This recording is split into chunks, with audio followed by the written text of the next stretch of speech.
จารย์นี้อยากให้ทิ้งคำนี้ทิฏฐิมานะตรงนี้อัตตาตรงนี้อยากให้ทุกคนทิ้งไปแล้วมาร่วม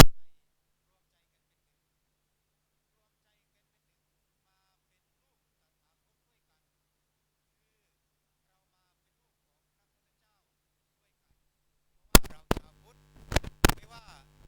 พระสงฆ์องค์สามเณรจะสังกัดมหานิกายหรือว่าธรรมยุทธเราก็คือลูกตถาคตเราก็คือลูกพระพุทธเจ้าญาติโยมเหมือนกันไม่ว่าท่านจะศรัทธาครูบาอาจารย์องค์ไหนท่านก็คือลูกตถาคตลูกพระพุทธเจ้าอยู่ในพระธรรมคำสั่งสอนขององค์สมเด็จพระสัมมาสัมพุทธเจ้ารูปเดียวกันพระองค์เดียวกันดังนั้นอาตมาจึงอยากขอให้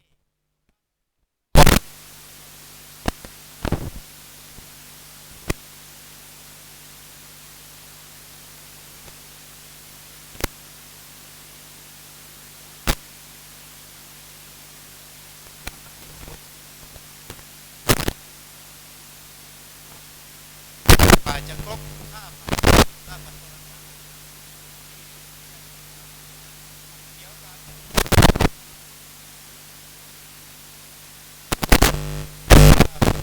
ี่ก็บ่ายโมงเนาะผมว่าบ่ายโมงพิธีกร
ในกรณีที่มีการแชร์กันขอทำความเข้าใจเกี่ยวกับวิชาพุทธศาสนากับคำว่าอิสลามศึกษาไม่ได้แก้ต่างให้กับวิชานั้นมันเป็นวิชาเลือกวิชานี้อิสลามศึกษานั้นเขาเขียนมาตั้งแต่ปีพ.ศ. 2542และเป็นวิชาเลือกในกรณีที่โรงเรียนไหนมีนัก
แต่ระเบียบที่ออกมาทุกวันนี้ ถามว่าเจ้าวาดใครเป็นเจ้าวาดตอนนี้ขาข้างหนึ่งอยู่ในตาราง ผมเป็นเจ้าวาดขาข้างหนึ่งอยู่ในตาราง เพราะระเบียบออกมาว่าให้เจ้าวาดรายงานบัญชีทรัพย์สินของวัด เช่นบัญชีทรัพย์สินพระพุทธรูปมีทั้งหมดกี่องค์ขนาดเท่าไหร่ศิลปะอะไรหน้าตักเท่าไหร่รายงานทั้งหมดเงินบัญชีของวัดมีกี่บัญชีต้องรายงานถามว่าขาข้างหนึ่งไปอยู่ในตารางได้ไงเพราะเวลารายงานไปแล้วเจ้าหน้าที่เข้ามาตรวจสอบสมมุติบอกว่าโต๊ะมีทั้งหมด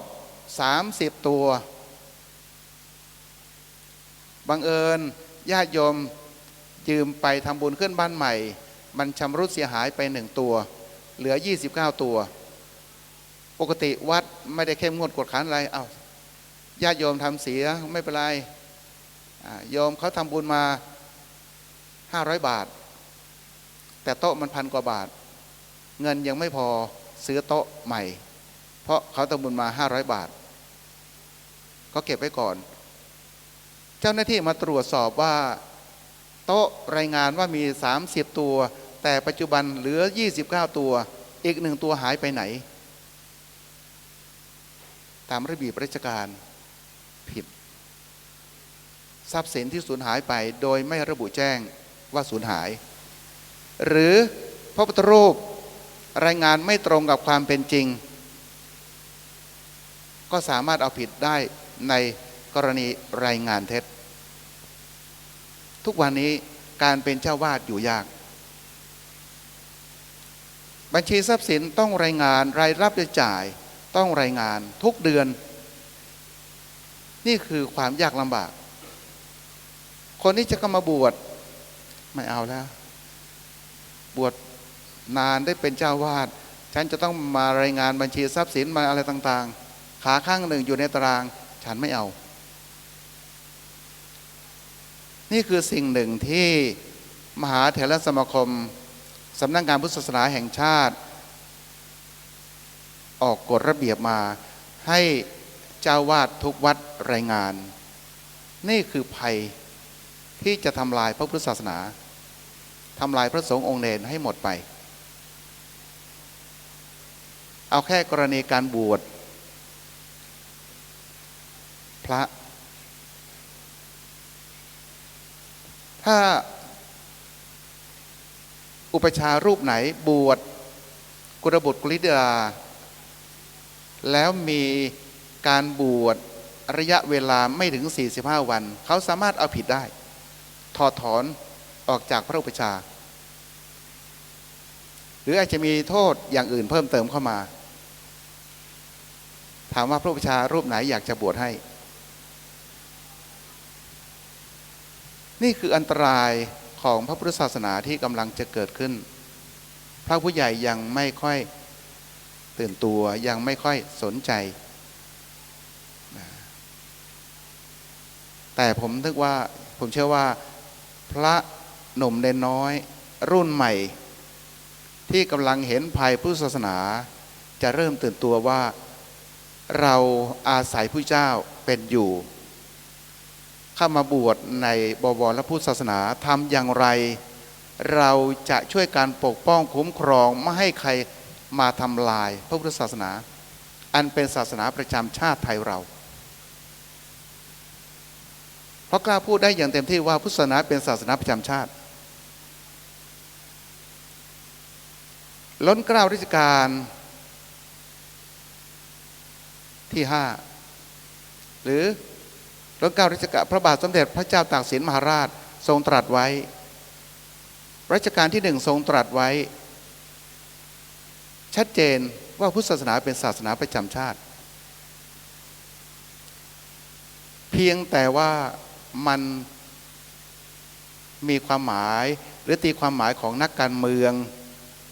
ที่เขาไม่เข้าถึงพระพุทธศาสนา บอกว่าพุทธศาสนาเป็นศาสนาประจำชาติไม่ได้ถ้าพุทธศาสนาเป็นศาสนาประจำชาติเมื่อใดความวุ่นวายจะเกิดขึ้นความเดือดร้อนจะเกิดขึ้นอันนั้นก็เป็นมุมมองของนักการเมืองนักวิชาการแต่ถ้าเราในฐานะที่เป็นชาวพุทธเราต้องการให้พุทธศาสนาเป็นศาสนาประจำชาติเพื่อปกป้องคุ้มครองไม่ให้ใครมาทำลายเท่านั้นเองเราไม่ต้องการให้เป็นใหญ่กว่าศาสนาอื่นหรือเหนือกว่าศาสนาอื่นเราไม่ได้คิดอย่างนั้นเพราะเราเห็นประเทศเพื่อนบ้านอย่างเช่นเวียดนามประเทศอินโดนีเซียหรือประเทศเส้นทางสายไหมอัฟกานิสถานปากีสถานประเทศเหล่านี้เคยเป็นเมืองพุทธศาสนามาก่อนแต่ด้วยยุทธวิธีว่าคนที่จะมาค้าขายในย่านนี้ต้องมานับถือศาสนาหรือลัทธินั้นจึงจะทำมาค้าขายได้เพราะเขาจับคนเหนือสุดก่อนผู้ที่มีอำนาจสูงสุดให้หันไปนับถือศาสนานั้นก่อนลัทธินั้นก่อนแล้วก็ออกกฎระเบียบออกกฎหมายมาแล้ววิทยากรขอเชิญหม่อมช้างเลยเนาะถ้าพร้อมก็ขึ้นเวทีเพราะว่าชาวพุทธเราต้องการฟังข้อมูลข้อเท็จจริงว่าปัจจุบันนี้พระราชบัญญัติแต่ละพระราชบัญญัติเช่นพระราชบัญญัติส่งเสริมกิจการฮัจญ์พระราชบัญญัติอิสลามมันมีภัยต่อพุทธศาสนาอย่างไรขนาดฮารานไม่มีกฎหมายรองรับไม่มีกฎหมายรองรับเขายังทำได้เขายังทำสำเร็จเนี่ยอย่างเช่นที่ผมเอามานี่นะไม่ใช่เอามาแจกนะครับ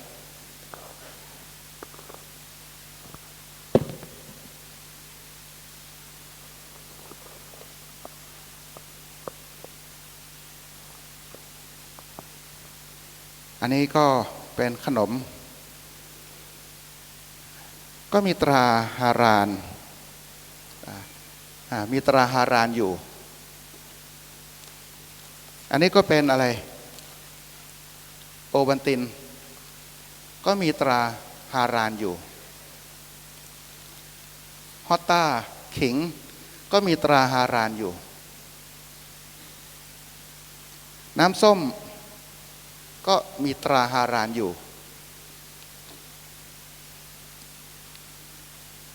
น้ำดื่มที่เราดื่มกันเป็นประจำก็มีตราฮารานอยู่มีตราฮารานก็เอาปากกาวงกลมไว้ให้เห็นชัดเจนก็อันนี้ก็น้ำส้มก็มีตราฮารานโยเกิร์ตก็มีตราฮารานอันนี้พระภิกษุสามเณรก็ฉันอยู่เป็นประจำก็มีตราฮาราน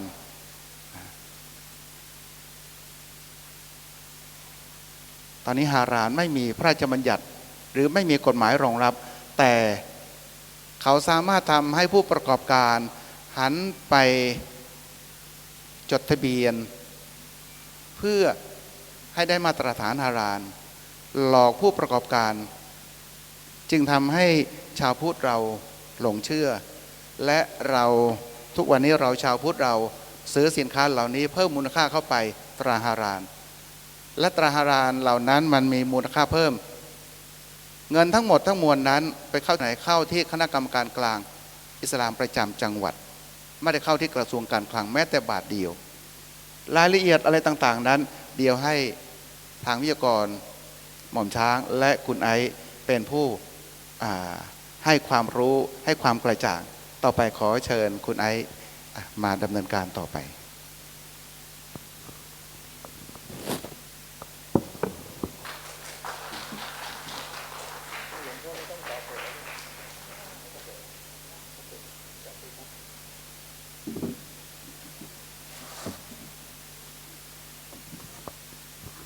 ทดสอบนะครับ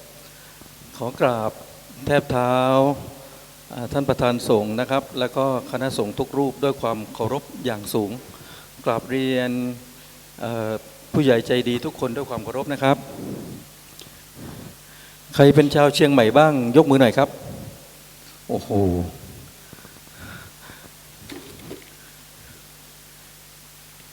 ง่วงกันไหมครับพวกผมต้องขออนุญาตนิดนะครับเดินทางมาจากอำเภอแม่อายนะครับเมื่อคืนตีไปนอนที่นู่นแล้วก็พอตอนเช้าก็บรรยายที่วัดท่าตอนวัดอารามหลวงที่เป็นวัดของรองเจ้าคณะจังหวัดเชียงใหม่ท่านประชุมคณะสงฆ์3 อำเภอชัยประการแม่อายแล้วก็อำเภอฝางแล้วก็เอาลูกศิษย์ลูกหามาประมาณ300 ถึง 500 คนนะครับเต็มโบสถ์ของท่านเลยแล้วก็ให้พี่หม่อมกับพี่พงษ์พันธ์ได้บรรยายเรื่องภัยศาสนาลุกโชนเลยครับพี่นั่นตื่นรู้แล้วก็ขนาดถามว่าถ้ามุสลิมมาขอซื้อที่ดินไร่ละ50 ล้านเนี่ยจะขายไหมทุกคนไม่ขายนะครับเพราะชาวเชียงใหม่ถ้าเขาให้10 ล้านขายไหมครับจะยอมแพ้ชาวอำเภอฝางไหมครับที่นู่น50 ล้านยังไม่ขายที่นี่เท่าไหร่ถึงจะขายครับเท่าไหร่ก็ไม่ขายเพราะถ้าขายจะกลายเป็นคนขายชาติถูกไหมครับด้านหลังผมคืออะไรทราบไหมครับด้านหลังผมถ้าทะลุไปนี่จะเห็นอะไรทราบไหมครับข้างหลังผมนี่เป็นมัสยิดนะครับมัสยิดแล้วเขาดูเหมือนจะจงใจมาสร้างมัสยิดกับที่นี่อะไรสร้างก่อนครับที่นี่สร้างก่อนแล้วดูเชียงใหม่ทั้งกว้างขวางอยากจะอยู่แนบชิดกับชาวพุทธหรือเปล่าสร้างสติดเลยไอ้นี้คิดว่าเป็นความบังเอิญหรือเจตนาครับณเมื่อก่อนเราคิดว่าบังเอิญถูกไหมครับแต่วันนี้เรารู้แล้วว่าเจตนาเพราะฉะนั้นวันนี้ตามกำหนดคือบ่ายโมงถึง5 โมงพอไหวไหมครับสัก5 โมงตรงเป๊ะเราเลิกพอไหวไหมครับเดี๋ยวคุยกันก่อนว่า5 โมงนะครับตอนนี้ประมาณบ่าย2 กว่าเหลืออีก3 ชั่วโมงพี่หม่อมช้างกับพี่พงษ์พันธ์เนี่ยจะใช้เวลาคนละประมาณชั่วโมงมันจะเหลือเวลาอยู่ประมาณเกือบชั่วโมงผมอยากเห็นชาวเชียงใหม่ที่ไม่กลัวมุสลิมที่รักเชียงใหม่ออกมาแสดงความคิดเห็นคนละแล้วแต่ความสะดวกดีไหมครับไม่จำกัดว่าจะเป็นพระหรือเป็นโยมคนละ5 นาที10 นาทีพูดในเชิงที่เราจะปกป้องเชียงใหม่พูดในเชิงที่เรารู้เท่าทันภัยเหล่านี้ออกมาแสดงความคิดเห็นจะปิดปากปิดจมูกก็ไม่เป็นไรแต่ขอให้ทุกคนได้รู้ว่าชาวเชียงใหม่ไม่ยอมให้มุสลิมมาสร้างมัสยิดเพิ่มขึ้นเพราะตอนนี้มีอยู่กี่มัสยิดครับที่เฉพาะที่เชียงใหม่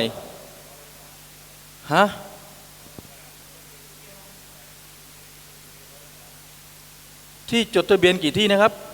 8 ที่ที่ไม่จดอีกเป็น100เหรอโอ้โห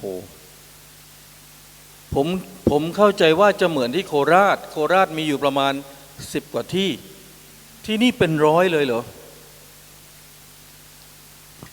แล้วพี่ประสิทธิ์ปล่อยให้ขึ้นอย่างนี้ได้ยังไงเอาละครับถ้างั้นประมาณนี้นะครับไหนชาวเชียงใหม่คนไหน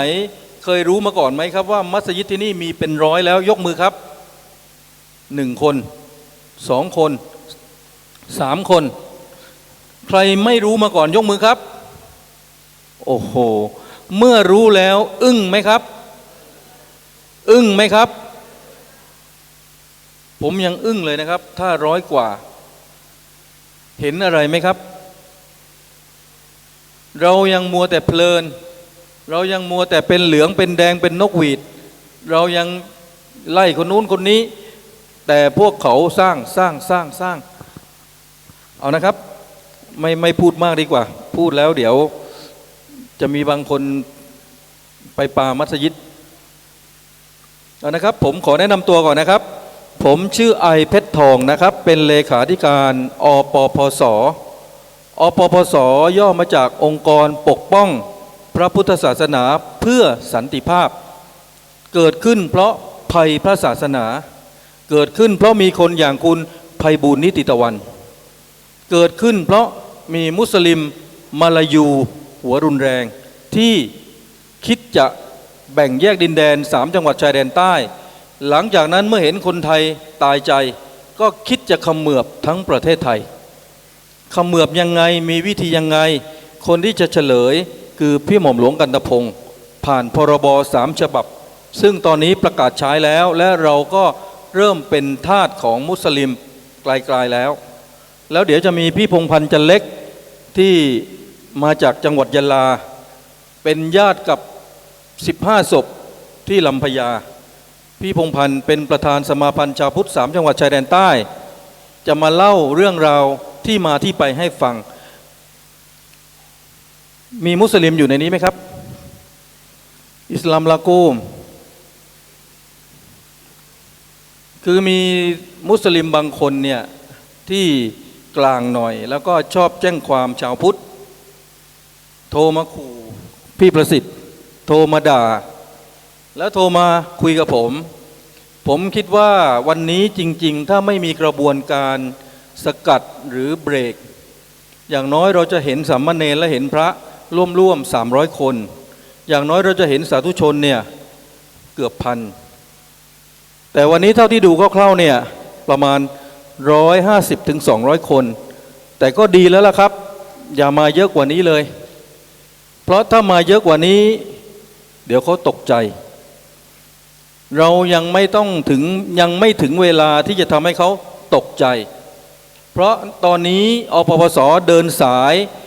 รวมใจไทยพุทธเป็นหนึ่งไม่แบ่งวัดไม่แบ่งนิกายไม่มีมหานิกายไม่มีธรรมยุทธ์ไม่มีธรรมกายมีแต่ลูกตถาคตรวมเป็นหนึ่งเดียวถามว่าทำไมต้องรวมเป็นหนึ่งเดียวถ้าเราไม่รวมเป็นหนึ่งเดียวศึกครั้งนี้ใหญ่หลวงนักผู้รู้บอกว่ายิ่งกว่าตอนเสียกรุงศรีอยุธยาครั้งที่2ถ้าเปรียบมุสลิมมาลายูหัวรุนแรงเป็นเชื้อโรคก็คือมะเร็งขั้นไหนครับสำหรับประเทศไทยตอนนี้ขั้น3นะครับเกือบจะขั้น4ก็เชียงใหม่มีมัสยิดเป็น100มีคนรู้แค่3คนหนักไหมครับแต่ยังดีที่เป็นขั้นที่3นะถ้าขั้นที่4นี่จองโรงอย่างเดียวพระคุณเจ้าหนักใจไหมครับเมื่อรู้ว่ามัสยิดเป็น100แล้วครับเฉพาะเชียงใหม่หนักใจไหมครับหนักใจเพราะฉะนั้นอปปสถึงได้กำเนิดขึ้นเพื่อขออาสาเป็นแนวหน้าในการต่อสู้กับมุสลิมมาลายูชาวเชียงใหม่อนุญาตไหมครับอนุญาตให้อปปสเป็นแนวหน้านะครับและอปปสไม่ยุ่งการเมืองไม่มีผลประโยชน์อย่างเดินทางมาเนี่ยไม่มีค่าใช้จ่ายทุกอย่างดูแลกันเองหมดแถมยังต้องทำบุญร่วมบุญค่าน้ำค่าไฟกับสถานที่แล้วทุกคนที่มามีใครถูกจ้างมาไหมครับพระคุณเจ้ามีใครไปจ้างมาไหมครับไม่มีเพราะฉะนั้นวันนี้เราถ่ายทอดสดไปทั่วโลกทุกคนจะรู้ว่าอปปสไม่ใช่องค์กรที่ค้ากำไรไม่ใช่องค์กรที่แสวงหาประโยชน์ไม่ใช่องค์กรที่ใช้ศาสนาเป็นเครื่องมือในการเป็นบันไดในการเล่นการเมืองเพราะฉะนั้นทุกอย่างคือความบริสุทธิ์พี่หม่อมช้างผมพี่พงษ์พันธ์ถูกมุสลิมขู่ฆ่าทุกวัน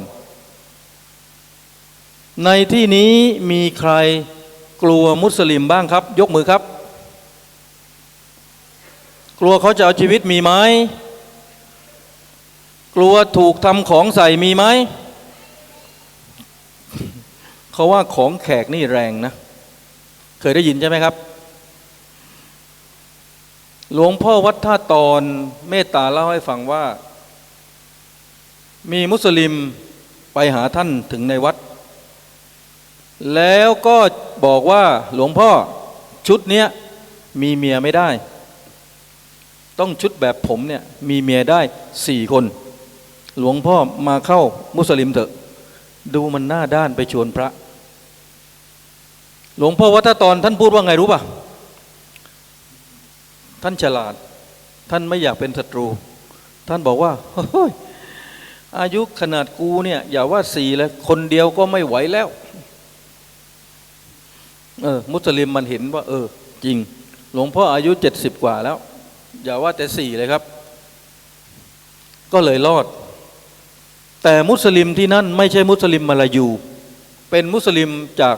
ประเทศจีนคืออุยกูร์เขาไม่รุนแรงและที่นั่นมีมุสลิมอยู่มานานแล้วไม่ต้อนรับมุสลิมมาลายูจากชายแดนใต้เพราะบอกว่าเมื่อมุสลิมเหล่านั้นมาเนี่ยมาทำอะไรครับมายุยงส่งเสริมให้เกลียดคนพุทธมุสลิมที่นั่นก็เลยไม่อนุญาตให้มุสลิมมาลายูพักค้างทำได้แค่แวะละหมาดเพราะฉะนั้นนี่คือเรื่องราวที่กำลังเกิดขึ้นผมเกริ่นประมาณนี้แล้วก็จริงๆแล้วเมื่อได้คำตอบว่ามีมัสยิดอยู่100 กว่าแห่งเนี่ยก็แทบจะไม่ต้องพูดอะไรกันแล้วนะครับวันนี้ยืนยันไหมครับว่าไม่มีมุสลิมอยู่ในห้องนี้มีไหมครับคนนั้นมุสลิมไหมครับที่มีเคราอยู่ข้างที่คางเป็นพุทธนะคนพุทธส่วนมากหน้าตาดีนี่พี่ก็หน้าตาดีแต่เราต้องถามไว้ก่อนเพราะว่าเขาขู่ว่าจะส่งคนเข้ามานะครับพระมีมุสลิมไหมครับผมเคยนั่งประชุมที่วัดดวงแขมีพระรูปหนึ่งนั่งฟังประชุมอย่างดีอีก3 วันต่อมาสึกแล้วก็เป็นมุสลิมครับพวกนี้ทำทุกวิถีทางที่จะสอดแทรกเข้ามาในกลุ่มเราทำทุกวิถีทางที่จะทำให้เราแตกแยกเข้าไปในทุกกลุ่มการเมืองวันนี้เรามาแค่นี้ให้ภูมิใจเถอะครับว่านี่คือ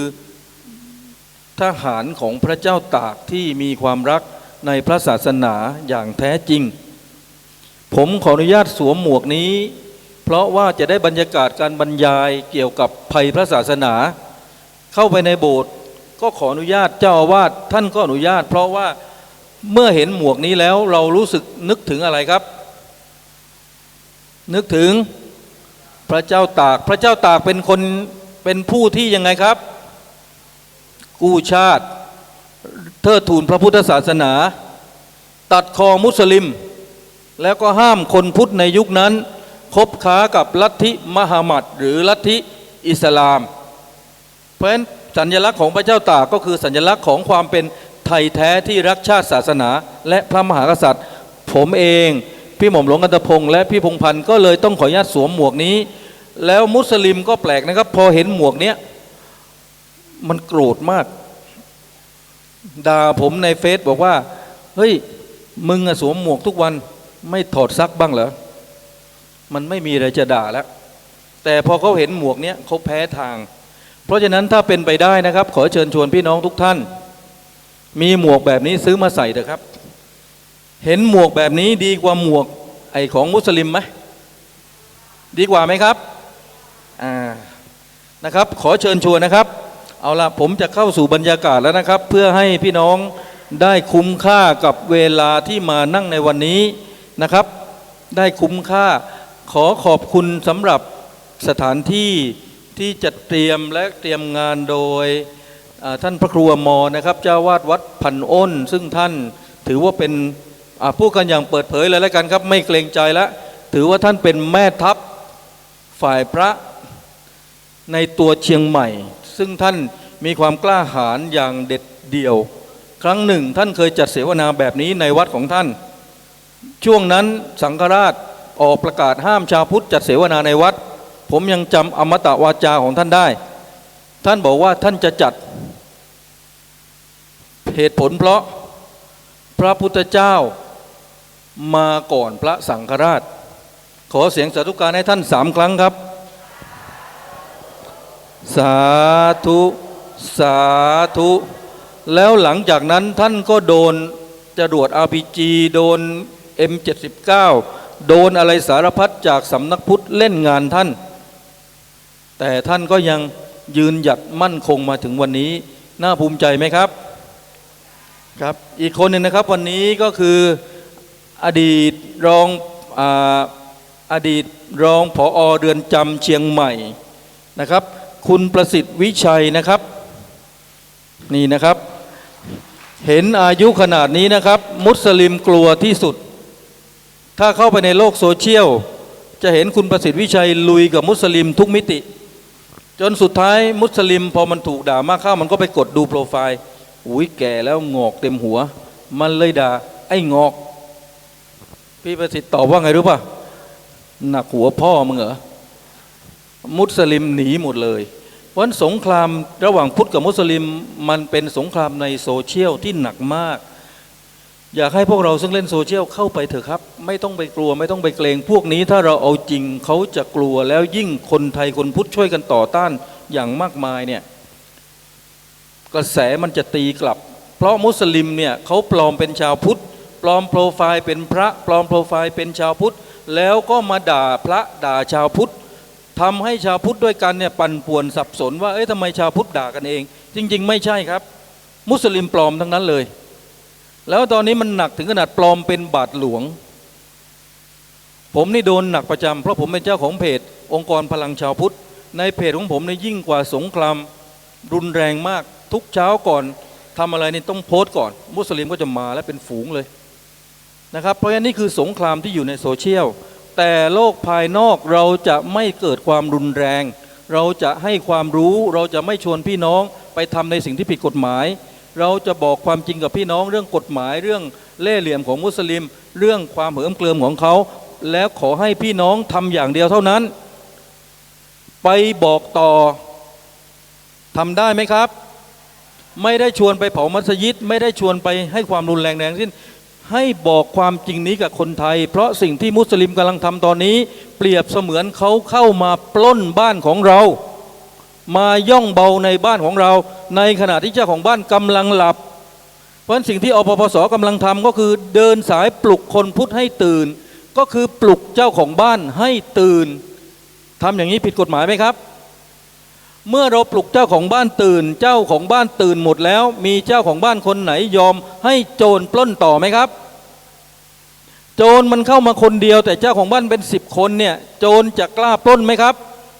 แต่ที่ผ่านมาประเทศไทยหลับไหลจนเขาสามารถออกพรบได้3 ฉบับจนเชียงใหม่มีมัสยิด100 กว่ามัสยิดวันนี้ที่นี่ตื่นหรือยังครับเมื่อรู้ว่ามี100 กว่ามัสยิดเนี่ยนอกจากอึ้งแล้วมีอะไรอยู่ในใจด้วยไหมครับหนักใจไหมครับ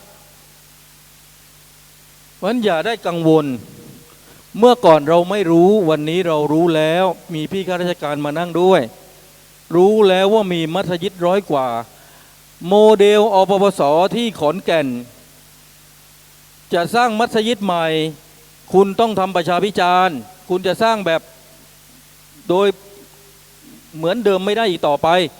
ต้องขออนุญาตชุมชนก่อนขอนแก่นก็เลยได้มอตโต้ว่า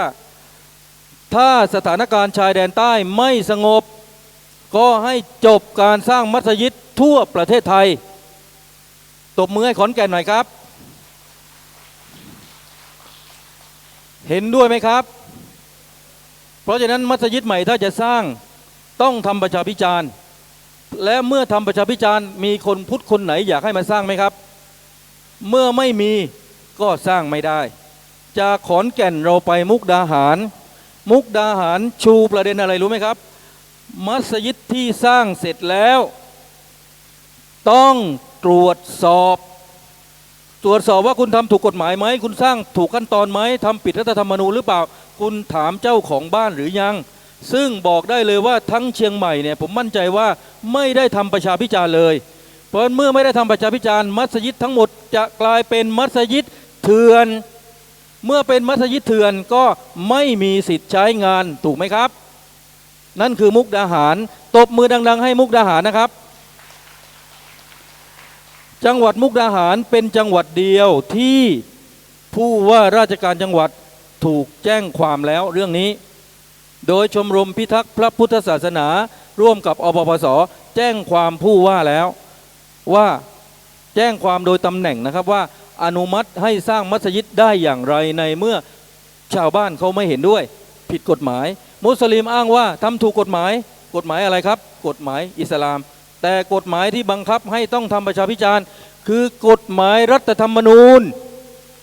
ระหว่างกฎหมายรัฐธรรมนูญกับพรบอิสลามอะไรใหญ่กว่าครับคุณจะเข้ามาอยู่ในบ้านคุณไปถามหลานเจ้าของบ้านแต่คุณไม่ถามพ่อเขาว่าเพราะฉะนั้นเขาผิดกฎหมายไหมผิดจากมุกดาหารเราก้าวไปสู่โคราชเมืองย่าโมปฏิญญาที่นั่นเกิดขึ้นหลังสัมมนาแบบนี้ที่นั่นมีมัสยิดเขาใหญ่เที่ยงอยู่สูงกว่าย่าโมโดดเด่นท้าทายแล้วมีการขนมุสลิมต่างด้าวมาเต็มไปหมดเลยโคราชก็เลยได้ปฏิญญาว่าต้องตรวจค้นทุกมัสยิด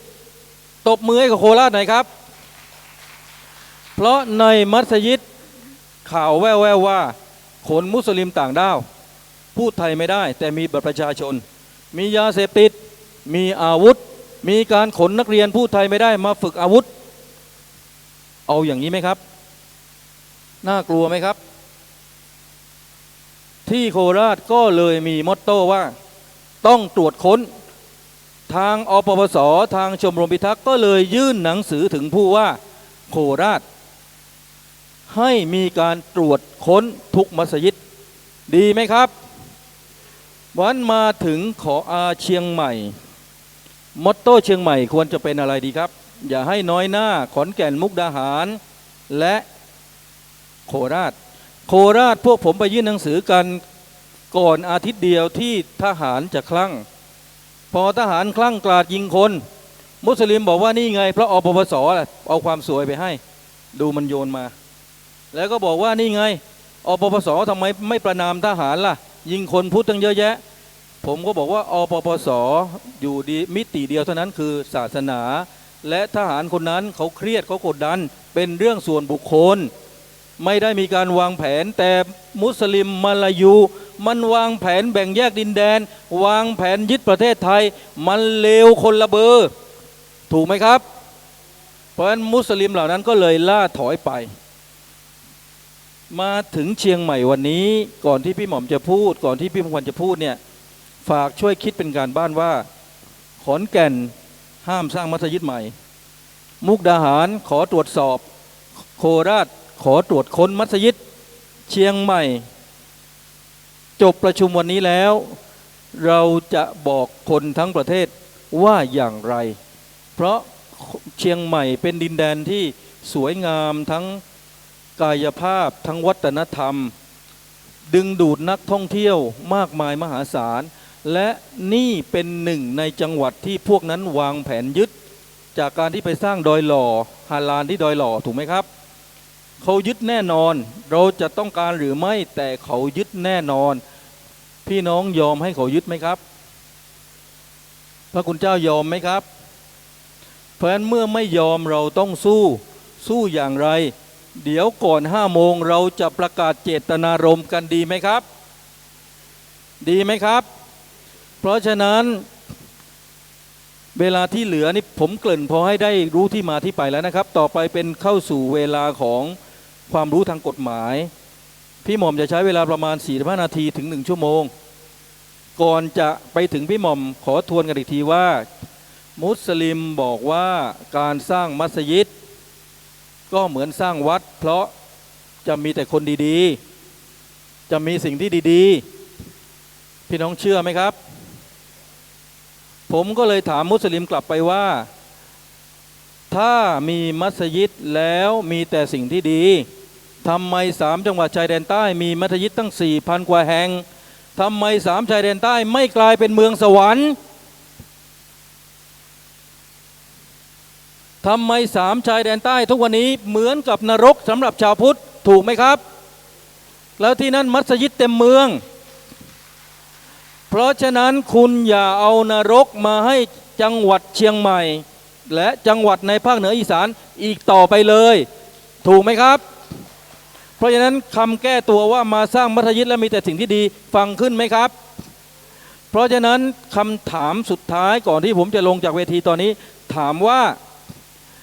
ถ้าเราไม่อยากให้เชียงใหม่กลายเป็นนรกเหมือนนราธิวาสยะลาปัตตานีใครจะช่วยเราได้ฝากคิดเราขอให้ลุงตู่ช่วยได้ไหม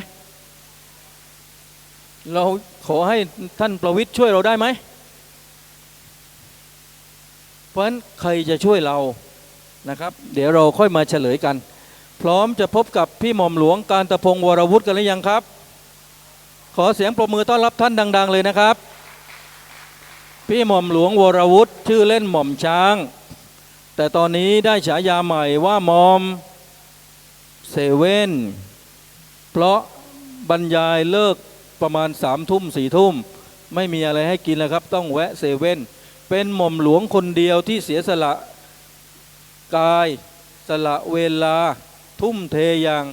เต็มกำลังพูดความจริงตรงประเด็นเพราะฉะนั้นหาคนอย่างนี้ยากต้องถนอมท่านไว้นะครับร่างกายก็ไม่แข็งแรงเพราะฉะนั้น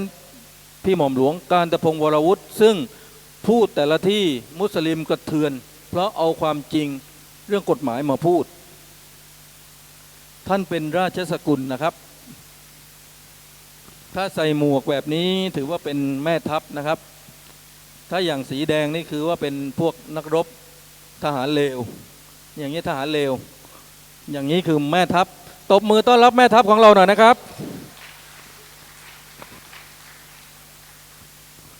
ขอบคุณครับคุณไอการปฏิบัติการคุณเจ้านะครับท่านเจ้าวาดวัดพันอ้นแล้วก็สาธุชนคนพุทธผมเรียกว่าลูกตถาคตแล้วกันนะครับบอกมีทุกคนเป็นลูกตถาคตคือลูกพระพุทธเจ้าครับผมแนะนำตัวหน่อยนะครับชื่อหม่อมหลวงการตะพงศ์วรวุฒิชื่อเล่นชื่อช้างนะครับที่ใน Facebook เขาเรียกหม่อมช้างครับนี่ครับจริงแล้วนะครับคุณนายบอกนะฮะหมวกแม่ทัพหรือหมวกอะไรก็ตามไม่ใช่หรอกครับไม่ได้สำคัญหรอกครับสำคัญคือเรานึกถึงใครที่วันนี้ที่ต้องใส่ขออนุญาตนะใส่หมวกให้นึกถึงว่าบ้านเมืองทุกวันนี้อยู่ไม่ได้เพราะทหารเราไม่รู้จะทำอะไรแล้วนึกถึงเขาก็เลยมีหมวกให้นึกถึงทหารที่กู้แผ่นดินให้บ้านเมืองเราเป็นลูกหลานมีความสุขรักษาแผ่นดินให้เราได้ด้วยความยากลำบากไม่มีสิ่งไหนเราสำเร็จได้ขอแค่ตัวอย่างหนึ่งก็คือหมวกของท่านจริงๆแล้วบางคนก็บอกทำไมผมไม่แต่ชุดนักรบโบราณมาวันนี้เดินสายไปที่วัดท่าตอนแล้วมานี่มันไม่มีเวลาเลยครับนะครับพวกเรียกว่าหลวงพ่อบอกว่าขับรถทับติดปีกแล้วนะครับวิ่งมาเร็วมากกลัวจะแหกโค้งด้วยซ้ำนะครับนะฮะเส้นทางก็คงคดเคี้ยวผมจะเข้าเรียนเข้าประเด็นเลยนะครับว่าทำไมวันนี้ต้องมาพูดเรื่องข้อกฎหมาย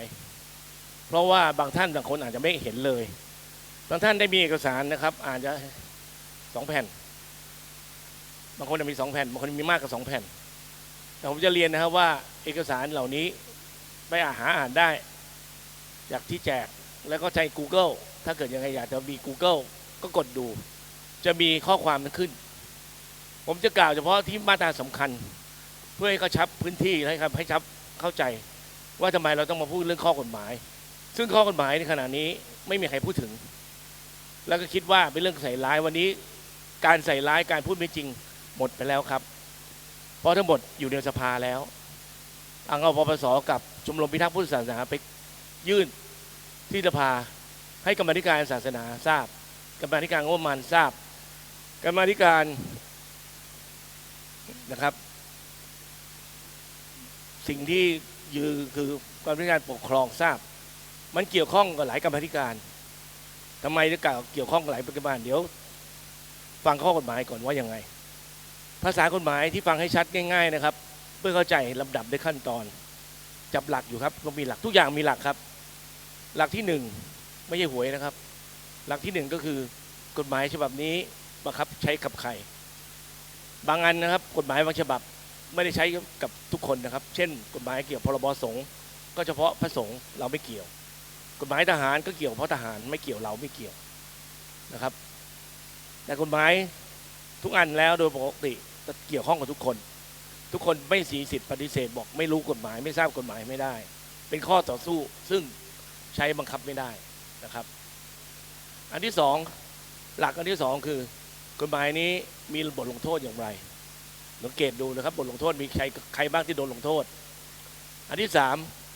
การออกกฎหมายฉบับนี้นะครับใครเป็นผู้ออกโดยใคร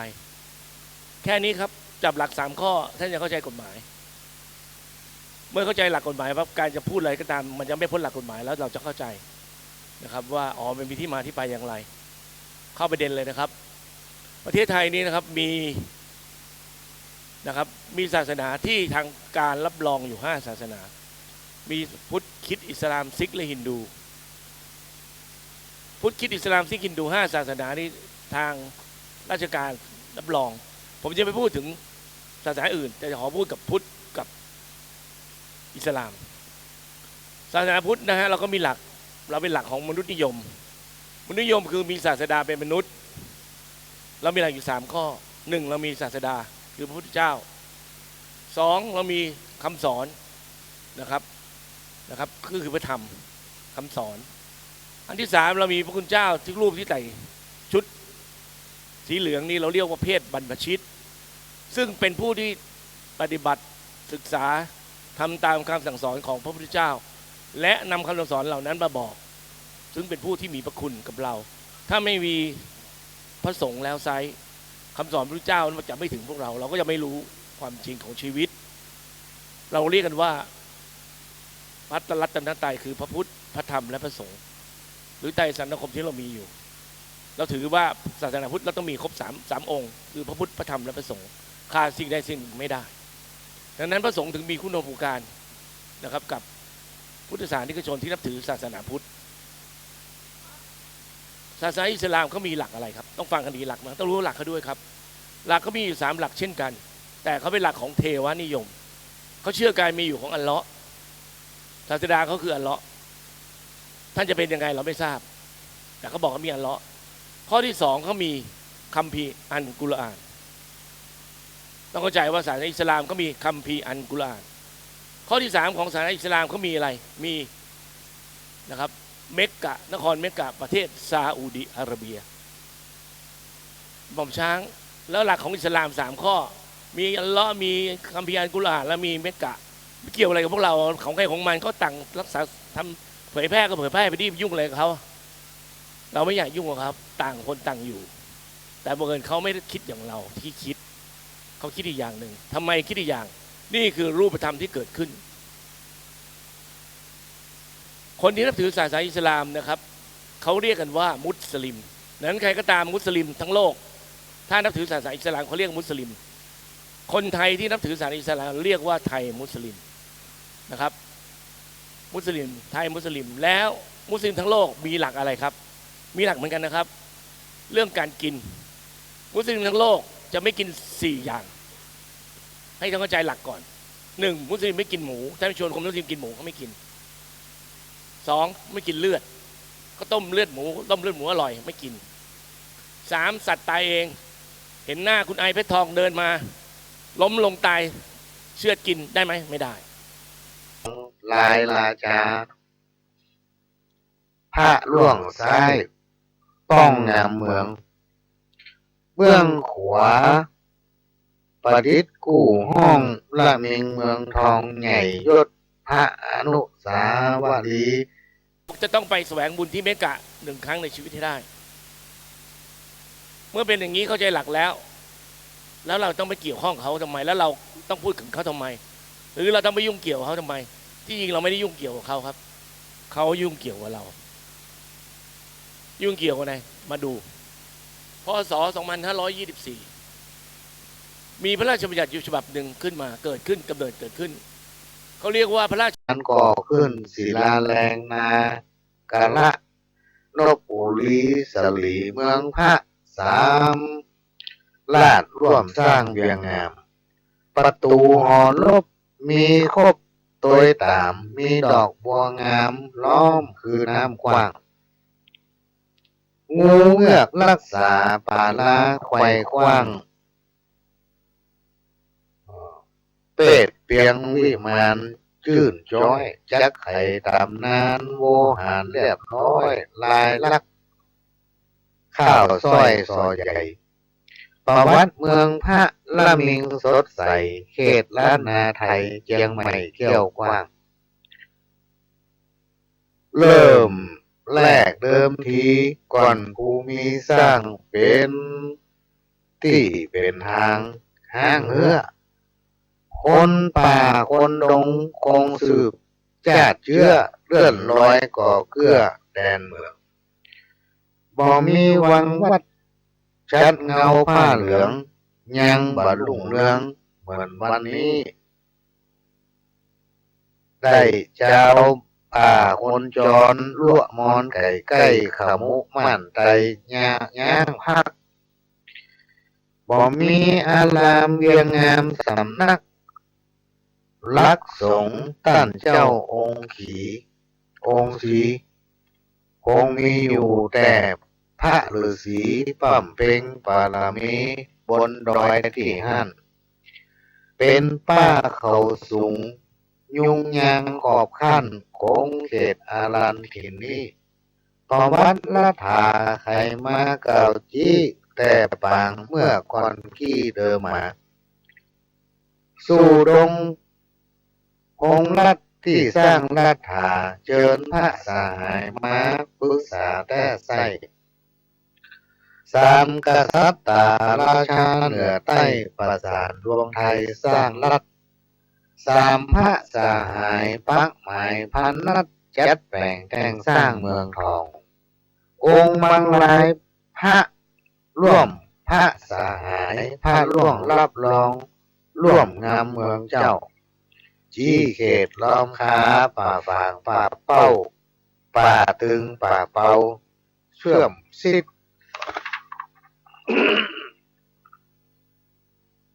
สามแรงแข่งขันสัมพันธ์ผูกมิตรสถิตอยู่สร้างเวียงพิงสถานที่นี้งามดีจริงๆว่างน้ำแม่ปิงกับดอยที่หันอุสุดพระตาอ้อยจ้างเขื่อนขั้นหรือดอยสุเทพอันเลิศล้ำแดนแห่งศัตรูเป็นอู่เข้าอู่น้ำเป็นศูนย์ก่อกำธานีมีพันหนึ่งนั้นมาอยู่ดีหลีก็ย่อมจักมีเป็นหมื่นแสนได้ปิยะวาจาพระร่วมใต้เต้าสุโขทัยบ่งชี้แถมหนึ่งประการสถานแห่งนี้ดินดียิ่งด้วยเหตุทานพันนะลังสีนั้นมี5ประการสิทธิประมาณใจแง่ผ่องแผ้ว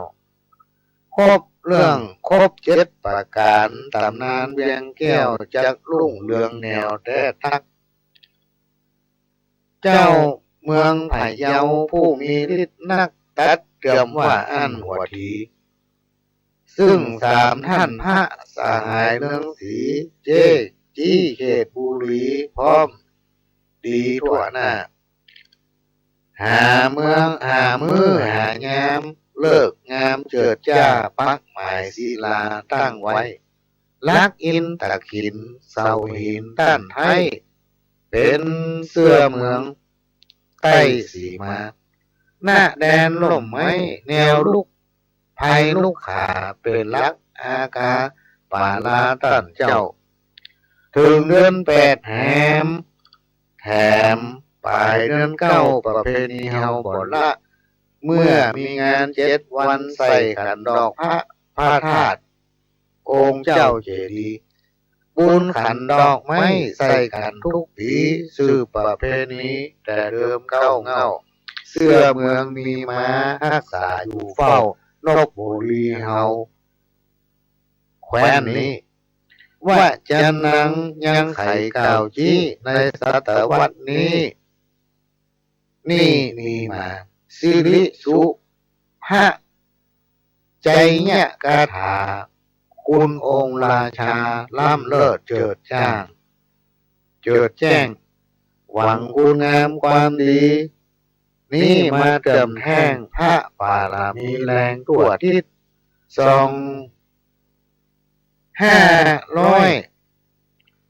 ปลายใกล้จะ60ตรงสร้างนิมิตลูกเจ้า3 องค์กรมศิลปากรนั้นมุ่งมั่นเจตจงหล่อสำริดองค์สารูปเจื่องเจ้าปั้นรูปราชา3 กษัตริย์9ปฏิฐานเฮาเคารพย่างปี2จึงเสด็จไขว้ครบสมโพธิลูกเจ้าราชาอนุสาวรีย์พระ3 กษัตริย์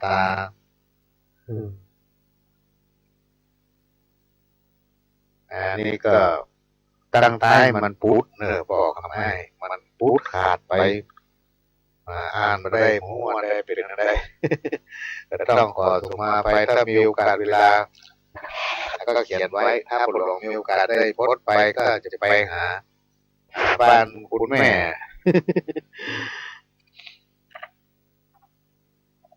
บ้านคุณแม่ล่องหัวแดงกระโทรหาติ๊กๆมาได้ปลดลงจะมาตั้งนี่วะหอมสตางค์ปลดลงได้2-3 ปีมาเอาเตื้อมาได้ไปเอา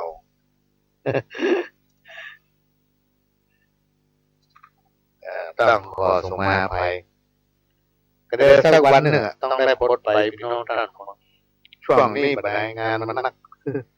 งานเหนียวเบานักแต่นักว่า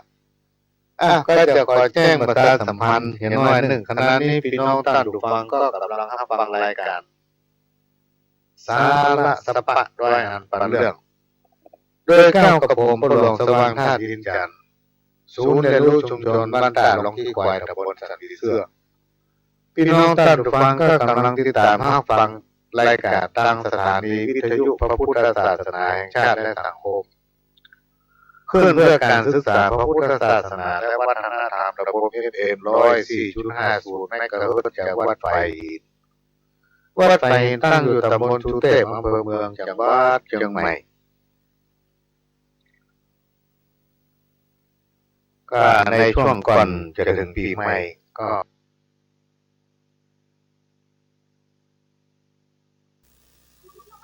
แล้วก็รอเมื่อเป็นบิณฑบาตเสร็จแล้วเพิ่นก็กลับไปเดี๋ยวเพิ่นก็จะบุญเนาะเฮาก็จะได้บุญคนมันมาฮู้พี่น้องท่านผู้ฟังตื่นเช้ามันก็จัดแจงแต่งเนื้อแต่งตัวล้างทำความสะอาดเรือเพราะว่าธรรมดาเรือจอดอยู่นี่เพิ่นจะน้ำเขาใส่หรอกถ้ามันเรือจะหัวถ้ามันแห้งเข้าไปเดี๋ยวหัวละเรือเพื่อจะน้ำใส่ไว้เต็มมันก็ออกมาหาน้ำมาตีซี่แล้วพอตะวันจะแม่นนี่ทุกเจ้าก็เดินทางมาจากฝั่งปูนเนี่ยมาถึงตาน้ำสารถีคนนี้แค่ได้บุญแต่ไม่ว่าจะได้บุญจากไหนยังก็มีคนบอกว่าเอาเรือนั้นมาฮับก็เลยอาสากับทุกเจ้าเปิ่นเป็นพระธุดงค์ว่ากับผมเนี่ยจะเอาเรือลำนี้บรรทุกท่านไปฝั่งพุทธเสร็จแล้วจะรอครับเอาท่านปิ้งมาเพื่อว่าข้าได้บุญทุกเจ้าก็ว่าวันนี้มีโยมใจดีมาครับดีละโยมตั้งใจทำ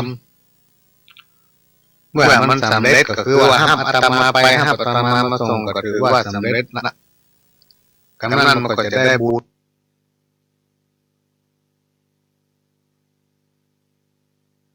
เป็นบุญเป็นกุศลกับตัวเก่าแต่คนมันมาหัวพี่น้องได้ฟังเมื่อพระไปส่งลายพุทธละยู่มันหรอพอพระธุดงค์เพิ่นบิณฑบาตเสร็จเรียบร้อยเพิ่นก็ปิ๊กมากันนั่งปิ๊กไปหามฟังทุกเจ้าก็ลงเรือไปตั้งใจเนยโยมเนออาทิตย์ฐานเนอเพิ่นก็ปั่นปอนเนอเกี่ยวกับการเมืองไม่มีสิทธิ์ลงประชามติไม่มีสิทธิ์ลงการเลือกตั้งไม่มีสิทธิ์ไปหย่อนบัตร เพศของท่านคือละโลกไปอยู่อีกทางหนึ่งแต่อิหม่ามคอเตบบิลันสับบุรุษเหล่านี้มีเพศอะไรไหมครับมีครับเพศก็คือมาตรา31 วงเล็บ 5เปิดดูได้ครับอิหม่ามคอเตบบิลันไม่ถือเป็นนักพจน์และนักบวชก็หมายความว่าเขาเป็นคนธรรมดาท่านเริ่มเห็นไหมครับว่าอิหม่ามวันนี้ผู้นำประเทศเราของเราเวลาไหว้แบบไหนกับไหว้พระว่ายังไงต่างกันไหมเริ่มเห็นไหมครับเขาไม่ใช่นักพจน์นักบวชนะครับมาตรา31เขาบอกไว้เลยตัวเขาอันข้าพเจ้านี้มาตรา31 วงเล็บ 5มิใช่นักพจน์นักบวชเมื่อไม่ใช่นักพจน์นักบวชก็คือคนธรรมดาเหมือนเราแต่ไม่เหมือนเราตรงไหนรู้ไหมครับเขาไปนั่งเป็นที่ปรึกษาผู้ว่าจังหวัดนั้นได้เฮ้ยมันเกี่ยวข้องกับเรานี่ว่าเรายังขึ้นไปไม่ได้เลยไปต้องผู้ว่าไปนั่งข้างผู้ว่าเป็นที่ปรึกษาได้ไหมมีมรรคนายกท่านไหนเป็นที่ปรึกษาผู้ว่าไหมครับไม่มีที่ร้ายที่สุดท่านสร้างเป็นกับอะไรที่สร้างเร่งสร้างมัธยม3 แห่งที่มีตำแหน่งที่ปรึกษาเนี่ยปรากฏว่ามีเงินเดือนหรือเงินค่าตอบแทนเหมือนกำนันผู้ใหญ่บ้านจังหวัดนั้น9 ถึง 30มีหมดเร่งสร้างมัธยมทุกคนมีอาชีพอะไรนะครับอาชีพใหม่อาชีพที่ไม่ต้องสอบแข่งขันราชการกับใครได้รับเงินหนุนครับซึ่งต่อไปจะเป็นเรื่องการตรวจสอบทุกกระเบียดนิ้วว่าคุณไม่ได้นักพจน์นักบวชคุณไม่ใช่ราชการเป็นนิติบุคคลมาตรา22ได้รับเงินประมาณจ่ายให้ในฐานะอะไรคำถามประชาชนบอกว่าอ้าวหม่อมเขาไม่ใช่นักบวชเหรอเขาเป็นนักบวชเป็นพระเราป่ะไม่ใช่ครับเขาบอกเขาเองว่าเขาอยู่มาตรา31 วงเล็บ 5ไม่ใช่นักพจน์นักบวชอ้าวแล้วมิสยิกเป็นนิติบุคคลไหมเป็นครับแล้วเป็นศาสนสถานเหมือนวัดเหมือนโบสถ์ไหมไม่เป็นครับอ้าวทำไมอ่ะก็อิหม่ามคอเตบบิลันไม่ใช่นักพจน์นักบวชแล้วคุณจะเป็นอะไรเริ่มมาคิดวันนี้ยิ่งมัสยิดมี100 แห่งต้องจ่ายเงินก็ประมาณให้อิหม่ามคอเตบบิลันเท่าไหร่ผมฟังจากข่าวสื่อเยอะหม่อมไม่เยอะหรอกอย่าไปอิจฉาเขากำนันผู้ใหญ่บ้านค่าตอบแทน7-8 พัน 5,000 7,000ไม่เยอะเขาก็มีค่าตอบแทนไม่เยอะหรอก10,000 50,000 7,000ไม่ฟังผมไม่ฟังผมจะให้อพปสทำหนังสือถามกระทรวงมหาดไทยดีกว่าว่าจ่ายเงินงบประมาณให้อิหม่ามคอเตบบิลันซึ่งไม่ใช่เจ้าหน้าที่ของรัฐไม่ใช่เจ้าหน้าที่ของรัฐไม่ใช่เจ้าพนักงานรัฐไม่ใช่เจ้าหน้าที่เลยและไม่ใช่นักพจน์นักบวชด้วยไปเท่าไหร่แล้วกี่หมื่นล้านแล้วคำถามนี้จะถามว่าเอาเงินเราไปใช้ได้ยังไงในกระเป๋าเราเป็นภาษีประชาชนคุณไม่ได้ทำอาชีพอะไรเลยอยู่ดีคุณมีเงินรายได้อ้างว่าคุณเป็นนักพจน์นักบวชเปล่าคนไทยไม่รู้ต้องไปเปิดกฎหมายดูครับจำไว้ว่าพรบบริหารการศาสนาอิสลามมาตรา31 วงเล็บ 5เขาบอกเขาว่าอันข้าพเจ้านี้ไม่ใช่นักพจน์นักบวชนะอ้าวแล้วคุณเป็นใครอ่ะเจ้าพนักงานของรัฐป่ะไม่ใช่ข้าพเจ้าอยู่นิติบุคคลมาตรา22แสดงว่าเราถูกหลอกกินกันมาแล้วเยอะแยะเลยใช่ไหมถึงนี่มีที่มาของการไปยื่นต่อที่อพปสไปยื่นกรรมธิการงบประมาณกรรมธิการปกครองและกรรมธิการศาสนาก่อนที่ผมจะมาพูดตอนผมพูดใหม่ๆเขาบอกว่าไอ้ผมช้างเนี่ยมันพูดพรบปลอมใส่ร้ายไม่จริงวันนี้ครับเงียบกิ๊บเลย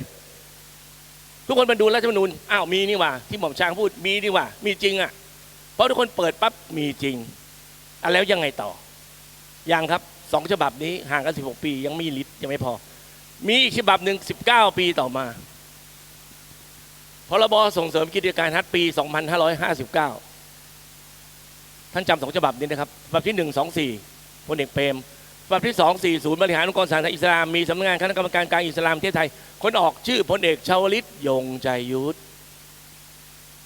19 ปีต่อมามีฉบับหนึ่งครับฉบับนี้จะทำให้พวกเราแตกหักพระราชบัญญัติส่งเสริมกิจการฮัทปี2559มอมไอ้พรบบริหารองค์กรศาสนาอิสลามมีสกอทเนี่ยใครมันดูแลพรบฉบับนี้ฟังแล้วตกใจนะครับ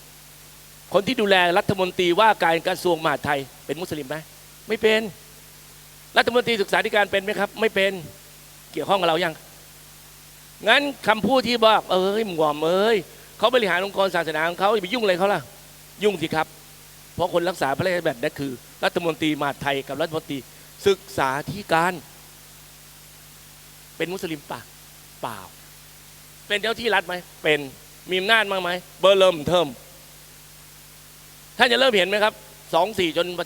2440วิชาหน้าที่ศีลธรรมเริ่มหายไปวัดถูกถอดการเรียนการสอนเริ่มเห็นแล้วยังใครคุมก็รัฐมนตรี2ฉบับนี้มันไปคุมนี่มันจะให้มีไหมล่ะ59เกิดขึ้นส่งเสริมวิทยาทัศน์ปี59ใครออกหม่อมชื่อพลเอกประยุทธ์จันทร์โอชาเขาบอกว่าแก้ไขนะครับมี12มาตราก็แก้ไขยังไงรู้ไหมฟังให้ดีส่งเสริมวิทยาการทัศน์ปี2524รัฐมนตรีคือศึกษาเลขาคืออธิบดีกรมการศาสนาเปลี่ยนออก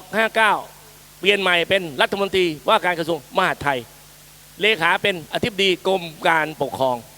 และอธิบดีกรมการปกครองมันเป็นใครมอมเป็นหัวหน้าของผู้ว่าและการจังหวัดทั้งประเทศนะครับรองนะครับเป็นใครเป็นปลัดกระทรวงมหาดไทยครับปลัดกระทรวงมหาดไทยใหญ่ไหมครับในกระทรวงมหาดไทยใหญ่ครับแล้วรัฐมนตรีมหาดไทยเป็นมุสลิมไหมครับไม่ใช่ครับแต่คุณแก้ไขจากกระทรวงศึกษามาเป็นปลัดกระทรวงมหาดไทยให้คนดูแลเป็นรัฐมนตรีมหาดไทยใหญ่ไหมโอ้โหแก้ไขจาก24มาเป็น59แล้วให้องค์กรบริหารศาสนาอิสลามที่ตั้งขึ้นมาสกอทมีรัฐมนตรีศึกษากับรัฐมนตรีมหาดไทยดูแลท่านรู้ไหมครับองค์กรศาสนาอิสลามมีรัฐมนตรี2รัฐมนตรีดูแลเป็นคนเดียวในประเทศนะครับสำนักพระพุทธศาสนาแห่งชาติเป็นอะไรครับเล็กกับกรมนะครับให้รู้ด้วยครับสำนักเล็กกับกรมกรมเล็กกับกระทรวงแล้วศาสนาอิสลามที่บอกเราต่างคนต่างอยู่เป็นไงครับกระทรวงมหาดไทยกระทรวงศึกษาไปดูแลฉันกระทรวงมหาดไทยเกี่ยวข้องกันแล้วครับเกิดแก่เจ็บตายครบเลยใครปกครองใครครับชาวพุทธหลับไม่รู้เรื่องหลับสนิทไปฮัทคราวนี้ใช้เงินใครเดี๋ยวไปดูครับเอาพปสไปถามผมใช้พปสถามทั้งหมดตั้งแต่2524มาเลยใช้เงินไปฮัทไปกี่หมื่นล้านแล้วยังไม่จบเมื่อกี้หลวงพ่อพูดถึง5 ล้านผมเล่าให้เกิดให้ฟังว่ามุสลิมทั้งโลกเขาไม่กิน4อย่างทวนอีกครั้งไม่กินหมูเลือดสัตว์ตายเองสัตว์ที่ฆ่าโดยไม่นามพระเจ้าปรากฏว่าปี40องค์กรบริหารศาสนาอิสลามสำนักงานคณะกรรมการการอิสลามแห่งประเทศไทยมีฐานะเป็นนิติบุคคลไปจดสินค้าโดยใช้ตาเขาเรียกว่าฮาลาลสี่เหลี่ยมของนกเปียกบัวมีตาภาษาอาหรับอยู่ตรงกลางจดในที่กระทรวงพาณิชย์ในฐานะเป็นหนังสือรับรองว่าให้ผู้ที่ติดตาเครื่องหมายนี้ติดในสินค้าตนแล้วเพื่อให้มุสลิมกินได้อย่างสบายใจซึ่งมีในผลิตภัณฑ์ที่ผมพ่อยกมาผมไม่อยากจะยกเดี๋ยวจะการไปโฆษณาให้เขาเดี๋ยวจะหาว่าไปยุ่งเกี่ยวเขาอีกก็เป็นว่ามีสินค้าสี่เหลี่ยมของนิวปูนนี้ติดในสินค้าของกินโดยอ้างว่าเพื่อให้คนมุสลิมกินได้คำถามต่อมาก่อนปี40แล้วมุสลิมกินอะไรครับผมถามก่อนท่านมาเขากินอะไรครับก็กินปกติเหมือนทุกคนน่ะแต่เขาไม่กิน4อย่างแค่นั้นไม่กินหมูไม่กินเลือดไม่กินสัตว์ตายเองไม่กินสัตว์ที่ฆ่าโดยไม่ให้นามพระเจ้าชาวพุทธ 90% ติดตานี่เขาเลี้ยงเขาครับ 5% ใครรวยครับตอบผมเขารวยครับเขาเสียภาษีไหมไม่เสียภาษีเขาอ้างว่าไงครับเขาเป็นองค์กรทางศาสนาอ้าวคุณอ้างเป็นองค์กรทางศาสนาแต่คุณมีในกฎหมายของคุณเองว่าเป็นนิติบุคคลทั้งนาย22คุณเป็นนักพจน์นักบวชเหมือนพระเปล่าไม่เป็นครับผมไม่เป็นนักพจน์นักบวชอ้าวแล้วคุณไม่เสียภาษีได้ไงเอาสิทธิ์ไหนข้อไหนนี่แหละครับเป็นที่มาเข้าไปยื่นกรรมาธิการงบประมาณทำไมผู้สื่อไม่พูดถึงพรบ3ฉบับนี้เพราะว่ามันคือภัยของเขาภัยที่ว่าเขาทำอะไรที่เราไม่รู้เขาทำในสิ่งที่เราไม่รู้แต่เขารู้เขาเก็บเงินจากผู้ประกอบการทั้งประเทศอ้างว่าเพื่อขายคนมุสลิมจะขายได้ทั้งโลกที่ใช้ไม่จริงขณะนี้เก็บเงินใส่ที่กระเป๋าของสำนักงานคณะกรรมการกลางอิสลามแห่งประเทศไทยหรือสกอทนั้นทำไมหม่อมช้างปุ๋ยใส่ร้ายเขาหรือเปล่าถ้าท่านเห็นใบเสร็จเขาจะเขียนไว้เองครับว่าตาฮาลาลนี้ด้านมุมขวามีไหมมีเจ้าทีมงานมีไหมมีตาให้ดูไหมทีมงานมีไหมแผ่นเนี้ยมีทีมงานดูไหมอ่ะ ผมไม่ได้พูดเองพูดตามหลักฐานเขามีขวามือลงโดยประธานคือจุฬาราชมนตรีซ้ายมือก็ออกมาว่าออกโดยหมวด3ตามพระราชบัญญัติบริหารการปกครองศาสนาอิสลามปี2540หมวด3มาตรา18วงเล็บ9อ้าวอ้างกฎหมายด้วยแล้วมันมีจริงไหมหม่อมช้างไม่จริงครับถ้าไปอ่านดูมาตรา18วงเล็บ9พรบบริหารองค์กรศาสนาอิสลามปี2540อ้าวแล้วอย่างนี้มันทำยังไงเก็บเงินเราตั้งแต่ปี40มาจนปัจจุบันไม่ต่ำกว่า300,000 ล้าน200,000 ล้านเงินไปไหนมอมต้องไปถามสกทครับถามผมไม่ได้แต่ผมใช้ปปสไปถามกับกระทรวงพาณิชย์ซึ่งคุมเรื่องตาที่จดทะเบียนฮาลาลไว้มีกี่พันกี่หมื่นบริษัทและจ่ายเงินเท่าไหร่กันเท่ากับชาวพุทธไปเลี้ยงเขาอ้วนท้วนสมบูรณ์คนมุสลิมถึงอ้วนท้วนสมบูรณ์ครับแล้วแค่นี้เขาครองประเทศไทยหมดหรือยังครับแต่เขายึดประเทศไทยได้หมดไหมหมดแล้วครับทำไมหมดแล้วเพราะว่ารัฐมนตรีมหาดไทยกับรัฐมนตรีศึกษาท่านว่าคุมอะไรครับเกิดแก่เจ็บตายหมดเลยใช่ไหมครับแล้วเกี่ยวพระสงฆ์เราไหมเกี่ยวแน่นอนครับถ้าท่านจำได้เวลาเขามีผู้นำที่เป็นผู้บริหารระดับสูงเข้าไปในกระทรวงจะนิมนต์พระพุทธรูปออกจากห้องเป็นการแสดงว่าฉันไม่สนใจคุณนะฉันรู้ว่าไม่หลักผิดหลักศาสนาอะไรก็แล้วอ้างหลักศาสนาแล้ววันนี้ทั้งหมดคนที่นับถือศาสนาอิสลามดำเนินการตามหลักศาสนาของเขาวันนี้การซ่องละหมาดที่เยอะแยะมากมายก็บอกหลักศาสนาเขาเพราะว่าคมนาคมเป็นหนึ่งในกรรมการของกรรมการส่งเสริมกิจการฮัจญ์แห่งประเทศไทยดังนั้นถ้าเขาบอกไม่ทำตามไม่เชื่อเขาข้อหาว่าเดี๋ยวถ่ายเรื่องติดคุกได้นะครับย้ายได้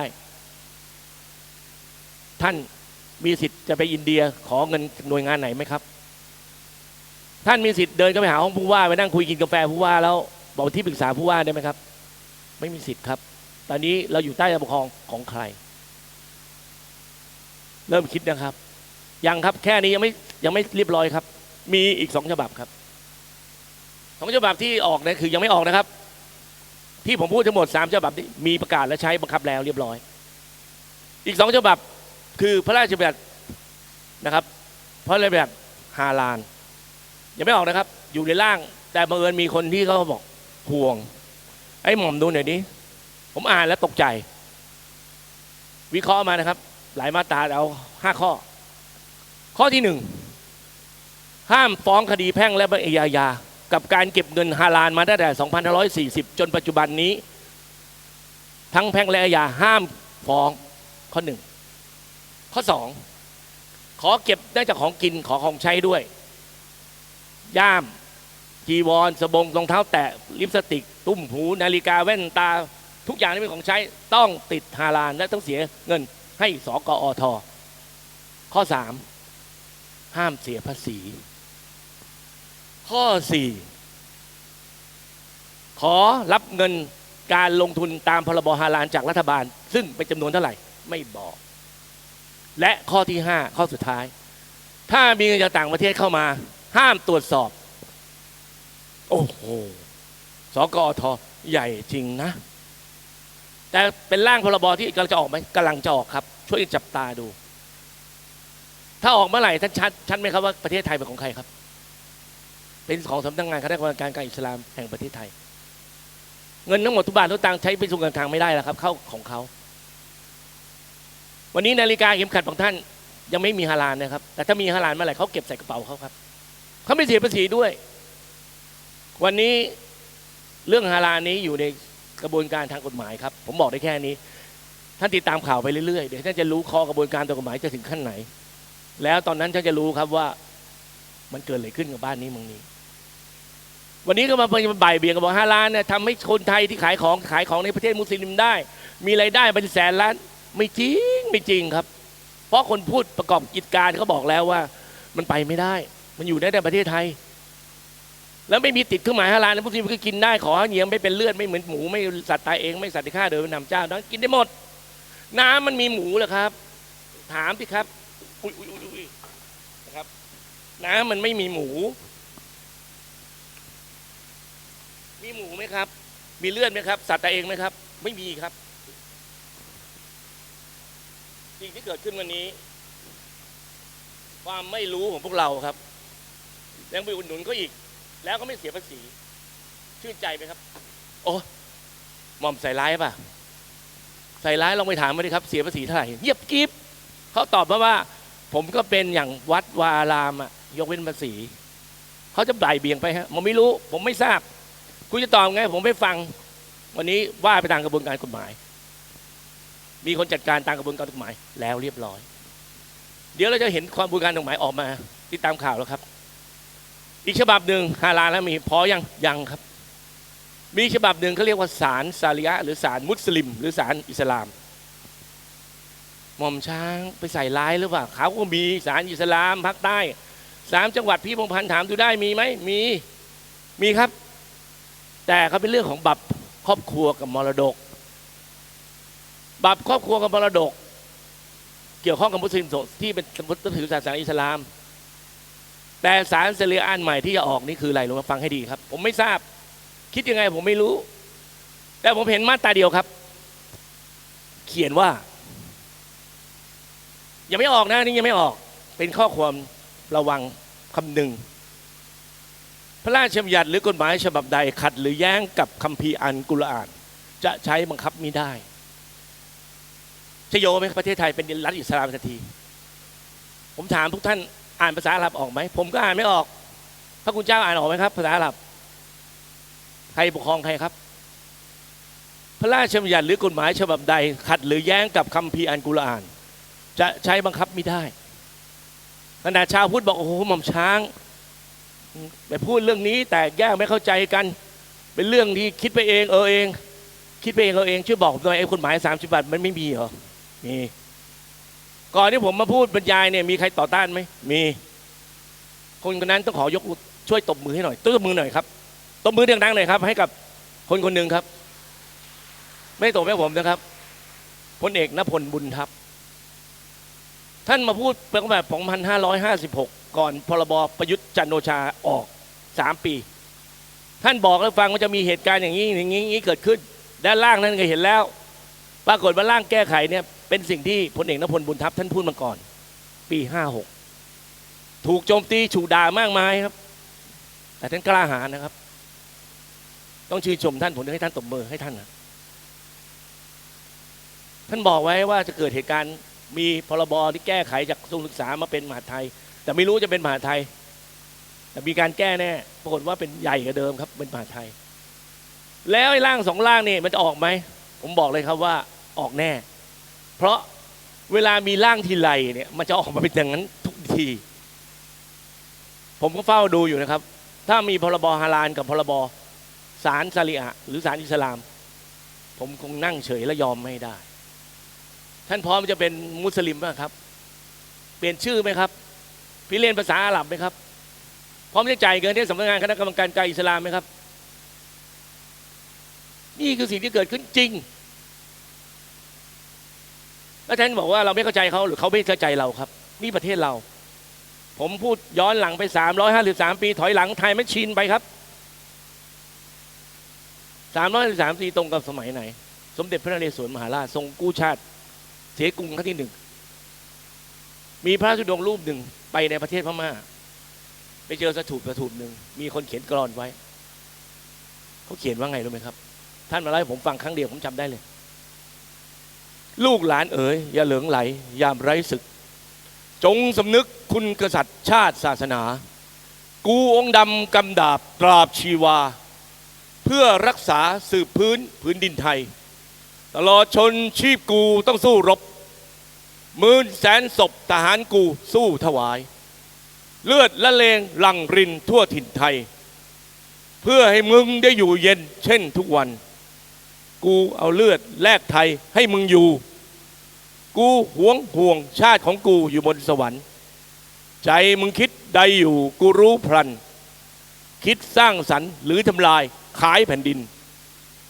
หากมึงรักภักดีพลีต่อชาติจงแคล้วคลาดอันตรายใดสิ้นหากใจชั่วคิดร้ายขายชาติกินกูจะล้างให้สิ้นด้วยดาบกู 343 ปีที่แล้ว ผู้ที่เสียสละชีวิตตามสมเด็จพระนเรศวรเป็นหมื่นเป็นแสนรักษาแผ่นดินให้เราลูกหลานได้ยืนอยู่ได้นั่งได้ยืนอย่างมีความสุขเราเสียกรุงครั้งที่2310เมื่อประมาณ200 กว่าปีนี้มาท่านทราบไหมครับเกิดอะไรขึ้นมีคำนิยาม3 คำในการท่านเสียกรุงครั้งที่2คำนิยามข้อแรกกำแพงอยุธยาแข็งแรงพม่ามิสามารถหักเอาได้นี่ข้อที่1ข้อที่2น้ำเหนือไหลมาน้ำท่วมอยุธยาน้ำท่วมพม่าต้องล่าทัพกลับไปนี่คือข้อที่2และข้อที่3ทหารกรุงศรีอยุธยาเก่งกล้าสามารถและมีสิ่งศักดิ์สิทธิ์พระสยามเทวาธิราชมากมายพม่ามีทางจะผ่าหรือหักเอาไปได้นี่คือข้อที่3ข้อแรกพม่าเผากำแพงเมืองสุดเข้าทางกำแพงมาได้เมื่อวันที่7 เมษายน 2310ในขณะที่เรากำลังเตรียมเลิงลื่นฉลองสงกรานต์ข้อ2น้ำเหนือมาพม่าเอาเรือนะครับต่อเรือเอาปืนใหญ่ใส่เรือยิงเข้าไปในพระนครทั้งกลางวันกลางคืนโดยที่เราไม่ได้ยิงออกมาสักนัดเดียวนี่คือข้อที่2ข้อที่3ทหารอยุธยาเก่งกล้าสามารถและมีพระสยามเทวาธิราชทหารเราไม่ได้ออกไปรบแม้แต่คนเดียวเพราะอยู่ในกำแพงห้ามออกไปรบถ้าออกไปรบอยากเป็นพันเป็นหมื่นหรือเป็นหลวงเหรอถึงอยากรบเป็นไงครับกรุงแตกวันที่7 เมษายน 2310ด้วยคำพูด3 คำคนทั้งกรุงศรีอยุธยาเชื่อไม่ทำอะไรยังจะฉลองสงกรานต์ด้วยสมเด็จพระเจ้าตากสินท่านตูชาติไล่พม่าสุกี้พระนายกองออกไปตีโพธิ์สามต้นแตกท่านทราบไหมครับเกิดคนไทยกี่ก๊กวันนั้น5 ก๊กวันที่ท่านตีโพธิ์สามต้นแตกท่านกวาดต้อนคนไทยได้10,000 เศษบอกว่าเฮ้ยมาช่วยกันรวบรวมคนรักชาติกู้บ้านกู้เมืองกันหน่อยสิไปช่วยกันไล่ขับไล่ลี้ล่าศัตรูออกนอกประเทศทุกคนก็สมัครบางคนเป็นเลี้ยงช้างเลี้ยงม้าทำครัวตีดาบเป็นทหารฝึกอาวุธมีคนอยู่กลุ่มหนึ่ง 3,000 คนประมาณนั้นนั่งก้มหน้าท่านถามว่าตกลงพวกมึงทำอะไรไม่ทำไม่ตอบนิ่งเป็นไทยเฉยท่านบอกว่าเมื่อไม่ทำอะไรชีวิตนี้กูขอเถอะถ้าศึกจับไปได้จะเป็นภัยต่อการกู้ชาติท่านก็เลยบอกงั้นชีวิตมึงกูขอเลยสั่งประหาร 3,000 คนนั้นตัดหัวหมดสั่งตัดหัวแล้วฝังไว้บริเวณแถวศรีราชนะครับแล้วคนบางคนที่รอดไปนะคือลูกหลานที่หนีอยู่หนองจอกบินบุรีตามประวัติศาสตร์นะครับจดหมายเหตุลงไว้ว่าศาสดาของพระมหามัดสมัยนั้นใครนับถือศาสดาพระมหาและศาสนาคริสต์ถูกตัดหัวหมดการกู้ชาติถึงสำเร็จเพราะว่าเป็นที่เกรงกลัวบารมีท่านตัดหัวคนที่ไม่เล่าใจใส่บ้านเมืองและขณะที่อริยศัตรูท่านก็ขับไล่คนไทยด้วยกันท่านก็ปราบ5 ก๊กสำเร็จแล้วท่านทำเสร็จท่านบอกว่าไงทราบไหมครับฟังพระราชนิทานพระองค์ท่านอันตัวพ่อชื่อว่าพระยาตากทนทุกชาติกู้ชาติพระศาสนาถวายแผ่นดินให้เป็นพุทธบูชาแด่ศาสนาสมณะพระพุทธโคดมให้ยืนยงคงท่วน 5,000 ปีสมณะพราหมณ์ชีปฏิบัติให้พอสมเจริญสมถะวิปัสสนาพ่อชื่นชมถวายบังคมรอยบาทพระศาสดาคิดถึงพ่ออยู่คู่กับเจ้าชาติของเราอยู่คู่พระศาสนาพระพุทธศาสนาอยู่ยงคู่องค์กษัตรา พระศาสดาฝากไว้ให้คู่กันสิ่งนี้สมเด็จพระเจ้าตากสินมหาราชท่านมีพระราชนิพนธ์ว่าแผ่นดินนี้เป็นแผ่นดินพระพุทธศาสนาตามบรรพชนบุรพกษัตริย์ทุกพระองค์ดังนั้นใครก็ตามที่บอกแผ่นดินนี้เป็นของคนอื่นหาใช่ไม่จงไปเอาที่อื่นแผ่นดินนี้เป็นดินแดนของชาวพุทธความใจดีของท่านถ้าท่านไม่สนใจบ้านเมืองไม่สนใจจะทำอะไรท่านก็คิดถึงผีหัวขาด 3,000 คนนะครับท่านจะเป็นหนึ่งในผีหัวขาด 3,000 คนหรือเป็นหนึ่งในทหารที่กู้กรุงเลือกเอาท่านเลือกได้ที่ผมใส่หมวกนักรบเพื่อเป็นการ น้อมนำลึกถึงบุญคุณของที่มีบรรพบุรุษที่รักษาบ้านเมืองให้เราคนนั้นคือทหารนี่เป็นการรำลึกถึงพระคุณของทหารที่ตามเสด็จเมื่ออยู่คนบาทบูรพากษัตริย์ทุกพระองค์ที่เป็นนักรบตั้งแต่พ่อขุนตั้งแต่ครั้งเก่าทุกพระองค์ก็ทำหน้าที่อย่างหนึ่งคือนำพระพุทธศาสนามาสถิตตั้งมั่นในสวรรณภูมิสยามประเทศให้เราได้รู้ว่าทุกข์คืออะไรออกจากทุกข์อย่างไรอยู่กับทุกข์ได้ยังไงนั่นคือธรรมะที่พระพุทธเจ้าทรงแสดงไว้ดีแล้วให้เราเป็นลูกหลานได้ใช้ชีวิตในความเป็นจริงทุกท่านบอกว่าบอมเราตัวเล็กๆทำอะไรได้ท่านหยิกตัวเองครับทุกคนหยิกตัวเองเดี๋ยวนี้ท่านได้ยีนถึงความเป็นพ่อเป็นแม่มาจากบรรพบุรุษมาทุกคนใครบอกไม่มีพ่อแม่ไม่มีครับเกิดมาเองไม่ได้ยีนของท่านได้มาแล้วครับของนักรบเป็น100 ปีเกิดมาเป็นภพทุกชาติถ้าท่านได้สำนึกในระลึกถึงคุณบิดามารดาท่านถือว่ามีเง่ามีรากท่านถือว่าเป็นผู้สำนึกในบุญคุณของบรรพบุรุษแต่ท่านบอกว่าประเทศชาติไม่สนใจขอทำมาหากินได้ไม่สนใจขอที่อยู่อย่างนี้ได้ท่านกำลังทำตัวไม่ได้นึกถึงบุญคุณของบรรพบุรุษท่านจะเสียใจนะครับว่าเรานี้เป็นลูกหลานท่านอยากหลับตาไหมครับหลับตาอย่างหนึ่งท่านลองไปอยู่ในป่าคืนเดียวโดยที่ไม่มีไฟไม่มีเอาทานทาตัวไม่ให้ยุงกัดท่านอยู่ได้ไหมครับคืนเดียวผมขอคืนเดียวแต่คนที่รักบ้านรักเมืองนะครับที่เป็นทหารสมัยโบราณเขาอยู่ในป่าเป็นเดือนเป็นปีแล้วก็รักษาเป็นดินนี้แล้วท่านจะขายที่ดินให้กับมัสยิดเพื่อมาปกครองและจ่ายเงินดูแลบำรุงก็อีกท่านคิดเอาท่านได้ทำหน้าที่ของท่านหรือยังได้พิทักษ์ปกป้องพระพุทธศาสนาได้พิทักษ์ปกป้องแผ่นดินไม่ให้ตารางนิ้วเดียวเป็นของศัตรูหรือให้ของคนอื่นถ้าใครคิดจะขายบ้านขายเมืองท่านทำแล้วก็คือการขายที่ให้กับศาสนาอื่นแล้วไปอยู่กับศาสนาเขาทำลายวิญญาณในการรับถือศาสนาอื่นไปแล้วก็ถือท่านทำลายบรรพบุรุษของท่านด้วยท่านถามหรือยังว่าปู่ย่าตาทวดที่ท่านมีอยู่เนี่ยเขาให้ท่านเป็นใครท่านไม่สามารถถามได้แล้วครับเพราะท่านเหล่านั้นได้ไปสู่สัมปายภพแล้วแต่สิ่งที่ท่านทำได้คือท่านได้สำนึกบุญคุณกับบรรพบุรุษท่านนั่นคือสิ่งที่ท่านทำแล้วถ้าเกิดพรบ2 ฉบับนี้พรบฮาลาลกับพรบสารสาริยาออกผมคนหนึ่งครับไม่ยอมแน่ใครยังไม่ยอมกับผมมั่งก็ตามผมมาครับแล้วมีคำถามใดหลังจากผมจบบรรยายแล้วยินดีนะครับขอบคุณครับ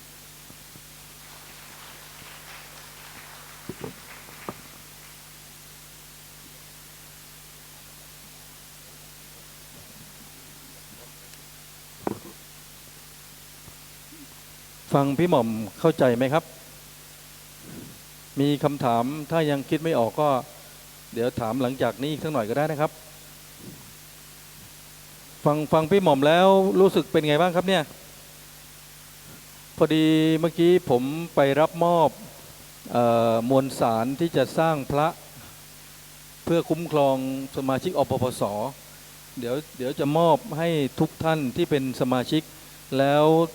ตั้งมโนปณิธานว่าจะทำนุบำรุงพระพุทธศาสนาจะปกป้องพระศาสนาให้ปลอดภัยแล้วจะมีพระรุ่นนี้ซึ่งเจ้าของมวลสารหลักเลยก็คือท้าวเวสสุวรรณนะครับท้าวเวสสุวรรณท่านหามวลสารมาให้จากเนปาลแล้วก็มีพระอาจารย์อรุณ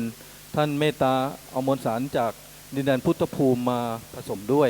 ก็จะเป็นพระที่เรียกว่าใครได้พระรุ่นนี้ไปเนี่ยเท่ากับว่าเป็นองครักษ์พิทักษ์พระพุทธศาสนา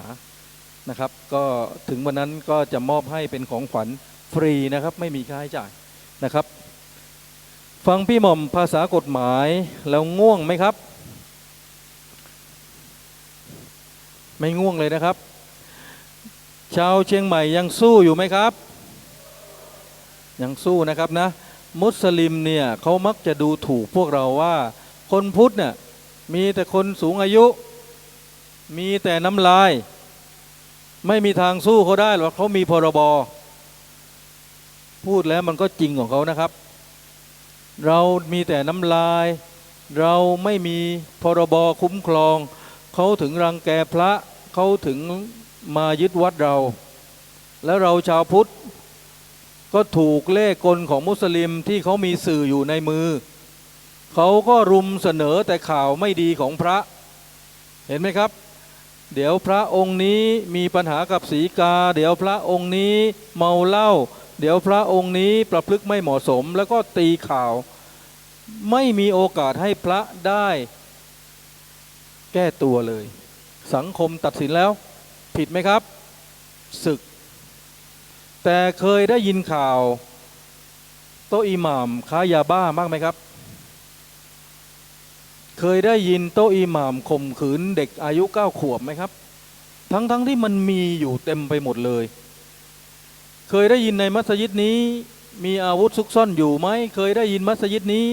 มีมุสลิมต่างด้าวมาอยู่ไหมไม่เสนอเลยต่อให้วันนี้มีชาวพุทธร่วม10,000 คนมาอยู่ที่นี่เชื่อไหมครับว่าจะไม่มีสื่อฉบับไหนมาลงข่าวเชื่อผมไหมครับมีนักข่าวนะมีมาถ่ายรูปแต่เวลาจะเอาไปลงหนังสือเนี่ยบรรณาธิการบอกว่าเอาออกเพราะมุสลิมมันวางแผนมาร่วม100 ปีนะครับเขาวางแผนส่งคนของเขาไปอยู่ตามกระทรวงทบวงกรมตั้งแต่ปี24ที่พลเอกเปรมมีพรบออกมาให้เข้าเรียนโรงเรียนนายร้อยโดยไม่ต้องสอบแข่งขันเข้ากระทรวงทบวงกรมโดยไม่ต้องสอบจากปี24จนถึงปี62ในกี่ปีแล้วล่ะครับ38 ปีใช่หรือไม่แล้ว38 ปีตั้งแต่เป็นนายร้อยวันนี้เขาน่าจะเป็นนายร้อยเหมือนเดิมหรือเป็นนายพลครับจากตำแหน่ง C เล็กๆในราชการก็จะเป็น C ใหญ่ถูกไหมครับเขามีเงิน5 ล้านปีหนึ่งเป็น 3-4 แสนล้านป่านนี้เงินเหล่านั้นเขาไปซื้อผู้หลักผู้ใหญ่ในบ้านเมืองเราเต็มไปหมดเขามีลูกสาวสวยๆที่จะไปบรรณาธิการให้กับพวกนายพลผู้หลักผู้ใหญ่ถามหน่อยถ้าเราได้ภรรยาน้อยเป็นเด็กอ้อๆสัก18 ปีสวยงามแล้วไม่มีเงื่อนไขแล้วพ่อเขาเป็นมุสลิมเนี่ยผมเป็นนายพลเนี่ยผมต้องเกรงใจพ่อเขาไหมผมต้องเกรงใจพ่อตาน้อยไหมครับแล้วถ้ามุสลิมทำอะไรไม่ดี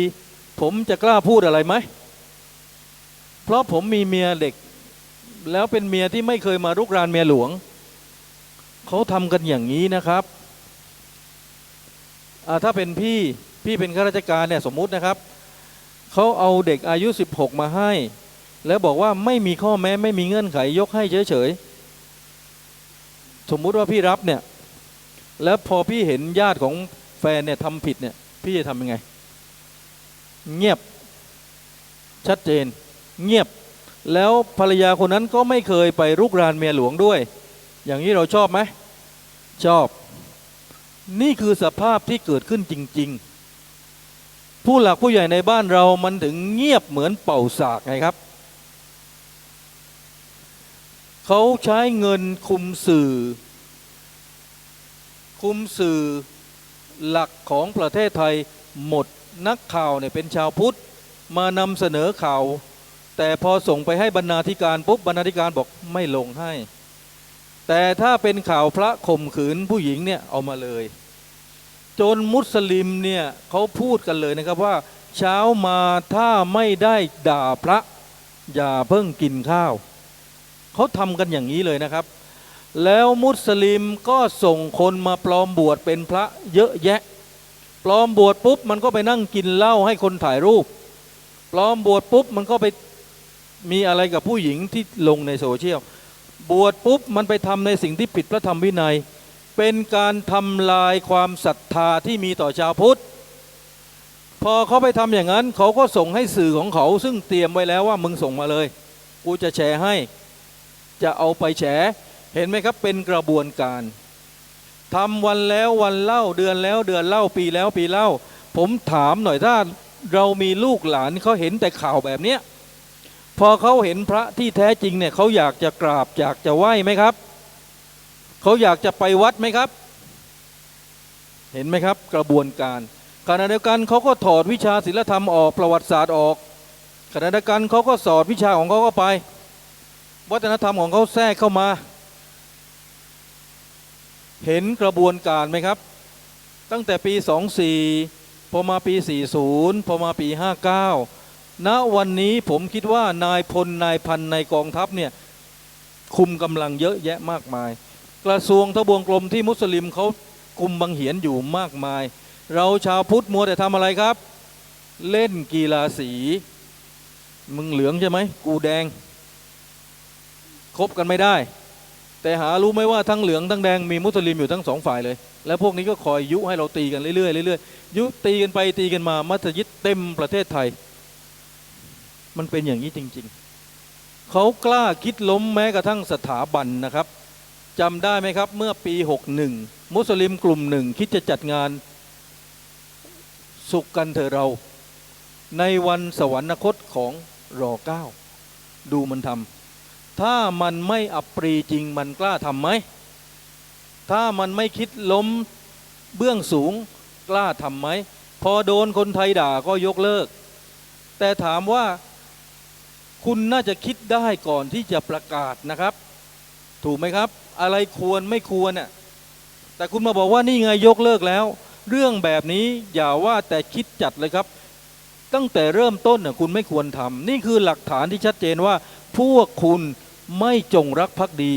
คุณจะทำลายทั้งแต่ชาติศาสนาและพระมหากษัตริย์หลักฐานปรากฏชัดเจนเต็มไปหมดแล้วตอนนี้จนเถียงไม่ออกแทบจะไม่มีจังหวัดไหนในแผ่นดินนี้ที่ไม่มีมัสยิดเหลือบริสุทธิ์อยู่จังหวัดเดียวเท่าที่รู้ตอนนี้รู้ไหมครับจังหวัดไหนจังหวัดที่ยังไม่มีมัสยิดหนึ่งเดียวในประเทศไทยรู้ไหมครับจังหวัดไหนน่านว่าบริสุทธิ์แล้วแต่ได้ข่าวว่าแอบใช้บ้านเป็นมัสยิดไม่ใช่น่านบอกใบ้ก็ได้ว่าอยู่ที่อีสานติดแม่น้ำโขงจังหวัดที่มีพระธาตุสวยๆสูงๆจังหวัดนครพนมตบมือให้นครพนมหน่อยครับยังรักษาความบริสุทธิ์ไม่ใช่ว่าไม่มีนะครับมุสลิมไปสร้างมัสยิดแล้วแต่ถูกเจ้าคณะอำเภอนาแกซึ่งเป็นแกนนำเสื้อแดงยกพวกไปถล่มจนราบพนาศูนย์เสียงสาธุการให้เจ้าคณะอำเภอนาแกหน่อยนะครับนี่คือเรื่องจริงเขาต้องการให้ทุกจังหวัดมีมัสยิดตามที่พี่หม่อมพูดเพื่อจะได้มีคณะกรรมการไปนั่งเคียงข้างผู้ว่าเพราะฉะนั้นที่อำเภอฝางไร่ละ50 ล้านก็ไม่ขายผมถามชาวอำเภอเมืองหน่อย100 ล้านขายไหมครับเขาให้ไร่ละ100 ล้านไม่มีเงื่อนไขขายไหมครับอ่ะพี่นั่งหน้าสุดเนี่ยให้100 ล้านแถมเมีย4 คนพี่ขายไหมอะไรนะพี่ไม่ขายเพราะไม่ไหวหรือว่าไม่อยากจะขายพี่บอกว่าทำไมไม่มาถามกูก่อนหน้านี้ตอนนี้ไม่ไหวแล้วหรือเปล่าขายไหมครับขายก็ถูกประณามชั่วลูกชั่วหลาน7 ชั่วโคตรว่าเป็นพวกขายชาติลองขายดูสิครับเพราะบ้านเราเชียงใหม่เนี่ยอยู่กันอย่างสงบสุขเมื่อเราขายที่ให้กับมุสลิมมาสร้างมัสยิดนั่นเท่ากับเราเปิดประตูให้ผู้ก่อการร้ายมันเข้ามาทำลายพี่น้องของเราแล้วทุกคนที่ถูกทำร้ายก็จะชี้หน้าเราว่าเพราะพวกมึงนี่แหละเห็นแก่ได้ชัดเจนไหมครับอ่ะโดยวอมๆนะครับสมมติว่าผมเนี่ยเป็นมุสลิมคลุมหัวแล้วก็เครายาวยืนอยู่ตรงเนี้ยอยากจะทำอะไรผมครับตอนนี้อยากจะบอกอะไรผมได้ยินแว่วๆน่ากลัวมากเลยทางนู้นอยากจะทำอะไรผมครับได้ยินว่าโดดถีบ2 ครั้งผมได้ยินนะทางนี้บอกว่าข้างหลังอยากจะทำอะไรผมครับอยากจะให้ผมไปเป็นเพื่อนบ้านไหมอยากจะให้ผมเป็นลูกเขยไหมรังเกียจผมไหมยังไงนะรังเกียจผมใช่ไหมครับถ้าผมชื่อบังประยุทธ์ล่ะ ได้ยินว่าโคตรเกลียดเลย มีใครมีลูกอยากจะตั้งชื่อว่าประยุทธ์บ้างไหมครับพอพูดเรื่องนี้รู้สึกหายง่วงเลย แต่เดี๋ยวมันจะเข้าการเมืองแต่คุณประยุทธ์เนี่ยอปปสเคยตั้งโต๊ะแถลงการและไล่มาแล้วนะครับแต่ไล่ในฐานะที่เขาออกพรบส่งเสริมกิจการฮัทปี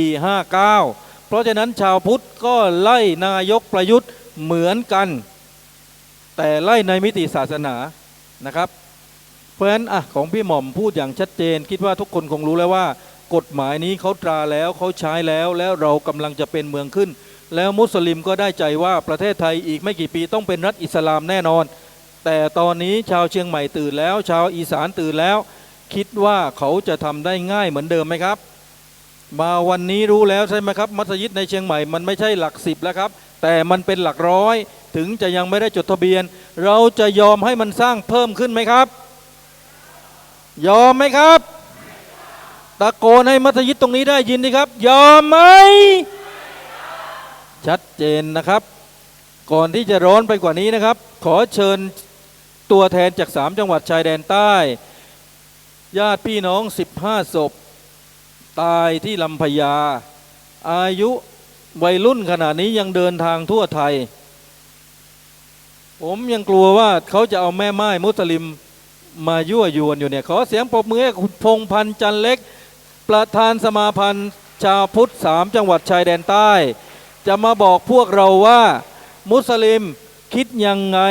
พูดยังไงและทำยังไงโหดร้ายยังไงยินจากปากเขาเลยนะครับขอเชิญเลยนะครับพูดวันนี้แล้วคงกลับไปยะลาไม่ได้แล้วมั้งครับ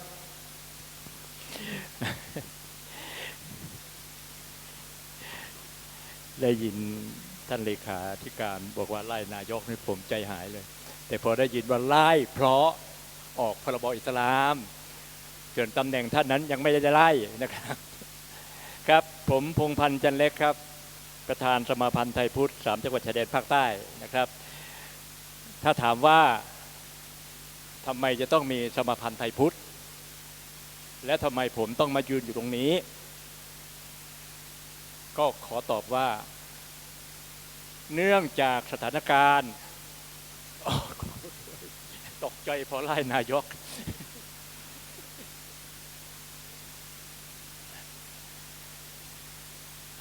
เพราะเหตุว่าหลังจากวันที่4 มกราคม 2547นะครับท่าน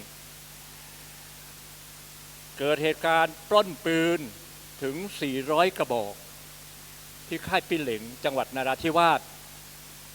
ท่านลองคิดดูดิครับ M16 400 กระบอกต้องใช้คนเท่าไหร่และปล้นในค่ายทหารมันถือว่าเป็นเหตุการณ์ที่ร้ายแรงเท่านั้นยังไม่พอวันที่4 มกราคมปล้นปืน22 23 2 วันฆ่าพระสงฆ์องค์ข้าเจ้าใช้มีดสปาต้าฟันพระมรณภาพที่วัดเวฬุวันที่วัดหน้าถ้ำที่วัดคลองทรายในและก็หลายที่ที่วัดหัวสะพานดำพระออกบิณฑบาตกับทหารถูกฆ่าถูกยิงจนวัดหัวสะพานดำร้างนอกจากนั้นฆ่าพระยังไม่พอทำร้ายเจ้าหน้าที่ของรัฐเผาทรัพย์สินทางราชการวางระเบิดปิดตลาดยะลาครับเมื่อวันที่15 กรกฎาคมปิดตลาดวางระเบิด30 กว่าลูกตำรวจเสียชีวิตประชาชนเสียชีวิตและหลังจากนั้นเป็นที่มาของการออกพรกฉุกเฉินรัฐบาลสมัยนั้นแหละครับปี 28ความรุนแรงถึงแม้เราจะออกกฎหมายพิเศษมันก็รุนแรงขึ้นอีกฆ่าพระที่วัดพรหมนิวาสเผาโบสถ์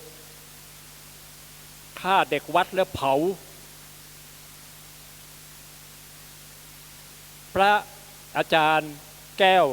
สุทธิโรท่านก็อยู่ในกุฏิเห็นเหตุการณ์มันสงบไปแล้วเสียงปืนเงียบไปแล้วถึงครึ่งชั่วโมงท่านก็ออกมาท่านไม่คิดว่ามันแอบอยู่มันก็ฟันมรณภาพ นี่คือความรุนแรงของสามจังหวัดภาคใต้ แล้วเกิดอย่างต่อเนื่องครับฆ่ารายวันเลยขี่มอเตอร์ไซค์ไม่ได้ไล่ฟันกันกลางตลาดไล่ฟันกันกลางหมู่บ้านจนกระทั่งมาถึงปี 60 องค์กรของคนไทยพุทธก็รวมตัวกัน50องค์กรทั้งหมดพุทธรักษาเครือข่ายไทยพุทธเพื่อสันติภาพหลายเครือข่ายครับ50องค์กรก็ตกลงประชุมกันเมื่อวันที่15มิถุนายน60เราจะทำยังไงถ้าพี่น้องคนไทยพุทธอย่างนี้หมดแน่เพราะเท่าที่เราสำรวจในช่วงนั้นวัดร้างไปแล้ว9วัดและชุมชนพุทธที่จะร้างนะครับ27ชุมชนถ้าที่เราสำรวจในชาวภาคใต้4อำเภอของจังหวัดสงขลาก็เลยตัดสินใจจัดตั้งขึ้นมาเป็นสมาพันธ์ช่วงนั้นผมได้เป็นประธานสมาพันธ์ไทยพุทธจังหวัดยะลาซึ่งเรามี11องค์กรแล้วก็มีสมาพันธ์ไทยพุทธนราธิวาสสงขลาปัตตานีพอรวมกันเสร็จเราก็มาประชุมกันถ้าเราอยู่แต่ละจังหวัดไม่ไหวแล้วต้องรวมกันทั้ง3จังหวัด4อำเภอจังหวัดสงขลาขึ้นเป็นหนึ่งเดียวเพื่อรวมคนพุทธให้เป็นหนึ่งเดียวให้ได้ผมก็ได้รับเลือกขึ้นมาเป็นประธานสมาพันธ์ไทยพุทธจังหวัดชายแดนภาคใต้คิดทันทีเลยในวันที่รับตำแหน่งผมบอกกับพี่น้องคนไทยพุทธที่เป็นตัวแทนองค์กรต่างๆ50องค์กรว่าจะต้องออกไปบอกกับพี่น้องคนไทยพุทธทั้งประเทศว่า3จังหวัดชายแดนภาคใต้ถึงวิกฤตสุดๆแล้ว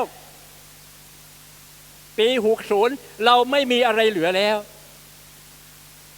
ส่วนราชการโรงพยาบาลหลังจากในปี55เนี่ยผมจำไม่ค่อยแม่นนะแต่ว่ารับสมัครนักศึกษาเรียนพยาบาลมาเรียนเชียงใหม่ด้วย3,000 คนโชคดีที่ว่า 1,500 คนนะถูกรีไทร์ออกไปไม่จบ 1,500 คนมีพุทธอยู่ไม่กี่คนเยาวชนพุทธไม่กี่คนเขาเป็นสัดส่วนเอามุสลิมทั้งหมดแต่มีเยาวชนพุทธไม่กี่คนนักศึกษาพุทธไม่กี่คนได้เป็นพยาบาลเดี๋ยวนี้เต็มหมดทุกพื้นที่ท่านเชื่อหรือไม่ถ้าผมจะพูดว่าแต่ละโรงพยาบาลอาหารที่เลี้ยงคนป่วยมุสลิมเขาว่าอะไรผมทำหนังสือถึงโรงพยาบาลยะลาขอได้ไหมหลังจากที่ขอจากสปต.ขอจากผู้ใหญ่หลายๆท่านว่าแม้แต่ขอจากท่านนายกปัจจุบันนี่แหละและท่านนายกสั่งการให้รัฐมนตรีว่าการกระทรวงสาธารณสุขจัดครัวให้ครัวคนไทยพุทธไม่จัดให้ผมก็ทำหนังสือไปยื่นที่โรงพยาบาลยะลาว่าขอให้มีครัวพุทธดูสิครับความใจไม้ไส้ระกรรมเขาชี้แจงออกมาว่าครัวอิสลามเป็นครัวสากลท่านคิดยังไงครับเขาบอกว่าครัวอิสลามนะใช้กับโรงพยาบาล19โรงพยาบาลในจังหวัดชายแดนภาคใต้นี่เป็นครัวสากลเขาไม่ยอมทำครัวพุทธให้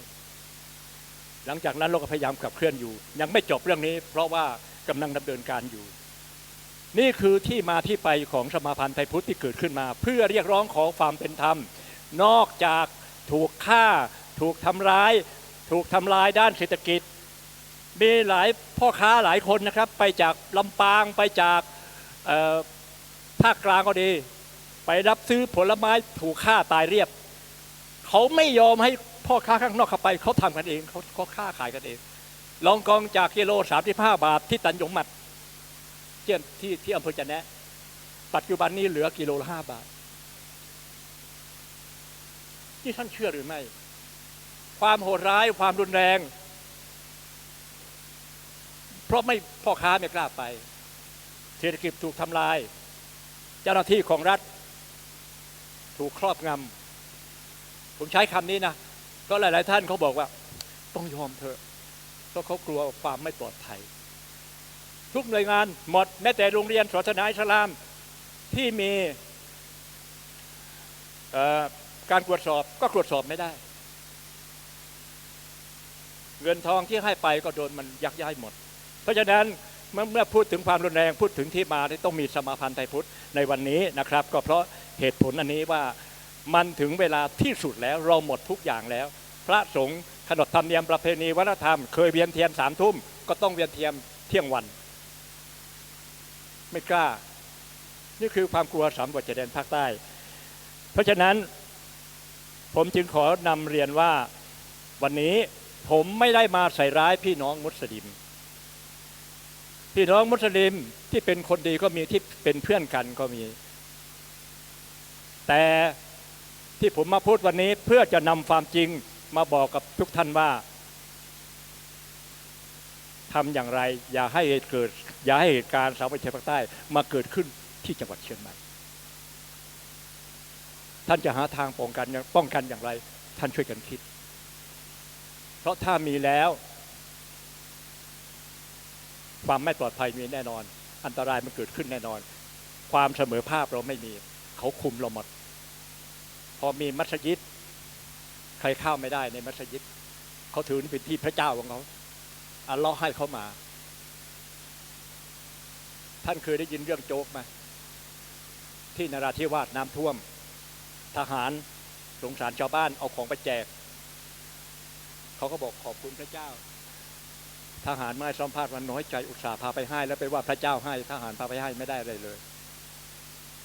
เขาเป็นคนเชื่ออย่างนั้นเพราะฉะนั้นในเมื่อมันเกิดเหตุการณ์รุนแรงขึ้นมาอย่างนี้นะครับสาเหตุหลักมาจากอะไรเดี๋ยวผมขอ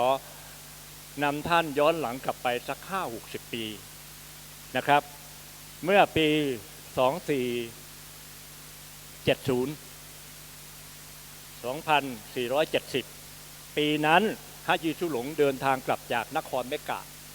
ซึ่งท่านไปจากปัตตานีเมื่ออายุ13 ปี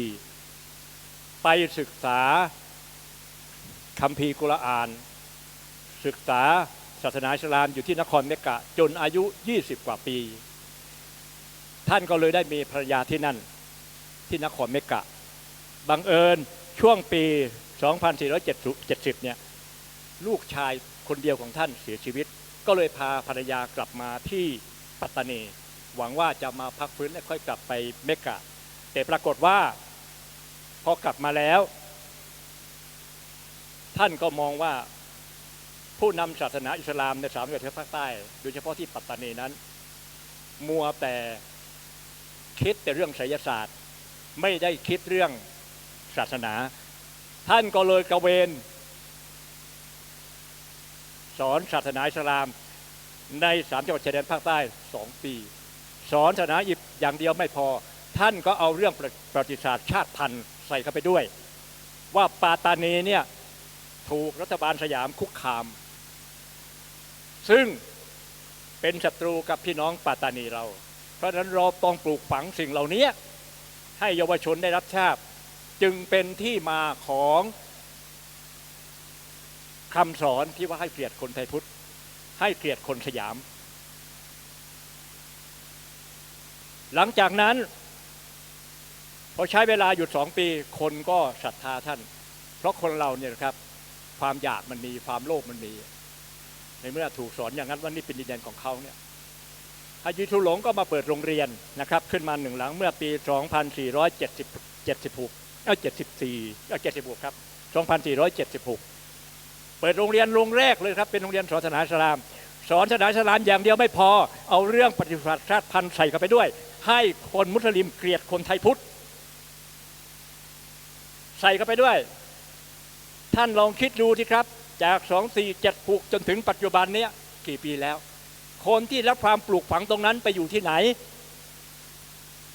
ถ้าผมจะพูดว่าคนเหล่านั้นไปเป็นผู้บริหารประเทศไปเป็นนายพลไปเป็นข้าราชการชั้นผู้ใหญ่ใส่ร้ายมากไหมผมว่ามันไม่น่าจะใส่ร้ายนะท่านเชื่อหรือไม่ในช่วงเกิดเหตุการณ์ตั้งแต่ปี47จนถึงปัจจุบันเนี่ยขออภัยจนถึงก่อนที่จะมีสมาพันธ์เนี่ยเกิดเหตุการณ์ขึ้นมาพอเราไปบอกเขาว่าวันนี้มีการวางระเบิดขอกำลังเจ้าหน้าที่ไปวันนี้คนถูกฆ่าขอกำลังเจ้าหน้าที่ไปเขาไม่ให้ผมมีประสบการณ์ใกล้บ้านผมคนไปกรีดยาง2 คนผัวเมียถูกฆ่าตายเราก็มาขอกำลังทหารที่วัดทหารบอกไปไม่ได้เพราะอยู่ในที่ตั้งเอ้า ก็ต้องไปขอจากทางที่โรงพักตำรวจมีสพตำรวจลำใหม่อยู่ใกล้ๆตรงนั้นแหละตำรวจก็บอกว่าไปไม่ได้มีคำสั่งให้อยู่ในที่ตั้งนี่มันเกิดจากอะไรเกิดจากนโยบายใช่หรือไม่ใครคนออกนโยบายผู้หลักผู้ใหญ่ในกระทรวงในกองทัพใช่หรือไม่วันนั้นพอเราน้อยใจไม่รู้ทำไงไปกันเองเอาไฟรถยนต์ปาดหน้าไปบางคนก็เอาตะเกียงที่ไปกรีดยางเดินเข้าไปจึงเห็นศพเสียชีวิตทั้ง2 รายเลยไม่ใช่เหตุการณ์นี้เหตุการณ์เดียวมีหลายเหตุการณ์ท่านเชื่อหรือไม่ว่าที่เจาะไอร้องชุมชนไทยพุทธถูกกราดยิงทั้งเด็กทั้งผู้ใหญ่ทั้งคนเฒ่าคนแก่คนชราเมื่อตอน2 ทุ่มข้าไปตอนนั้นข้าไปไม่ได้นโยบายไม่ให้ออกนอกที่ตั้งไปวันรุ่งเช้า8 โมงเช้าผมรู้เรื่องนี้ผมยังพูดเลยผมบอกว่าอย่างนี้นี่เองโจรมันถึงได้เหือกเหิมพอทำงานเสร็จแล้วพอฆ่าชาวบ้านเสร็จแล้วมันก็สามารถไปนอนกับเมียได้หมดทั้ง4 คนนี่คือเหตุการณ์ที่เกิดขึ้นใน3 โรงเรียนภาคใต้ความรุนแรงที่ร้ายกว่านั้นท่านเชื่อหรือไม่ว่าเมื่อปี24เนี่ยรถประจำทางเนี่ยครับวิ่งผ่านอำเภอมายอออกจากตัวอำเภอมายอมันก็ให้หยุดรถคนร้าย10 คนมีอาวุธปืนครบมือแล้วให้คนลงจากรถใครละหมาดได้ไปอยู่กลุ่มหนึ่งนี่แสดงว่าเป็นมุสลิมใครที่ละหมาดไม่ได้นี่คือคนพุทธอยู่กลุ่มหนึ่งมุสลิมมันปล่อยพุทธฆ่าหมดแล้วเผาตรงนั้นนี่เรื่องจริงครั้งหนึ่งเมื่อปี47เกิดขึ้นที่อำเภอบรรนังสตาจังหวัดยะลารถเมล์มาจากเปตงมาที่ตำบลถ้ำทะลุมันออกมาอาวุธครบมือให้หยุดแล้วให้คนพุทธให้คนในรถลงมาใครละหมาดได้กลุ่มหนึ่งละหมาดไม่ได้กลุ่มหนึ่งเผาหมดเลยฆ่าแล้วเผา12 ศพวันนั้นมีปลัดอำเภออยู่ด้วยผมยังไปร่วมงานศพท่านที่อำเภอเปตงหลังสุดเมื่อไม่นานมานี้ปี51เกิดขึ้นที่อำเภอยะหารถตู้มาจากเปตงไปทางโน้นเขาว่ามาหาดใหญ่ทางนี้มันใกล้มาทางปะแตมาทางอำเภอยะหาแทนที่จะไปทางยะลามันอ้อมมาโดนเขาที่อำเภอปะแตที่บ้านที่ตำบลปะแตเหลือคนขับรถตู้คนเดียวเพราะเป็นมุสลิมนอกนั้นขึ้นไปยิงหัวเรียบแล้วเผานี่คือความโหดร้ายของคนกลุ่มนี้ถามว่าคนที่ดีๆมีไหมมีไม่ใช่ไม่มีแต่ว่าถูกครอบงำถูกนโยบายที่พยายามให้คนไทยพุทธออกนอกพื้นที่พยายามที่จะเบียดบังให้คนไทยพุทธออกนอกพื้นที่เพื่อที่จะแย่งพื้นที่ตรงนั้นให้ได้เอาพื้นที่ให้ได้เพราะว่าถ้าเราไม่มีคน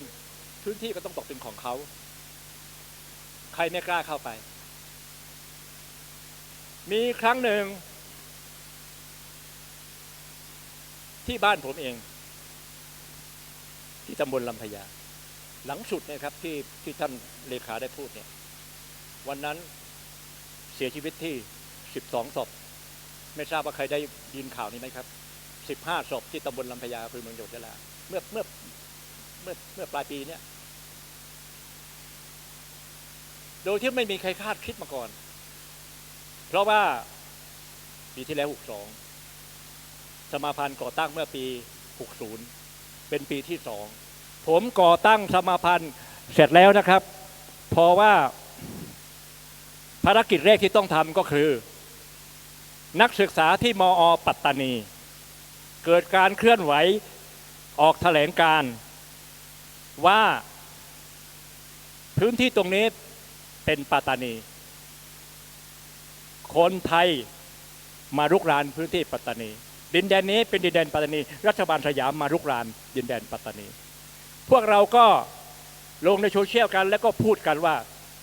ในเมื่อเป็นอย่างนี้มันน่าจะไม่ถูกต้องเพราะเป็นนักศึกษาอยู่ในสถาบันศึกษาของชาติไม่ควรที่จะมาสร้างความแตกแยกถึงขนาดนั้นในกลุ่มเขาก็บอกใครกล้าทำเรื่องนี้บ้างหนังสือให้อธิการบดีและวางพวงหรีดไอ้ผมในฐานะประธานสมาพันธ์ทำยังไงผมก็ส่งไลน์ไปวันอาทิตย์พรุ่งนี้เวลา10 โมงเจอกันที่หน้ามอ.ปัตตานี ครั้งแรกคนไทยพุทธที่กล้าสู้ขึ้นมาไปกันวันนั้นสมาพันธ์ประมาณ200 คนแต่คนที่ไปนั้นประมาณ500 คนมีเจ้าหน้าที่2-3 ชั้นทั้งนอกเครื่องแบบทั้งในเครื่องแบบเพราะว่ามันไม่เคยมีชาวพุทธลุกขึ้นมาผมก็ไปถึงก็ยื่นอ่านแถลงการวางพวงหรีดเสร็จหน้ามอ.ปัตตานีอ่านแถลงการขอประณามการกระทำนักศึกษากลุ่มนี้ขอให้สถาบันตรวจสอบนักศึกษากลุ่มนี้แล้วก็เข้าไปในวิทยาลัยมหาวิทยาลัยแล้วก็ยื่นหนังสือให้อธิการบดีท่านรองอธิการบดีลงมารับเรื่องแต่ก็ได้ผลนะครับหลังจากวันนั้นไม่ถึง3 วันวันนั้นเป็นวันที่2มีคนโทรศัพท์มาหาผมมึงระวังไม่เกิน5 วันขนาดนั้นเลยนะครับท่านแล้วหลังจากนั้นตามผมถึงบ้านไปกัน2 คันรถ4 ประตู2 คันจอดเรียงกันหน้าบ้านเลยเพราะบ้านผมติดถนนใหญ่ผมก็เดินออกไปพอเดินไปขอโทษครับมาหาใครครับบ้านนี้บ้านเลขที่47ใช่ไหมผมบอกใช่ว่ามีอะไรครับต้องการมาประเมินโอ้ผมว่าถ้าคุณจะประเมินต้องไปประเมินที่บ้านกำนันไปหากำนันผู้ใหญ่บ้านเพื่อประเมินที่ดินมันบอกไม่เขาสั่งให้มาที่นี่มาประเมินเจ้าของบ้านผมรู้ทันทีมองหน้าผากเขาทันทีประทานโทษต้องขออภัยพี่น้องมุสลิมด้วยหน้าผากนี่ดำเลยแสดงว่าเขาละหมาดจนหน้าผากดำนี่ขอโทษแล้วนะครับสำหรับพี่น้องมุสลิมที่ดีๆนะนี่ผมพูดถึงคนที่ไปกลุ่มนั้น2 คันรถ10 คนผมก็พูดทำใจดีสู้เสือพูดจนเขายอมรับแล้วเขาก็กลับไปแล้วเขาบอกเขามาใหม่บอกไม่เป็นไรมาเถอะผมยินดีต้อนรับเขาขู่ถึงขนาดนั้นนะหลังจากโทรบอกแล้วว่าไม่เกิน5 วันแต่ด้วยเหตุด้วยผลด้วยที่เราทำมาไม่มีอะไรที่เป็นผลประโยชน์ไม่ได้ทำเพื่อส่วนตัวผมทำเรื่องสมาพันธ์มาตลอดเราทำเพื่อส่วนรวมจนว่ามีครั้งหนึ่งประธานโทษต้องเอ่ยนามต้องเอ่ยตำแหน่งของท่านแม่ทัพคนที่ผ่านมาพาคนกลับบ้านมาไว้ที่สุขิรินทร์พี่น้องสุขิรินทร์ไม่เอาทางนี้คงจำว่าสุขิรินทร์แล้วกันนะครับท่านคงอาจจะไม่รู้อยู่ที่นาราธิวาสก็มีหลายคนอย่างส่งสมาพันธ์อยู่ยังไงเขาจะพาโจรไปไว้ที่บ้านพวกเราแล้วเราไม่เอาเขาว่างั้นนะผมก็ส่งไลน์ไปเลยทั้งที่ผมไม่เคยไปเลยในพื้นที่ตรงนั้นพรุ่งนี้ผมเข้าสุขิรินทร์โอ้ยโทรศัพท์เข้ามาจะไปยังไงท่านประธานตกลงนี้จะเอาวาดถ้าอาจารย์ขาวอาสาไปกับฉันและโยมฉันจะพาไปท่านเชื่อหรือไม่ในกระบวนการที่เขาครอบงำอยู่ที่เขาทำอยู่พอไปถึงเนี่ยคืนนั้นผมถึงไปประมาณ1 ทุ่มผู้ใหญ่บ้านใน 3-4 หมู่บ้านวัดบ้านลีลานนท์บ้านจุฬาภรณ์มานั่งรอผมอยู่เขาก็เอาเอกสารให้ดูท่านนายอำเภอบอกว่าวันที่10ซึ่งวันที่ท่านแม่ทัพจะเข้าไปนะให้กำนันผู้ใหญ่บ้านหมู่บ้านละ15 คนออกไปอำเภอไปประชุมกันที่อำเภอเพื่ออะไรครับเพื่อที่จะในหมู่บ้านนั้นไม่ให้มีผู้นำให้มีแต่ชาวบ้านธรรมดาผมก็ถามผู้ใหญ่บ้านว่าแล้วคุณจะไปไหมล่ะผมไม่ไปว่าคุณทำถูกแล้วคุณไม่ไปนายอำเภอเอาคุณออกผู้ว่าเอาคุณออกแต่ชาวบ้านเลือกคุณเข้ามาใหม่แต่ถ้าคุณไปชาวบ้านจะเหยียบคุณผมอยู่ที่นั่นจนถึงเที่ยงคืนวันรุ่งเช้าท่านแม่ทัพเข้าไปท่านก็ให้สัมภาษณ์คนแค่400-500 คนเองที่ไม่ต้องการที่คัดค้านอยู่แต่คนส่วนใหญ่เขายังเอารุ่งเช้าผม8 โมงผมโทรไปถามเลยว่าผู้ใหญ่บ้านตอนนี้คนมาเท่าไหร่ 2,000 ชาวบ้านลุกขึ้นมา 2,000 ท่านแม่ทัพก็ประชุมชาวบ้านถามคำเดียวแม่ทัพถอยเลยจังหวัดเชียงใหม่ถ้ามีเหตุการณ์อย่างนี้ใช้ได้ชาวบ้านลุกขึ้นมายกมือท่านแม่ทัพอนุญาตให้พูด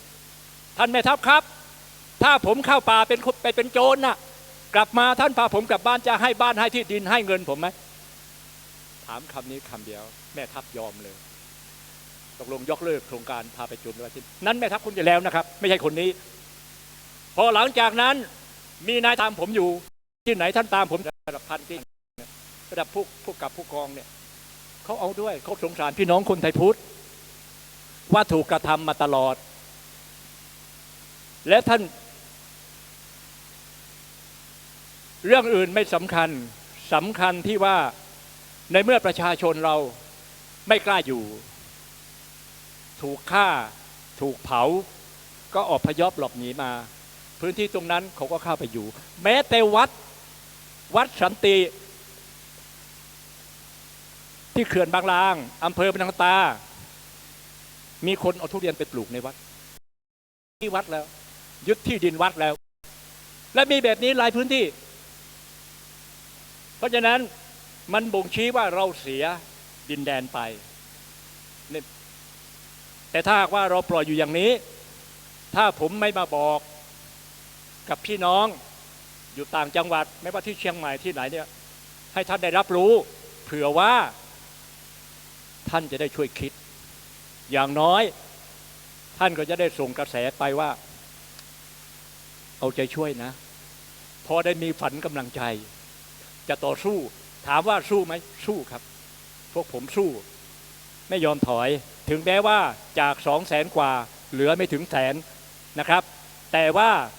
เขาเพิ่งจะส่งยอดมาให้ผมพอผมพูดว่าประชากรชาวภาคใต้เนี่ยครึ่งต่อครึ่งแล้วตอนนี้เขาก็ให้ข้อมูลมาจากการสำรวจของกำนันผู้ใหญ่บ้านอสมนี่เขาบอกว่า100,000นะครับทะเบียนบ้านนั่นแหละมีเป็น100,000ครับแต่ตัวคนมันออกมาแล้วออกมาอยู่หาดใหญ่บ้างเข้ามาอยู่กรุงเทพบ้างแล้วก็อย่างเช่นประเด็นที่ว่าชุมชนพุทธกำลังถดถอยเนี่ยเขาก็บอกผมว่าน่าจะไม่ใช่เพราะฉะนั้นผมก็ขอแจ้งตรงนี้เพราะมีการถ่ายทอดนะครับมีการถ่ายทอดและแจ้งกับพ่อแม่พี่น้องจังหวัดเชียงใหม่ว่าเรื่องนี้ใช่ท่านไม่เคยไปจังหวัดยะลาปัตตานีนราธิวาสท่านอาจจะไม่รู้จักถ้าผมเอ่ยชื่อขึ้นมาว่าชุมชนไหนบ้านไหนชุมชนตลาด3 แยกบ้านเนียงมี50-60 ครอบครัวทั้งหมดเดี๋ยวนี้เหลืออยู่3 ครอบครัวและมันไม่ถอยยังไงโต๊ะเด้งอำเภอสวยกุปาดีจังหวัดนราธิวาสเมื่อก่อนทั้งพุทธทั้งคนจีนทั้งคนไทย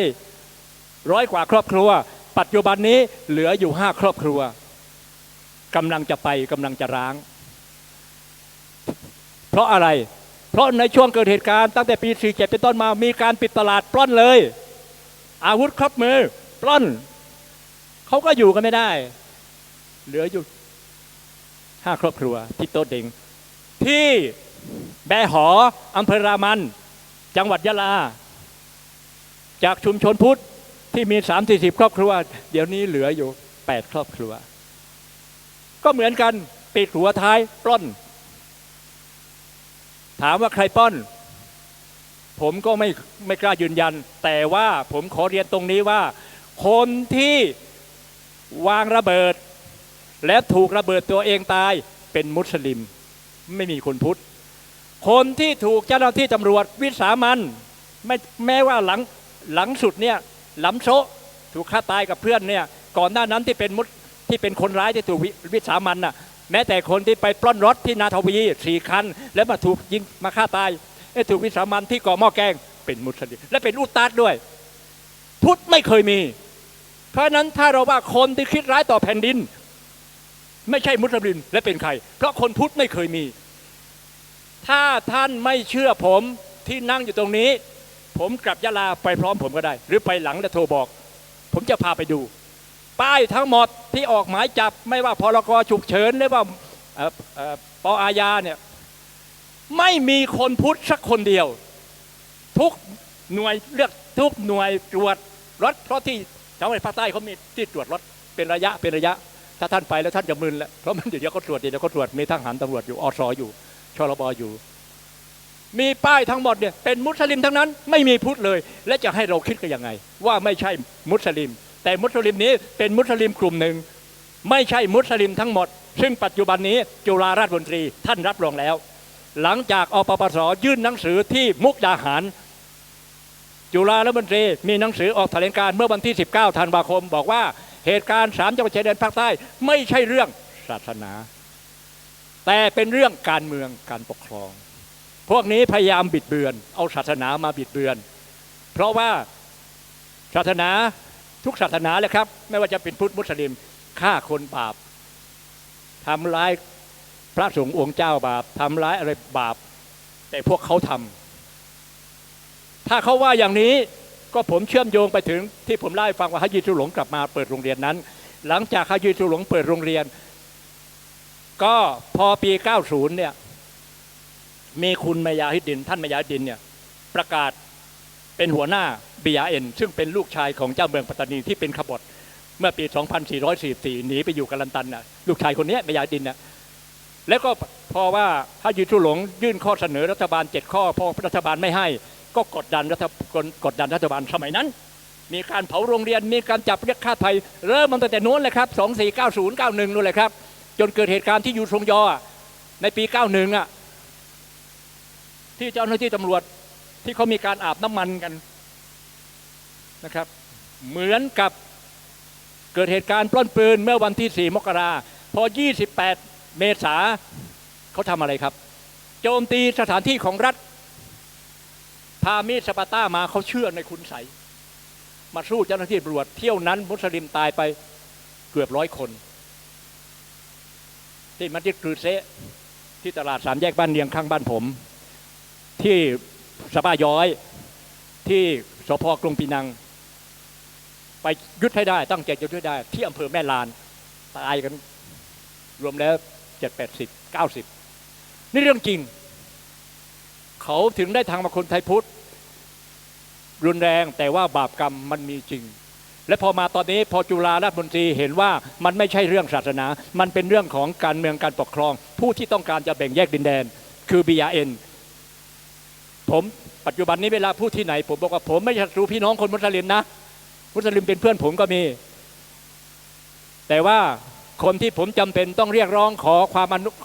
มเป็นธรรมจากเขาคือ BRN ซึ่งรัฐบาลยอมรับแล้วตอนนี้มีหลายท่านยอมรับ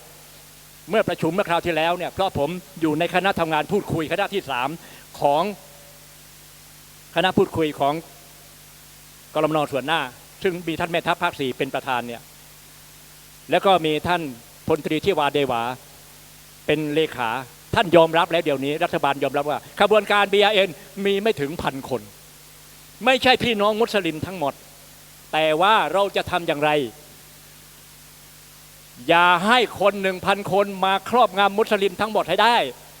เพราะผมยังมั่นใจว่าจากการที่ก็ปลูกฝังตั้งแต่โรงเรียนกติกา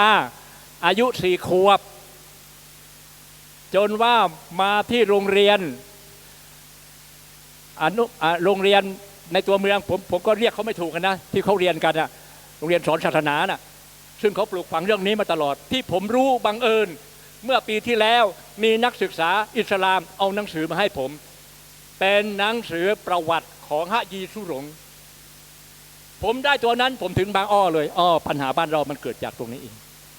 เพราะฉะนั้นผมก็พยายามทำความเข้าใจกับพี่น้องมุสลิมว่าพี่น้องคนไทยพุทธไม่ได้จงเกลียดจงชังพี่น้องมุสลิมแต่เราไม่พอใจเราเกลียดชัง BRN ขบวนการแบ่งแยกดินแดนที่สร้างความแตกแยกในแผ่นดินนี้เพราะฉะนั้นมุสลิมถึงแม้ว่ามีไม่ถึง1,000ก็จริงคนที่ขับเคลื่อนอยู่นักการเมืองเท่าไหร่ก็ท่านจะเห็นว่าถ้าถามว่าพรบอิสลามทั้ง4 ฉบับที่หม่อมมาพูดใครคนออกนักการเมืองใช่หรือไม่ตาสีตาสาอย่างผมนี่ออกไม่ได้หรอกหมดสิทธิ์ต้องเป็นนักการเมืองเพราะฉะนั้นพวกนี้สืบทอดเจตนารมณ์มาจากฮะยีสุหลงและมาออกพรบแล้วที่จ่ออยู่นี่ก็คือพรบครอบครัวเนี่ยครับที่จะออกมาเนี่ยเรื่องนี้ยุ่งแน่นะครับเพราะฉะนั้นผมคิดว่าณวันนี้เราไม่ได้รังเกียจพี่น้องมุสลิมไม่ได้รังเกียจมัสยิดเพราะว่าที่ท่านมาสร้างที่ไหนเนี่ยนะมันยังไม่ชัดแต่ที่สังคมชาวแดนมันชัดเมื่อ3 ปี 4 ปีที่แล้วว่าจ้างไม่2 ปีที่แล้วว่าจ้างคนไทยพุทธจากอำเภอเมืองยะลามาติดกันศาสตร์ที่มัสยิดและถูกฆ่าท่านคงเห็นข่าวเอารถไปทำระเบิดและไปวางที่มิกซีปัตตานีนี่เรื่องจริงแล้วก็คนที่ก่อการทำเข็นนั้นถูกจับ ศาลตัดสินไปแล้วแต่ผมไม่ทราบอุทธรณ์ฎีกาไปถึงไหนผมไม่ทราบแต่ศาลจับตัดสินไปแล้วนะครับและอีกเรื่องหนึ่งมัสยิดที่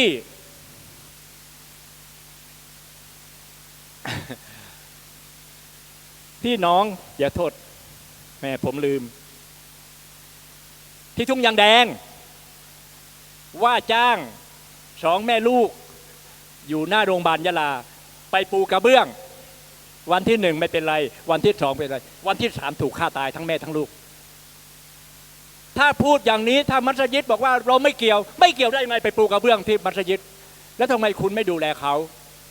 ตรงนี้มันเป็นรอยบาปมัสยิดที่มันมีอยู่ผมพูดหลายครั้งว่า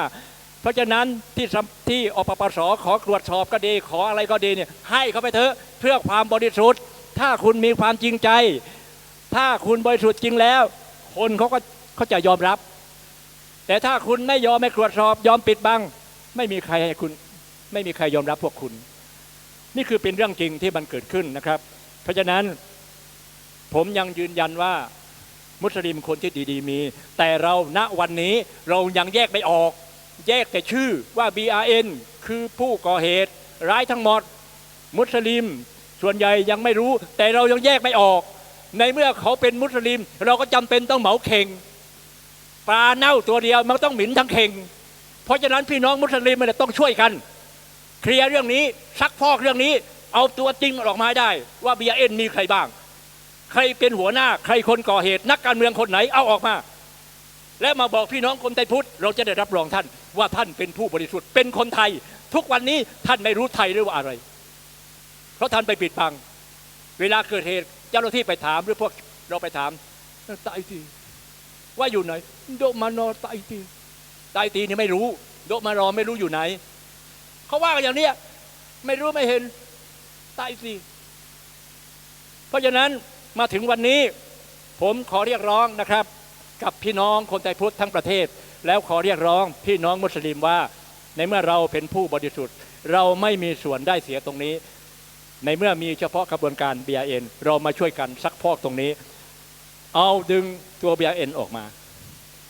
แล้วทุกคนจะได้อยู่กันอย่างมีความสุขสงบสุขประเทศไทยคนไทยไม่เคยรังเกียจพี่น้องมุสลิมแต่เรารังเกียจขบวนการ BRN เพราะมันโหดร้ายมันฆ่าพระมันทำลายทุกสิ่งทุกอย่างไม่มีอะไรเหลือนะครับผมก็เลยต้องคิดว่าพอสมควรท่านจะสอบถามอะไรบ้างครับในฐานะที่อยู่ในที่เกิดเหตุมาตลอดนะครับมีนิดนึงขอแถมนิดนึงในกรณีที่ท่านเลขาบอกผมว่าที่บ้านผมโดน15 ศพนะครับณวันนี้จับได้ไปแล้ว6 คนนะครับเพราะว่าวันนั้นมีการต่อสู้กันเพราะในป้อมเรามีปืนมี M16 อยู่1 กระบอกเท่าที่เรามีสู้ออกไปปรากฏว่ามีเลือดพอเอาเลือดนี้ไปตรวจ DNA ปรากฏมันไปตรงกับนักศึกษาที่โรงเรียนปน.อยู่ใกล้กับป้อมยามนั้นก็เอาตัวไปแล้วหลังจากนั้นไม่กี่วันก็มีการปะทะกันปรากฏว่าหลำโซะกับเพื่อนเนี่ยถูกยิงตายแล้วในย่ามเป้นะครับมีผังเรียบร้อยเลยและเป็นรูปของป้อมว่ารถจอดตรงไหนใครอยู่ตรงไหนและมีรายชื่อหมด12 คนแต่ชื่อเป็นภาษาอังกฤษแสดงว่าคนที่ฆ่า15 ศพที่ลำพญาตายแล้ว2จับได้แล้ว6แล้วก็ยังมีหมายจับอีกซึ่งทางสมาพันธ์พยายามเร่งรัดอยู่เพราะว่าได้ท่านแม่ทัพคนนี้ท่านเอาจริงเลยพอเกิดเหตุท่านไปเลยท่านไปนอนตามหมู่บ้านเลยและตอนนี้ท่านออกคำสั่งทหารไม่ว่าจะเป็นทหารเขียวทหารพรานอสห้ามไม่ให้นอนในฐานกลางคืนออกนอนนอกพื้นที่ต้องคุ้มครองชาวบ้านให้ได้และท่านพูดในที่ประชุมท่านบอกว่าถ้าพื้นที่คับขันจริงๆเดินเข้าไปไม่ได้เพราะมันมีเรือใบครับท่านมีเรือใบโค่นต้นไม้มันเผายางรถยนต์มันทำอะไรสารพัดท่านแม่ทัพบอกว่าถ้ามันมีอย่างนั้นเอาฮอไปโรยตัวลงไปเลยท่านบอกว่าให้โรยตัวลงไปเลยเพราะฉะนั้นผมขอฝากกับพี่น้องชาวจังหวัดเชียงใหม่ขอเถอะครับช่วยเป็นกำลังใจให้กับพี่น้องคนไทยพุทธใน3 จังหวัดภาคใต้ช่วยเท่าที่ท่านช่วยได้อย่างน้อยก็ส่งกำลังใจดีส่งกำลังใจก็ยังดีครับขอบคุณครับ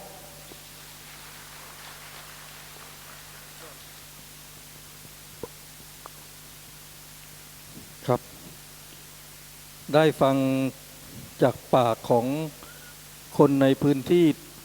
ชัดเจนแบบนี้ อยากจะเอาสถานการณ์ยะลามาไว้ที่เชียงใหม่ไหมครับ อยากได้ไหมโอ้โหผมว่าตื่นเต้นดีออก พระบิณฑบาตก็มี M16 เดินประกบดูเท่นะครับ เราสมมุติเรามาจากปลายจะเข้าเชียงใหม่นี่เราก็ต้องลุ้นว่าจะมีการตัดต้นไม้มาขวางรถหรือเปล่าก็ตื่นเต้นดีนะครับ อยากได้ชีวิตแบบนั้นไหมครับ ไม่อยากเมื่อกี้ผมทิ้งคำถามไว้บอกว่าสถานการณ์ที่กำลังเกิดขึ้นเนี่ยเป็นเรื่องจริงไม่มีการใส่ร้ายไม่มีการบิดเบือนไม่มีการมโนเราจะพึ่งพลเอกประยุทธ์ผู้เป็นที่รักของพวกเราทุกคนเนี่ยได้ไหมครับเรื่องนี้เราจะพึ่งนักการเมืองคนไหนได้ไหมครับเราจะพึ่งท่านจุฬาราชมนตรีให้ปรามมุสลิมว่าอย่าทำแบบนี้ได้ไหมครับเพราะฉะนั้นเราควรจะพึ่งใครครับพึ่งใครนะครับพึ่งตัวเองใช่ไหมครับเพราะฉะนั้นจงภูมิใจที่พาตัวเองมานั่งที่นี่นะครับทั้งคุณผู้ชายคุณผู้หญิงว่าทุกท่านคือผู้ที่มีหัวใจที่กล้าหาญวันนี้ห้องนี้แอร์ก็ไม่มีอาหารก็ไม่ได้เลี้ยงน้ำก็มีแต่น้ำเปล่าแต่นั่งกันตั้งแต่บ่ายโมงจนถึง5 โมงเนี่ยถ้าไม่รักพระศาสนาจริงๆเราจะมาไหมครับจงภูมิใจเถอะครับจงภูมิใจแล้ววันนี้ท่านน่าจะเป็นบุคคลชุดแรกที่รู้ว่ามีมัสยิดในเชียงใหม่100 กว่าแห่งเป็นชุดแรกแต่อย่าคิดว่าเราโดดเดี่ยวนะครับใน Facebook ก็มีคนดูอยู่เป็นหลักร้อยใน YouTube ก็เป็นหลัก10แต่เท่าที่เช็คดูที่เป็นหลักร้อยเนี่ยใน Facebook เนี่ย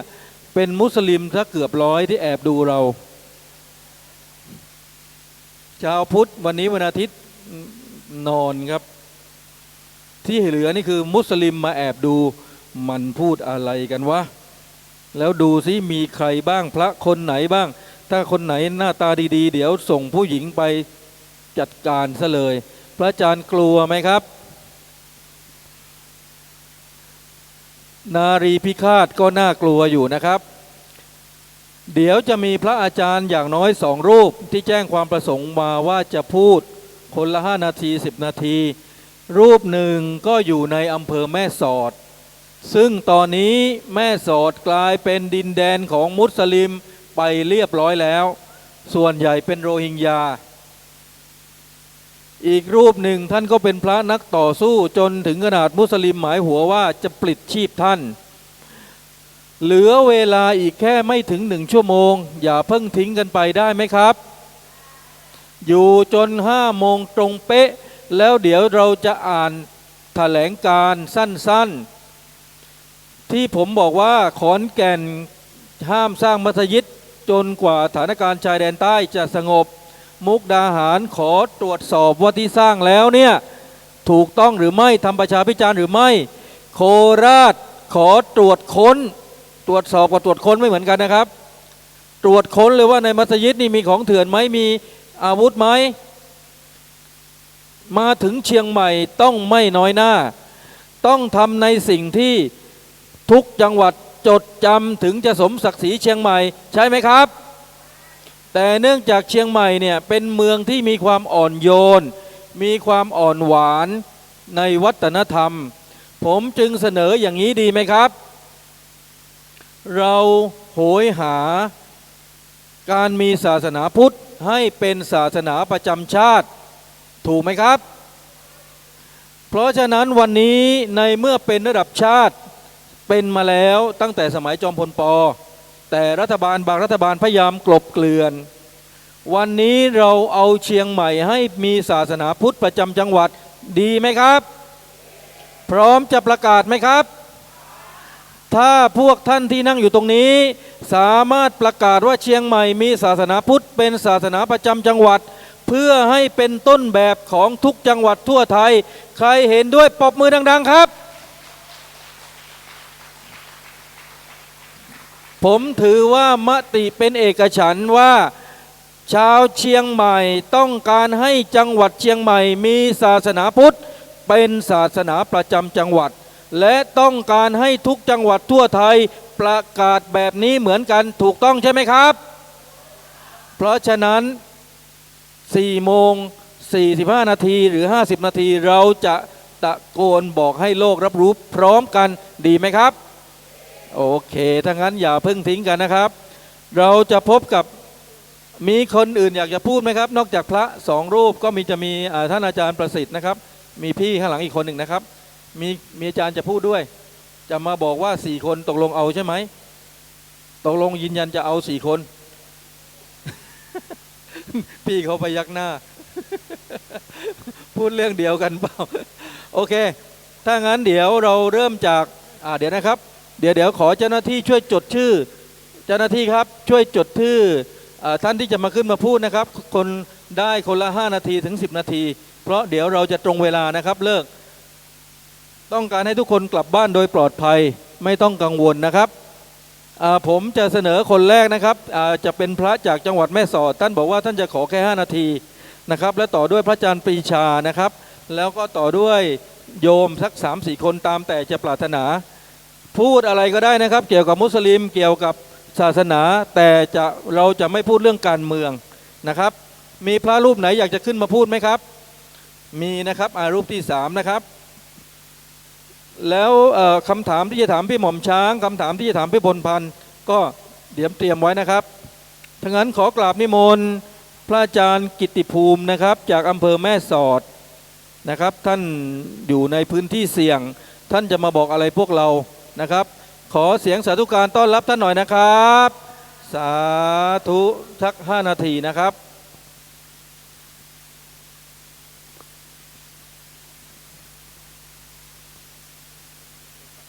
ครับผมขอ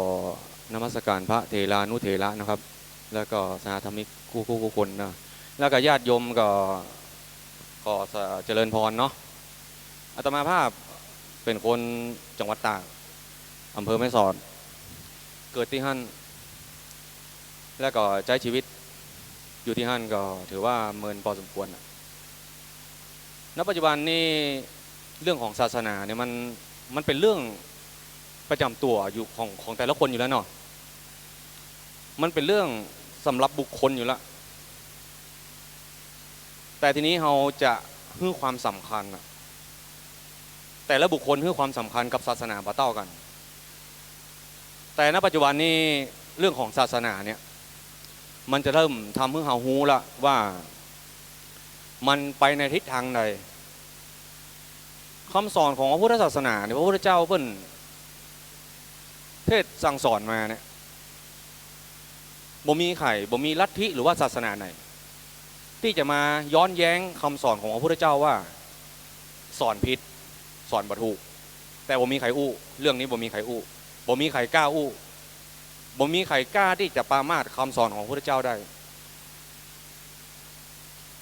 ณปัจจุบันที่เราฮู้ก็คือเรื่องของศาสนามันมีอยู่พุทธศาสนาและก็ศาสนาอื่นๆอีกเนาะเขาก็จะกล่าวล่วงไปถึงหาเขาแต่ทีนี้เนี่ยข้อปฏิบัติของเราเองเนี่ยเราอยู่เพื่อสันติและก็สงบสุขแล้วมันบ่มีอย่างที่มันดังพ้อยเลยเป็นการพัฒนาจิตใจจากคนธรรมดาเนี่ยเป็นมนุษย์ปุถุชนทั่วไปเป็นอริยบุคคลได้ตั้งแต่พระโสดาบันพระสกิทาคามีพระอนาคามีจนถึงพระอรหันต์เขาอู้กันถึงเรื่องนิพพานไปเลยศาสนาพุทธเราออกจากวัฏสงสารนี้ออกไปเลยแต่ศาสนาอื่นเพิ่นจะมาอู้กันเรื่องอย่างส่วนรวมเรื่องของการกินการอยู่มากกว่าพุทธศาสนาเนี่ยพัฒนาบุคคลมาเมินละแล้วก็ทำให้คนเนี่ยเป็นคนดีจริงๆโดยที่บ่มีการเบียดเบียนแม้แต่สัตว์เขาก็บ่เบียดเบียนแต่ศาสนาอิสลามเนี่ยมีการฆ่าเบียดเบียนทุกอย่างเพื่อที่จะทำให้ตัวเองเนี่ยเป็นมหาอำนาจทางด้านศาสนามันถูกต้องหรือเปล่า คุณบอกว่าโลกมันแบนไม่ใช่หรอโลกนี้มันกลมครับผมว่าคุณอยู่ผิดโลกแล้วนะมันเป็นความคิดของคนคนเดียวแล้วก็เอามาบังคับให้คนอื่นเขาเชื่อณปัจจุบันนี้โลกเนี่ยมันบ่มีขอบเขตแล้วมันบ่มีขีดจำกัดแล้วเขาสามารถที่จะฮู้ทุกมุมโลกได้เลยณปัจจุบันมันมีโซเชียลใช่ไหม Facebook Line และอย่างต่างๆเขาจะบอกว่าเขาเป็นคนที่มีอายุนักแล้วต้องการอยู่แบบสงบโลกเนี้ยแม้แต่พุทธศาสนาเนี่ยเขาอู้ถึงณปัจจุบันเนี่ยแบบว่ามันทรงทอดทรงถ่ายกันมาเนี่ย 2,500 กว่าปีแล้วใช่ก่อนแล้วผมถามว่าศาสนาอิสลามเนี่ยมีมากี่ปี 1,400 กว่าปีแล้วพระเจ้าของเขาอะมาสร้างโลกตอนไหนเขาจะเอาคำพูดบางคำอะที่เขาสามารถที่จะทำให้เขาขัดแย้งกันเองได้นะเขาจะต้องบอกกันว่าเขาจะต้องผนึกกำลังของเขาก็คือพระพุทธเจ้าบัญญัติว่ามันจะอยู่ได้พระพุทธศาสนาเนี่ยก็คือพุทธบริษัท4ภิกษุภิกษุณีอุบาสกอุบาสิกาแล้วก็เขามาแบ่งฝักแบ่งฝ่ายกันเองเขาเสียเวลาไปณปัจจุบันเนี่ยเขาคืบคลานเข้ามาโดยที่เขามีระบบการวางแผนมาบันน้อยกว่า50 ปีแล้วล่ะเรื่องของบุคลากรเองก็ดีคนที่เข้ามาบวชบางทีปลอมมาก็มีใช่ก่อเจ้าหัวปลอมเข้ามาทำเพื่อมันเสียหายเสื่อมเสียก็มีนักเขาก็บอกว่าแล้วเพราะว่าทุกอย่างมันตกอยู่ในกฎของกรรมเนาะใครทำดีได้ดีแน่นอนอยู่แล้วเขาเพิ่งเข้าเขาเนี่ยเขาไม่ได้ขอบใจเขาหรอกเขาไปขอบใจในสิ่งที่เขากับบุ้งบาหันบอกสามารถที่จะพิสูจน์ได้แต่มีแค่คนคนหนึ่งบอกว่ามันมีแล้วเขาก็เชื่อกันพระพุทธเจ้าสอนให้เราฉลาดให้เราใช้ปัญญาพุทธศาสนาหรือว่าคนศาสนิกเองเนี่ยอยู่กันมาร่วมเย็นเป็นสุขมากระชัดเหมือนแล้วเนาะแต่ในปัจจุบันเนี่ยเขาบอกว่าถ้าเกิดว่าศาสนาอิสลามเป็นศาสนาแห่งสันติภาพณปัจจุบันยังมีเสียงระเบิดอยู่มีเสียงปืนอยู่และก็มีการฆ่ามันหมายถึงอย่างคุณตอบโจทย์ตรงนี้ได้หรือเปล่ามันสามารถจะทำได้ทุกวิถีทางทำจะได้ก็ได้ด้วยเล่ห์กลเพทุบายอย่างทุกอย่างที่เขามีอยู่มันแบบมันบอกเป็นธรรมเนาะถ้าเราจะบอกว่าคนที่บอกมีอำนาจมาคนที่บอกมีปัญญาเนาะขอโทษนะคนที่บอกมีปัญญาเนี่ยแล้วมาขีดเส้นให้เราเดินน่ะทั้งที่เราก็หูอยู่แม้แต่ละอ่อนน้อยๆเขาก็ยังหูเลยเนาะแต่ณปัจจุบันนี้เขามันเป็นการเชิงลุกเนาะโดยที่เขาสามารถที่จะเข้าไปกำหนดเรื่องของกฎหมายแล้วเอามาบังคับใช้และทีนี้คนไทยเนี่ยเป็นคนที่เคารพในกฎกติกาแล้วเขาก็ร่มเย็นเป็นสุขกันมาเมินแล้วแต่ณปัจจุบันเนี่ยมันไต่มาตั้งแต่3 จังหวัดชายแดนภาคใต้นะแต่จริงมันมาใจแค่นั้นหรอกแล้วก็มีการตายเกิดขึ้นแล้วก็ลามหมดมาเรื่อย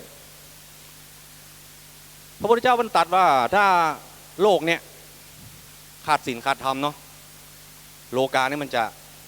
บรรลัยนะแต่ทีนี้มันก็อยู่ที่คนแหละแต่ทีนี้เราจะมาใช้ปัญญาร่วมกันแก้ไขปัญหาศาสนาพุทธเนี่ยเขาก็บอกว่าฮือเผยแพร่ออกไปปิดบังไว้นี่บ่รุ่งเรืองเนาะเปิดเผยนี่รุ่งเรืองแม้แต่คำสอนของเขาก็แล้วกันมันจะมีบางคำสอนนะฮือกินขี้กินเยี่ยวเนี่ย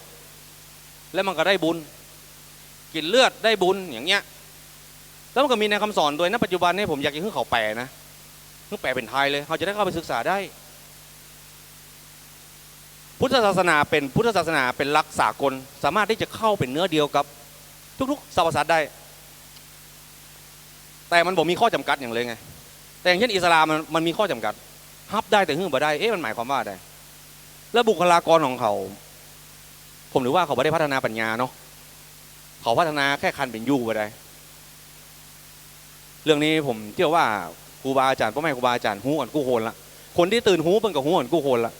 แต่เขาอยากจะบอกอะสำหรับคนยังบอกหูอะคือเขาหูอย่างพ่อแม่พี่น้องก็เหมือนกันเนาะที่มาอยู่ที่นี่สิ่งที่เราทำได้คือกระจายข่าวออกไป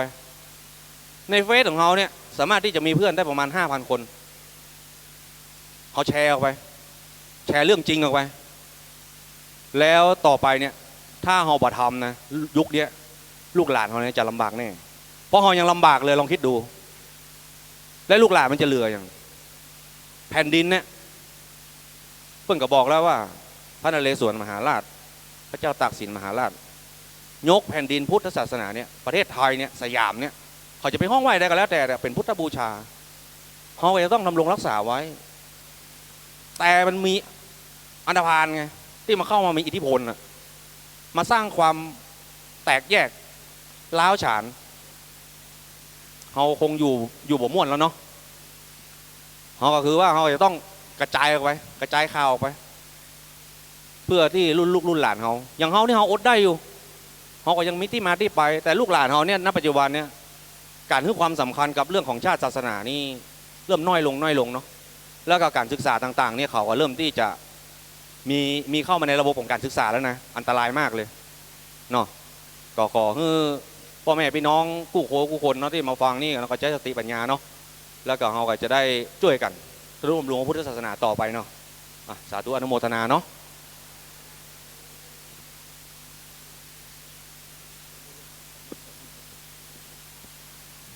กราบขอบพระคุณ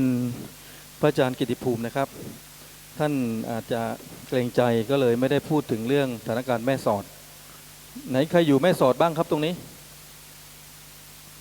เชื่อไหมครับตอนนี้แม่สอดถ้าเราไปเดินซื้อของมันจะไม่เหมือนเมืองพุทธเลยมันจะกลายเป็นดินแดนอิสลามที่น่ากลัวมากนะครับเต็มไปหมดแล้วก็คล้ายๆกับที่ครั้งหนึ่งผมเคยไปเดินถนนที่อำเภอปายแม่ค้าส่วนใหญ่เป็นมุสลิมไม่รู้มาจากไหนมันดำดินมาหรือเปล่าหรือมันเหาะมันมาจากไหนกันเยอะแยะแล้วก็มีก่อนหน้านั้นที่อำเภอทุ่งสองติดกับแม่สอดเขาเรียกอะไรนะทุ่งที่มีในอำเภอเป็นมุสลิมทุ่งสองอะไรต่างทุ่งสองยางหรือไงเนี่ยถ้าสองยางมุสลิมใหญ่มากนะครับที่นั่นน่ะจะเป็นแหล่งที่แบบมุสลิมต่างด้าวจะมารวมกันแล้วก็ส่งกระจายออกไปทั่วประเทศเลยมีคนให้ข้อมูลว่ามีการทำบัตรพิเศษที่ยังไม่เป็นบัตรประชาชนแต่มีสิทธิ์อยู่ในประเทศไทยได้ทุกคนจะเริ่มไปจากจุดนั้นแล้วก็กระจายออกไปทั่วประเทศนะครับเรารู้ครับแต่ตำรวจไม่รู้เรารู้ครับแต่ฝ่ายความมั่นคงไม่เห็นแต่เขาเห็นพระสร้างวัดอยู่บนเขาแต่เขาจะไม่เห็นมัสยิดและไม่เห็นมุสลิมทั้งไว้เครายาวๆพวกนี้มันน่าจะมียาดีเนาะพอแต่งตัวแบบนั้นปุ๊บข้าราชการจะมองไม่เห็นเดินในเมืองไทยก็ไม่เห็นแต่พระเขมรมาอยู่พุทธมณฑลโดนจับศึกกันเป็นแถวหาว่าหลบหนีเข้าเมืองนะครับนี่คือความแตกต่างในยุคนี้ผมไม่ได้ว่าอะไรพลเอกประยุทธ์เลยนะครับผมไม่ได้ว่าพลเอกประยุทธ์เลยแต่ยุคนี้เป็นยุคที่มีการย่ำยีพระพุทธศาสนาสูงสุดขอย้ำอีกทีครับถ้ามีลูกมีหลานอยากให้ชื่อประยุทธ์ไหมครับมีแต่คนเบื่อนะครับก่อนที่จะไปการเมืองนะครับขอกราบนิมนต์พระอาจารย์ปรีชานะครับวันนี้ท่านมาโดยเฉพาะขอกราบนิมนต์ท่านได้มาความรู้สึกสัก 5-10 นาทีนะครับท่านมาไกลอยู่แต่ว่าเห็นท่านตัวเล็กอย่างนี้นะครับพลังเสียงของท่านนี่รับรองหายง่วงแน่นอนต่อจากนั้นก็จะเป็นคุณประสิทธิ์ท่านผอ.ประสิทธิ์แล้วก็ดร.พรศิลป์และปิดท้ายด้วยอาจารย์สมใจนิลเกตนะครับคนละ 5-10 นาทีนะครับเพื่อเราจะได้เลิก 5 โมงตรงกราบนิมนต์พระอาจารย์ปรีชานะครับเดี๋ยวท่านจะแนะนำตัวเองนะครับแล้วก็สัญญานะครับว่าเราจะอยู่กันจนถึง 5 โมงตรงเป๊ะแล้วเราจะกล่าวปฏิญญาด้วยกันแล้วทุกท่านจะภูมิใจในการเป็นชาวเชียงใหม่ในวันนี้ครับกล่าวนิมนต์ครับ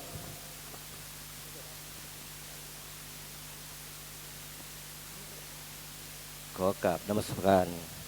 พ่อแม่ครูบาอาจารย์ทุกท่านขอเจริญพรญาติโยมทั้งหลาย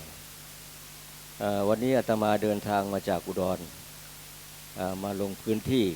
2 วัดก่อนที่จะมาที่นี่ไปลงพื้นที่ที่จังหวัดสกลแล้วก็วัดป่าบ้านตาดนะครับแล้วก็ที่กรุงเทพเหตุที่ลงพื้นที่นี่เราจะรู้ว่าขณะนี้พี่น้องชาวไทยพุทธเราคิดอย่างไรกับมุสลิมวันนี้เสียงขานรับดีมากวันนี้ดีใจที่นั่งรถทัวร์ลงมาพี่น้องที่ทำหากินขับรถแดงพูดเป็นเสียงเดียวว่าดีใจที่ชาวอปปสมาออกข่าวที่นี่มาที่เชียงใหม่ดีใจที่เห็นพี่น้องนักต่อสู้ปกป้องพระพุทธศาสนานี่ได้รวมใจกันทุกองค์กรในนามอปปสเพื่อจะต่อสู้ให้ชนะทางกฎหมายพี่น้องทั้งหลาย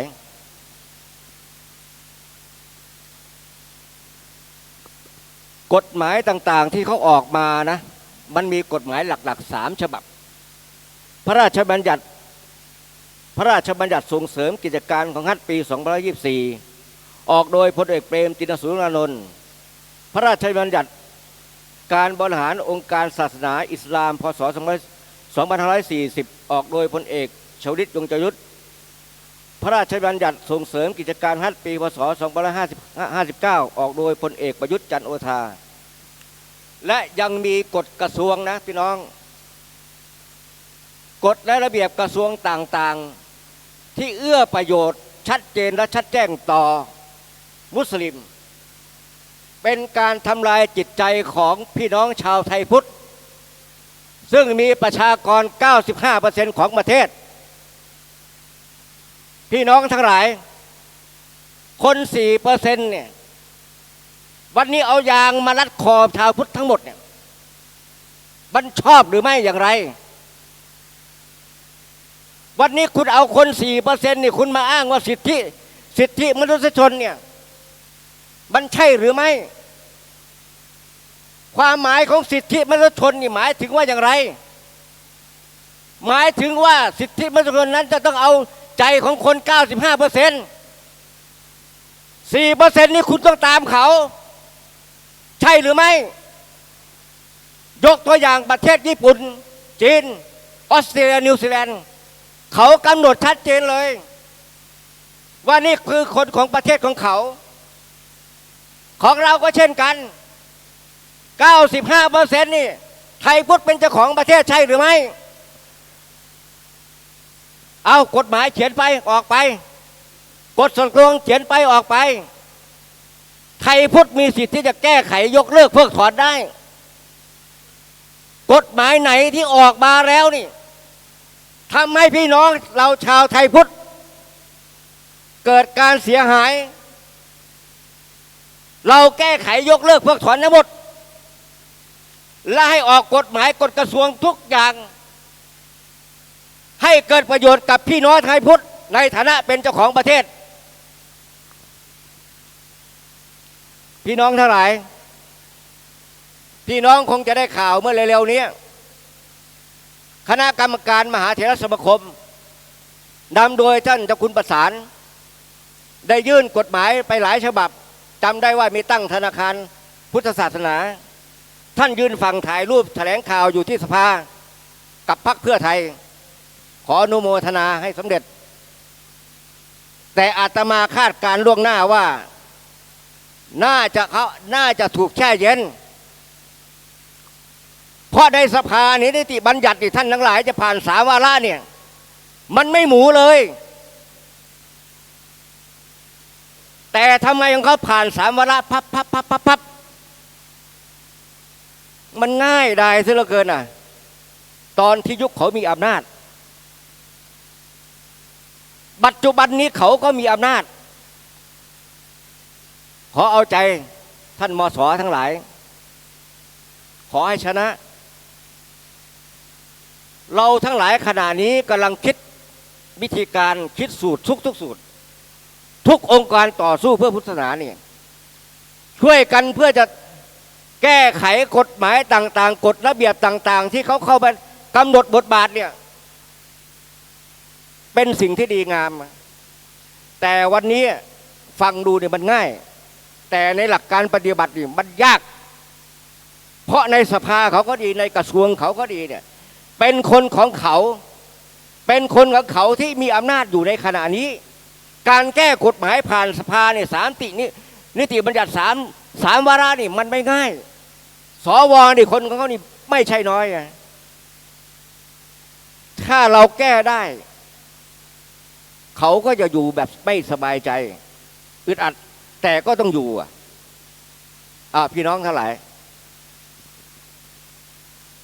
เมื่อวันที่13 มกราคมเร็วๆเนี่ยได้มีการประชุมขององค์กรปกป้องพุทธศาสนาได้มีหนังสือถึงมศ.เรียกร้องให้มศ.นี่ได้มีการประชุมร่วมกับ5องค์กร 1. องค์กรอปปส.ซึ่งเป็นองค์กรหลัก 2. ชมรมพิทักษ์พระพุทธศาสนา 3. สมาพันธ์3 จังหวัดชายแดนภาคใต้ 4. อตรอ 5. กองบุญ3 พิทักษ์สมบูรณ์เพื่อที่จะเป็นการรวมพลังครั้งใหญ่ในการที่ช่วยระดมการออกกฎหมายทุกฉบับถ้าเราต่างคนต่างทำต่างคนต่างเดินกำลังเราจะไม่เข้มแข็งนะพี่น้องให้จำไว้อาตมาก็เลยเสนอความเห็นว่าวันนี้ในองค์กรพุทธเนี่ยเรายกตัวอย่างเห็นอย่างประเทศพม่าเขานะเห็นไหม6 ฉบับที่เขาชนะนั่นคือกองทัพธรรมของประเทศพม่าเขายิ่งใหญ่มากประเทศไทยย้อนหลังไปเมื่อ10 กว่าปีนะพี่น้องทั้งหลายมีคณะสงฆ์ประมาณ 350,000 เศษปัจจุบันนี้มีประมาณ 250,000 หายไปประมาณ100,000 กว่าเหตุเกิดเพราะอะไรน่าจะเกิดจากข้อบกพร่องต่างๆกฎระเบียบต่างๆที่มันกำหนดไว้มันเข้าทางมุสลิมทั้งนั้นเลยพี่น้องทั้งหลายเข้าทางเขากฎหมายกฎระเบียบต่างๆที่ออกมานี่เข้าทางเขาหมดวันนี้เขาทำให้วัดเนี่ยเล็กลงทำให้พระเนี่ยเล็กลงอย่างไรเขาออกกฎหมายมาเพื่อให้คณะสงฆ์ก็ดีวัดก็ดีอำนาจต่างๆที่เคยมีมานี่มันลดน้อยถอยลงอาตมายกตัวอย่างพระไอ้เมื่อก่อนที่บวชพระไอ้มีเงิน1 ล้านบาทต่อมาพระไอ้บวชได้มรดก1 ล้านมีญาติโยมศรัทธาพระไอ้ถวายพระไอ้1 ล้านเป็น3 ล้านถามว่าถ้าเกิดว่าพระไอ้มรณภาพเงิน3 ล้านจะแบ่งยังไงอ้าวเฉลยข้อที่1เงิน1 ล้านบาทเอาให้พี่น้องญาติพี่น้องพระไอ้มารับไปเลยแต่2 ล้านตกเป็นของวัดแต่กฎหมายใหม่นี้เขาออกมานะ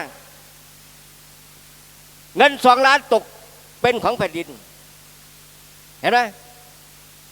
แล้วทำไมไม่ตกกับวัดน่ะเพื่อเขาจะบูรณะปฏิสังขรณ์วัดดูแลวัด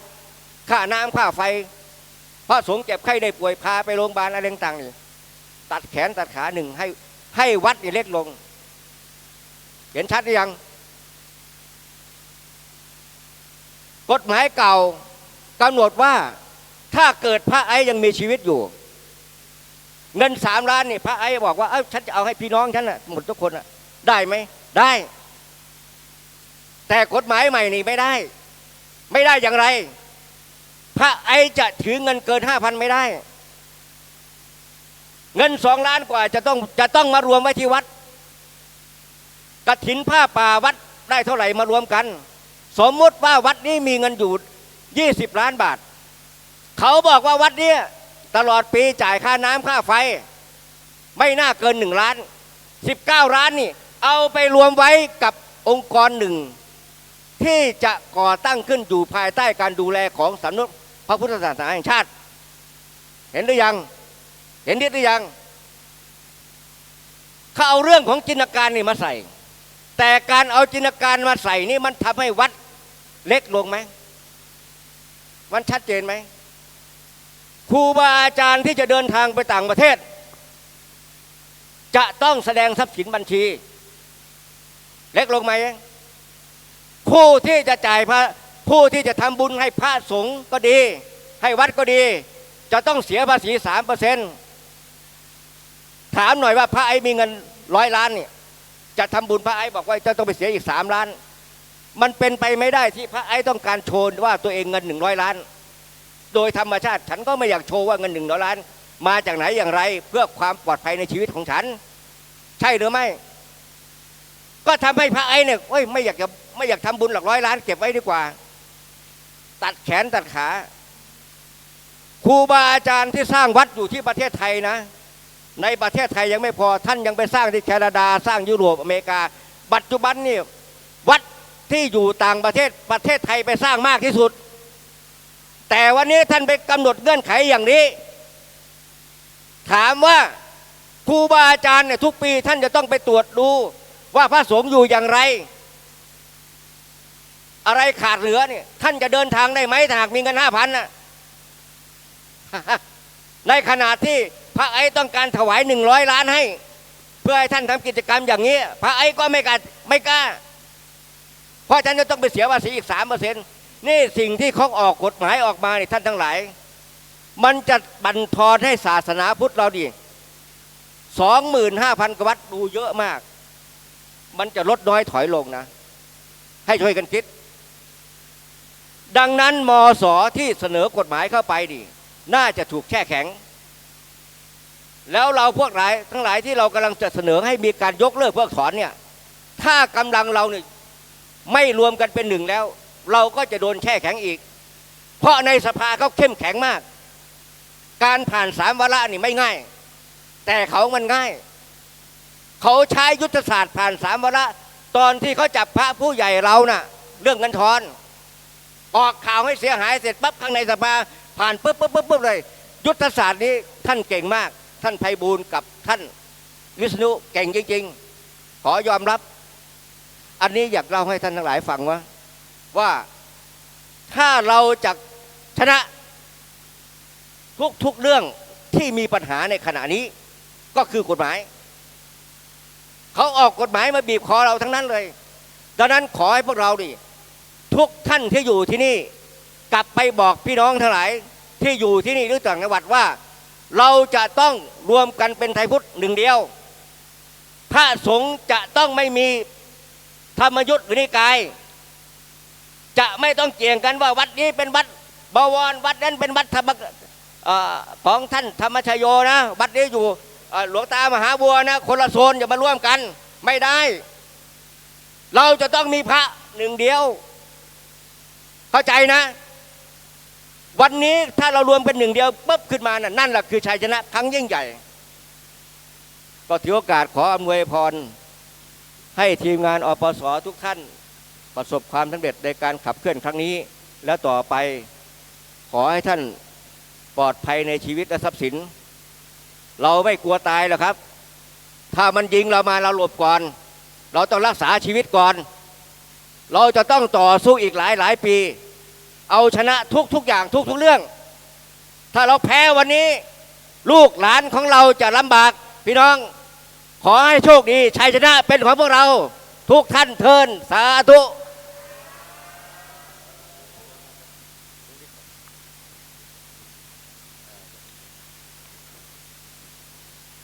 กราบขอบพระคุณพระอาจารย์ปรีชานะครับเห็นไหมครับหายง่วงเลยนะครับต้องไม่ลืมนะครับว่าจังหวัดเชียงใหม่เนี่ยเป็นหนึ่งในจังหวัดที่ถ้าถามคนไทยทั้งประเทศว่าอยากไปอยู่ที่ไหนที่สุดเนี่ย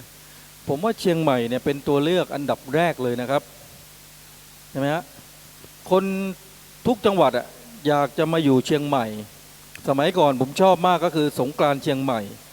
ใช่ไหมครับ เชียงใหม่มีดอยสุเทพมีดอยอินทนนท์มีพระธาตุดอยสุเทพมีเขาเรียกว่าหนุ่มๆก็ฝันว่าอยากจะมีแฟนเป็นคนเชียงใหม่เพราะฉะนั้นคนไทยคิดแบบนั้นแล้วดังไปทั่วประเทศทั่วโลกเชียงใหม่เป็นเมืองที่น่าอยู่แล้วมุสลิมเขาก็คิดเหมือนเรานี่แหละ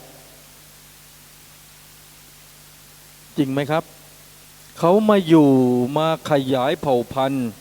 โดยธรรมชาติโดยผิดธรรมชาติโดยโตประเภทโอปปาติกะก็คือขนคนต่างด้าวเข้ามาเลยเพราะฉะนั้นเชียงใหม่จะมีทั้งมุสลิมไทยมุสลิมจากอุยกูร์มุสลิมโรฮิงญามุสลิมจากอาเจกมุสลิมเขมรพูดง่ายๆว่าเชียงใหม่จะเป็นศูนย์รวมของมุสลิมทั่วโลกท่านกำลังอยู่ร่วมกับคนมุสลิมซึ่ง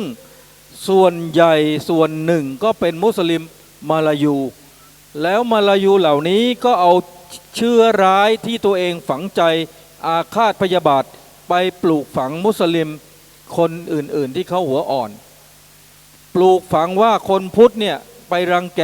คนพุทธต่ำกว่าด้อยกว่าเปลี่ยนชาวเขาเป็นชาวเราเดินสายแข่งกับศาสนาคริสต์อยู่บนดอยพอเรามารู้อีกทีโอ้โห100 กว่ามัสยิดแต่ไม่สายนะครับไม่สายที่บอกว่าไม่สายเพราะอะไรดูจากวันนี้สิครับถ้าตอนเมื่อเช้า300 กว่าคนไม่มีใครยอมตื่นแล้วรู้แล้วมาในตัวเมืองเชียงใหม่ถ้าไม่ถูกสกัดก็อย่างน้อยก็500 ถึง 1,000แต่วันนี้ถึงถูกสกัดกอรมน.ส่งเจ้าหน้าที่มาดูยังดีนะครับไม่มีสันติบาลไม่มีตำรวจท้องที่ไม่มีวัฒนธรรมจังหวัดเหมือนที่มุกดาหารพวกเรายังนั่งกันอยู่ไม่มีใครลุกไปไหนเลยยกเว้นเข้าห้องน้ำนั่นแสดงว่าหัวใจพวกเราเนี่ยลุกแล้วตื่นแล้วสู้แล้ว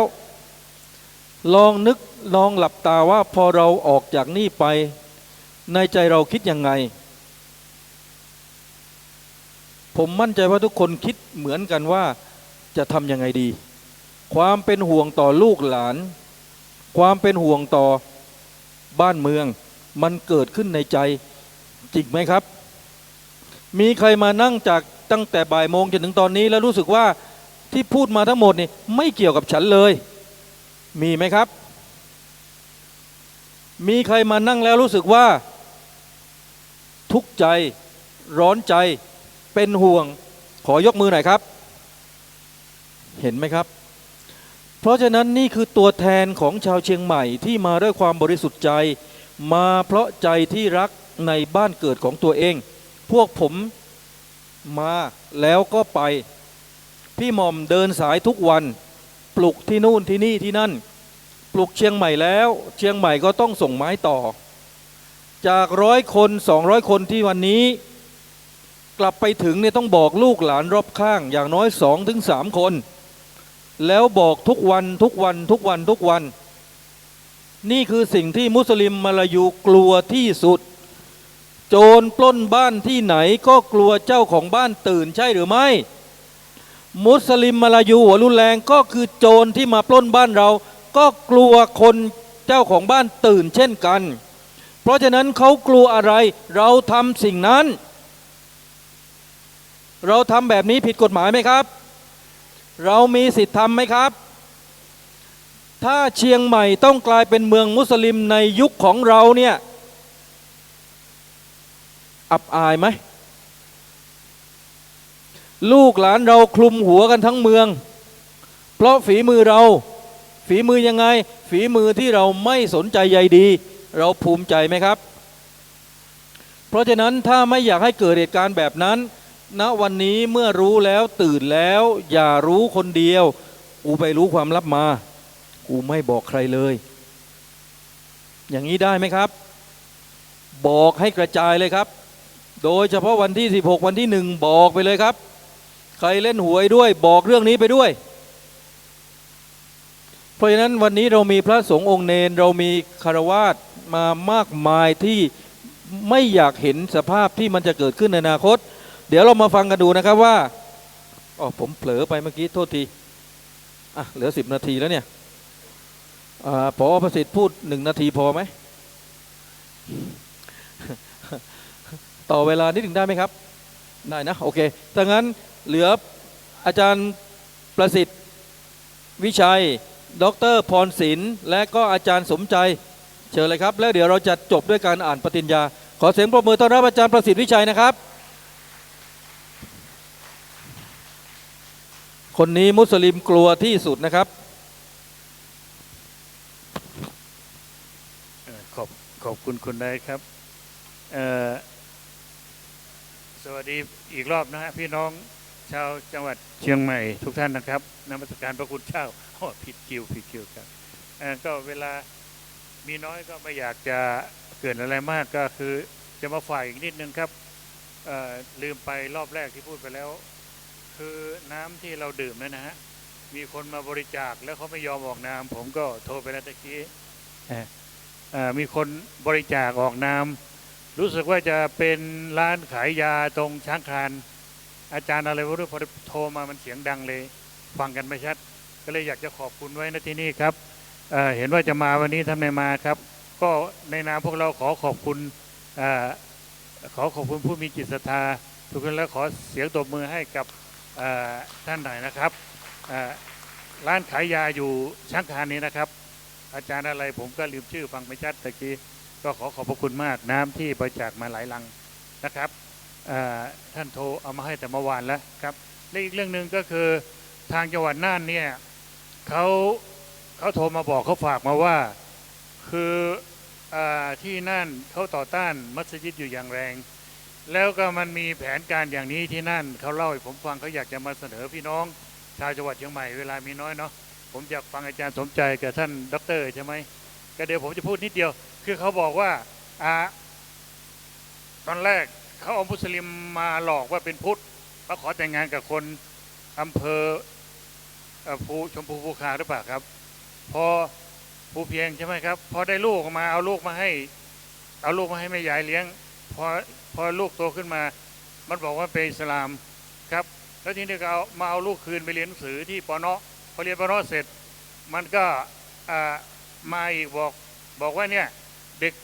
ด็กที่เรียนปน.ในเรียนฟรีก็มาชวนคนไปอีก12 คนตอนนี้ได้ไป12แล้วใช้วิธีอย่างนี้กับภูเพียงฉะนั้นเชียงใหม่ผมกลัวว่าจะเจออย่างนี้ไอ้100 ล้านอย่างที่คุณนายว่าก็อย่าขายนะครับเดี๋ยวมันจะเป็นมัสยิดไอ้ตรงนี้จะถูกทุบมัสยิดนั้นอาจจะขยายมาทับแล้วเราจะอยู่ยังไงนะครับก็ขอขอบคุณพี่น้องชาวจังหวัดเชียงใหม่เป็นอย่างยิ่งในวันนี้ที่เรารักความเป็นล้านนารักความเป็นบรรพบุรุษของพระเจ้าที่โลกล่าเราในการที่จะดำรงคงอยู่และสถาปนาพุทธศาสนาให้อยู่ในแผ่นดินนี้ชั่วนิรันดร์การเพื่อลูกเพื่อหลานของเราก็ขอบพระคุณมากในวันนี้ที่ท่านได้เสียสละเวลามาทั้งหมดในนามอปปสและนามผมและคณะสงฆ์จังหวัดเชียงใหม่ที่จะร่วมกันต่อสู้ภัยของพุทธศาสนาก็ขอบพระคุณมากครับขอแค่นี้ครับสวัสดีครับครับขอบพระคุณอาจารย์ประสิทธิ์นะครับถ้าไม่มีอาจารย์ประสิทธิ์ผอ.ประสิทธิ์เนี่ยวันนี้ก็เกิดขึ้นไม่ได้นะครับแล้วก็เดี๋ยวต่อไปก็เป็นอาจารย์สมใจหรือดร.พรศิลป์พี่คือดร.พรศิลป์นะครับตกลงเขาให้เมีย4 คนเอาไหมครับ หยอกท่านหน่อยขอเชิญพบกับดร.พรศิลป์นะครับขอบคุณครับครับนมัสการพระคุณเจ้าที่เคารพแล้วก็ท่านพ่อแม่พี่น้องชาวพุทธทุกท่านผมเป็นอาจารย์ดร.พรศิลป์สอนอยู่คณะพุทธศาสตร์มหาจุฬาลงกรณราชวิทยาลัยมา40 กว่าปีแล้วปีนี้ก็อายุ69แล้วก็ผมว่าได้สอนในมหาวิทยาลัยพระพุทธศาสนาได้ศึกษาหลักธรรมคำสอนของศาสนาต่างๆนี้ก็สามารถอธิบายว่าศาสนาอิสลามเนี่ยเขาทำไมทำตัวอย่างนี้เพราะศาสนาเขาสอนอย่างนี้ว่าดาบคือกุญแจไขไปสู่ประตูสวรรค์สู่เจ้า จงสร้างศาสนิกโดยการมีครอบครัวเขาพูดเลยห้ามคุมกำเนิดแล้วก็นรกของเขาเนี่ยมีเป็นสิบขุมแต่ไม่ใช่ว่าคนไปตกนรกเพราะทำความชั่วไปฆ่าสัตว์ไปกินเหล้าอะไรเหมือนแต่นรกนั้นก็คือตามศาสนาที่เขารู้จักถ้าไม่ใช่อิสลามแล้วอย่างศาสนาพราหมณ์ตกนรกขุมหนึ่งศาสนาฮินดูตกนรกขุมหนึ่งอย่างเนี้ยเขาพูดเลยเพราะคุณนับถือศาสนานี้ไม่ใช่อิสลามคุณต้องไปตกนรกแต่ละขุมเขาพูดอย่างเนี้ยศาสนายิวก็ไปตกนรกขุมหนึ่งแล้วศาสนาเนี่ยอย่างเขาบอกว่าไปยืนยามอยู่ในค่ายทหารเนี่ยไปยืนยามอยู่1 ชั่วโมงเนี่ยมีบุญเท่ากับทำละหมาดอะไรเป็น4-5 พันหนนะแล้วห้ามสู่เจ้าถ้าพี่น้องสู่เจ้าเนี่ยไปทำร้ายคนนอกศาสนาไปทำความผิดต่อคนศาสนาอื่นแล้วจับเอาตัวพี่น้องสู่เจ้านี้ไปส่งให้คนนอกศาสนาเนี่ยมีความผิดดังนั้นได้ถึงจะทำความผิดให้คนนอกศาสนาเนี่ยก็ต้องช่วยเหลือเอาไว้ก่อนเพราะคนนอกศาสนานี่เป็นคนบาปยังไงก็ต้องตกนรกอยู่แล้วนะดังนั้นการที่ไปทำร้ายคนนอกศาสนานี้ไม่ได้เป็นการทำบาปอะไรแล้วเนี่ยที่ว่าไปถามทำไมไม่บอกว่าใครเป็นคนทำเนี่ยเพราะว่าเขาถือว่ามาทำให้กับคนนอกศาสนานะอันเนี้ยก็ปิดปากเงียบเลยเพราะเขาสั่งไว้อย่างนี้ว่าห้ามจับพี่น้องที่ไปทำร้ายคนนอกศาสนาเอาไปส่งให้คนนอกศาสนาเนี่ยเขาสอนอย่างนี้ผมอ่านแต่ผมจำไม่ได้หรอกว่าสุเราะห์ที่นั้นที่นี้อะไรผมไม่ได้ศึกษาแต่อ่านเจอจริงๆอยู่ในกุรอานเขาบอกอย่างนี้เลยแล้วก็ของเขาอีกศาสนาอิสลามเนี่ยทำให้เกิดศาสนาใหม่ขึ้นในประเทศอินเดียคือศาสนาซิกศาสนาซิกเกิดจากศาสนาอิสลามเพราะว่าตอนที่อิสลามไปยึดครองประเทศอินเดียนะก็มีการลบราฆ่าฟันปาดกันแล้วมีคนที่รักสันติเนี่ยมีนักปราชญ์ก็คือท่านกบีคุรุนานักเนี่ยก็พยายามสมานฉันท์โดยการไปสั่งสอนว่าเรียกว่าอัลลอฮ์ก็ดีเรียกว่าพระรามก็ดีที่แท้มันเรียกภาษาไม่เหมือนกันแต่ที่แท้เป็นพระเจ้าองค์เดียวกันนั่นแหละคือคุรุนานักก็ดีคุรุกบีก็ดีพอสอนอย่างเนี้ยฮินดูไม่ว่าอะไรฮินดูยอมรับได้นะก็ทั้งฮินดูกับมุสลิมก็มาสมานสามัคคีกันแต่มุสลิมไม่ยอมมุสลิมบอกว่าศาสนาซิกเนี่ยมาทำลายความบริสุทธิ์ของศาสนาอิสลามพอครูบาอาจารย์ประมุขศาสนาซิกสืบมาเนี่ยก็ถูกกษัตริย์อิสลามเนี่ยเอาไปฆ่าไปแล่เนื้อเอาไปทอดน้ำมันจนคุโรโควินาสิงห์เนี่ยองค์สุดท้ายที่เป็นมนุษย์เนี่ยก็เลยสั่งห้ามเลยได้บัญญัติไว้บอกว่ามีหลายข้อบอกชัดเลยมุสลิมที่ดีก็คือมุสลิมที่ตายแล้วพูดออกมาขนาดนี้เลยมุสลิมที่ดีคือมุสลิมที่ตายแล้วเวลานอนห้ามหันศีรษะไปทางเมืองเมกกะเป็นอันขาดพวกซิกรู้ว่าเมืองเมกกะอยู่ทางไหนห้ามนอนหันศีรษะไปทางนั้นแล้วก็เมื่อก่อนเนี่ยที่ผังศพนักบุญอิสลามสามารถเข้าไปกราบไหว้ได้เพราะถือว่าเป็นนักบุญแต่ตั้งแต่นี้ไปห้ามคนศาสนาซิกไปแวะกราบไหว้แต่ว่าไปไหว้ที่ฝังศพนักบุญของฮินดูได้แต่ว่าอิสลามห้ามไหว้เด็ดขาดคือมันเหลืออดเหลือทนน่ะคุณรู้โควิดสิงรู้สึกจะเป็นศาสดาองค์ที่6หรือที่9ผมจำไม่ได้แล้วสิ่งที่ผมพูดเนี่ยผมไม่ได้ศึกษาละเอียดหรอกแต่มันเขียนไว้ในคัมภีร์อย่างนี้จริงๆเลยพระคุณเจ้าดาบคือกุญแจไขไปสู่ประตูสวรรค์การไปยืนยามอยู่ในค่ายทหาร1 ชั่วโมงได้บุญเท่ากับละหมาด5-6 พันหนอะไรอย่างเนี้ยแล้วก็บอกว่าการที่สู่เจ้าจงเพิ่มจำนวนศาสนิกโดยการแต่งงานโดยการมีลูกก็เพราะอะไรก็เพราะว่ามันดาบกุญแจไขประตูสวรรค์ก็คือไปบังคับให้คนอื่นมานับถือศาสนาของตัวเองนั่นเมื่อบังคับคนอื่นเขาก็ต้องต่อสู้กับข้าก็ต้องเพิ่มทหารยังไงคำสอนนึงเป็นอย่างนี้ อย่าหวังแล้วมีคำหนึ่งสู่เจ้าอย่าไปถือว่าคนนอกศาสนาเป็นเพื่อนอย่าไปนับไปเป็นเขียนไว้เลยคนนอกศาสนาเนี่ยคือคบได้แต่ห้ามเอามาเป็นมิตรที่แท้จริงต้องเป็นมุสลิมด้วยกันเท่านั้นนะแต่อย่ามีความจริงใจว่างั้นเถอะนะพูดเลยสู่เจ้าห้ามเอาคนนอกศาสนามาเป็นเพื่อนเขียนไว้อย่างนี้จริงๆไม่ใช่ว่าผมใส่ร้ายถ้าใครอยากจะไปดูไปหากุรอานมาแล้วอ่านเป็นข้ออย่างนี้เถอะเขามองเราเป็นแบบนี้แต่เราไปมองเขาพยายามสมานฉันท์เหมือนกับเราไปหาเสือแล้วเราบอกว่าเราแผ่เมตตาเป็นมิตรกันนะเป็นสัตว์แต่เราคืออาหารของเสือมันไม่คิดหรอกมันจะกินขบเราอย่างเดียวนั่นแหละถึงเราไปรูปหัวเอาอะไรไปให้มันนะผมก็ขอกรรมนมัสการพระคุณเจ้าแล้วก็ขอให้พ่อแม่พี่น้องเนี่ยที่ว่าเรามารับฟังแล้วก็กระจายข่าวไปคือต้องขอบคุณท่านมาเสียสละชีวิตเลือดเนื้อไม่นึกถึงแก่เท่าแล้วผมก็แก่เท่าเหมือนกันอุตส่าห์มาเตือนทั่วประเทศเนี่ยให้เรารู้ว่ามันเกิดอะไรขึ้นนะผมต้องขอบคุณมากจริงๆนะงั้นก็สวัสดีครับขอบพระคุณพี่ด็อกเตอร์มากเลยนะครับต้องขออโหสินะครับที่ได้แซวพี่เขาแต่ว่าก็ไม่อยากให้ง่วงกันนะครับแล้วก็ได้ฟังด็อกเตอร์พรศิลป์ท่านพูดแล้วท่านรู้จริงท่านศึกษามาเพราะฉะนั้น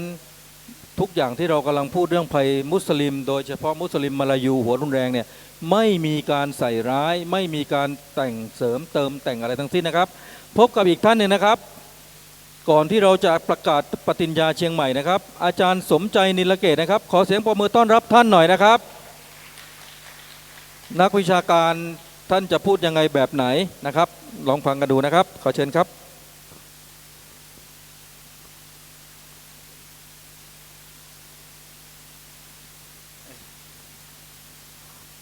กราบนมัสการพระคุณเจ้าและขอสวัสดีกับวิทยากรทั้ง3ท่านนะครับท่านเป็นบุคคลที่จะนำเราไปสู่ความสำเร็จนะครับปกติผมเป็นคนไม่ค่อยชอบฟังนะครับแต่วันนี้มันก็อยากจะพูดนะครับท่านพระครูอมรธรรมทัศน์ก็รู้จักกันมา เพราะท่านเคยไปสอนมัธโนไทยพายัพประมาณ20 ปีนั่งอยู่ที่นี่ก็ท่านอาจารย์อรุณก็เคยไปอินเดียมาด้วยกันตอนที่เข้ามาตอนแรกๆนี่นะครับก็มีเพื่อนอินเดียเป็นซิกนะครับที่เขาจะดูแลพวกผมที่จะไปอินเดียนะผมจะเดินทางวันที่1 มีนาเนี่ยจะเป็นครั้งที่8ครับเนื่องจากว่าเพื่อนขอให้พาไปพอกลับมาไม่ไปอีกแล้วเดี๋ยวก็ลุงพาไปอีกหน่อยอะไรเงี้ยบางคนตอนแรกชวนยากนะส่วนใหญ่จะไป3 ครั้งแล้วตุลาก็ไปอีกมีจองไว้ได้คือไปนี้ไม่ได้เป็นทัวร์นะครับออกเท่าไหร่เท่านั้นเพราะฉะนั้นถ้าท่านอยากไปก็สวดมนต์อธิษฐานก็แล้วกันนะครับเราไม่มีเงินสนับสนุนเหมือนศาสนาอื่นนะครับแค่อำนวยความสะดวกให้ก็ยังไม่มีเลยผมเห็นพระเล็กเนนน้อยผมสงสารว่าท่านจะเป็นเป้ากระสุนในเอาต่อไปนะครับต้องระวังหน่อยเพราะว่าเพศของท่านเนี่ยมันชัดเจนโรงเรียนสัพพวิทยาคมแม่สอดผมเคยไปประมาณ10 กว่าปีมาแล้วตอนหลังไม่ได้ไปก็ได้ข่าวว่าเขาเอาห้องจริยธรรมของพุทธให้มุสลิมละหมาดไปแล้วไม่รู้เป็นไงบ้างนะครับว่าจะไปเยี่ยมไปดูอยู่ก็ยังไม่ได้ไปนะครับอันดับแรกผมขอแนะนำตัวเองนิดหน่อยก็คือว่าผมเนี่ยเคยบวชมาเมื่ออายุ13มาลาสิกขาเมื่ออายุ25กี่ปีนะเป็นคนอุบลท่านประสิทธิ์จังหวัดอะไรครับจังหวัดเกิน100เมื่อกี้ท่านอุดรมาพูดนี่ชอบใจนะครับที่ท่านมาจากอุดรแฟนผมเป็นคนอุดรครับ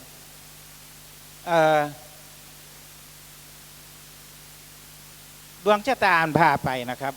อยู่บ้านนอกจะไปเรียนหนังสือนี่ต้องเดิน 4-5 กิโลก็อาศัยบวชเนนก็ย้ายไปเรื่อยๆเข้าในเมืองจนกระทั่งว่าสุดท้าย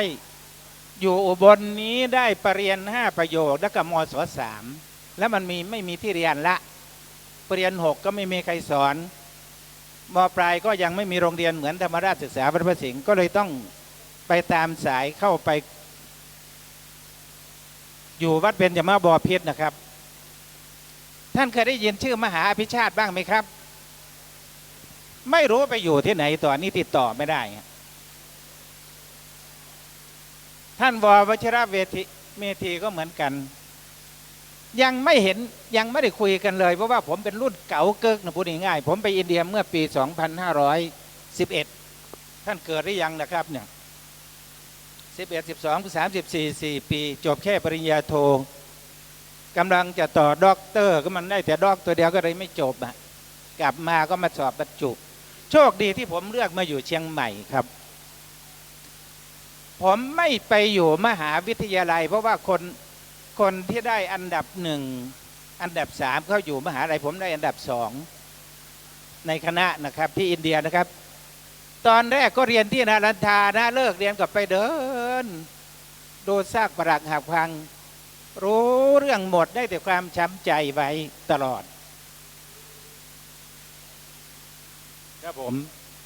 แล้วก็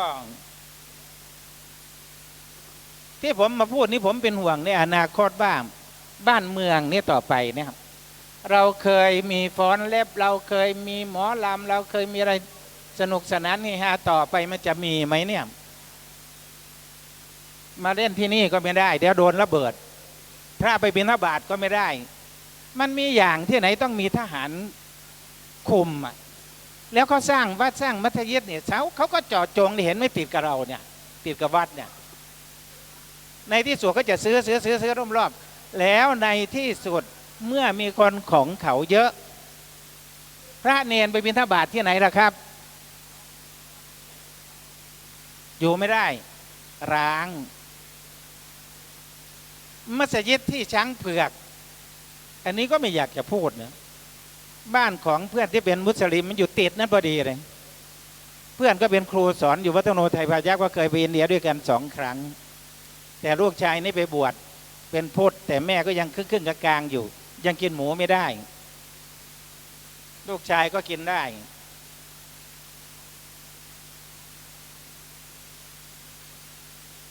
ผมมาอยู่วัฒโนไทยพายัพ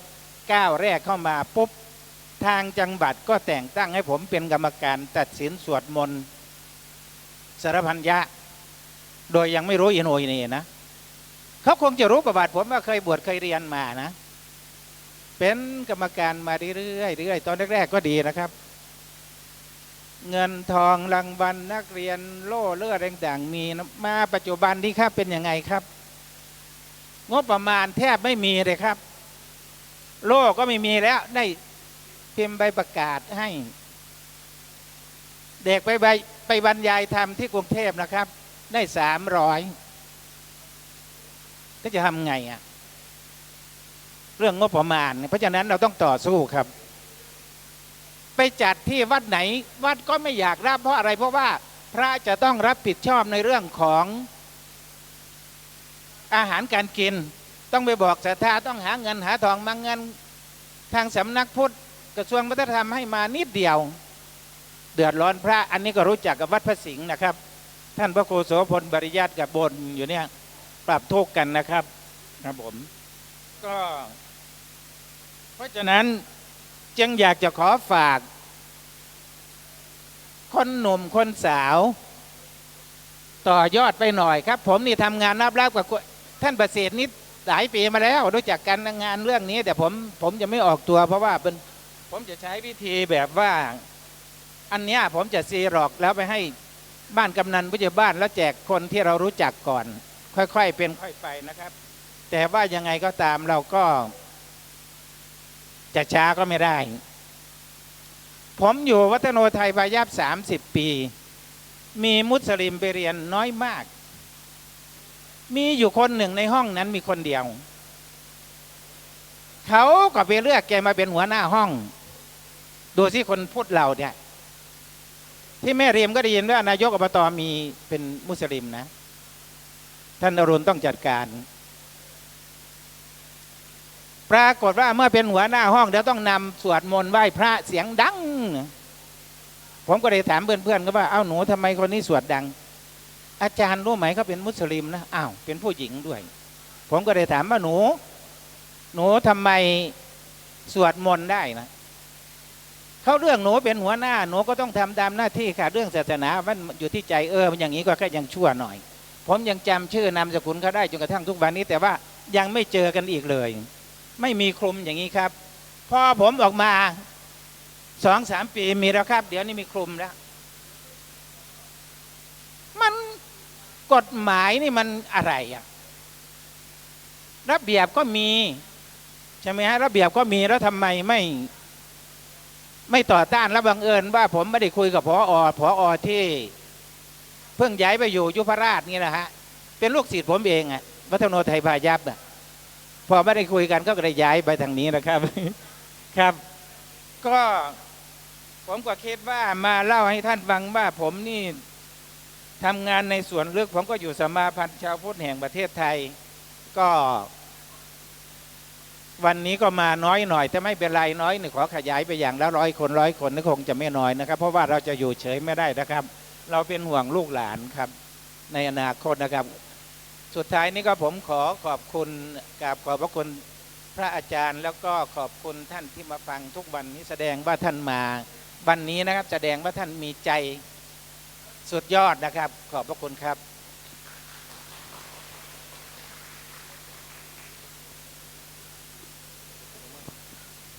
ขอบพระคุณท่านอาจารย์สมใจนิลเกตนะครับมากๆเลยนะครับ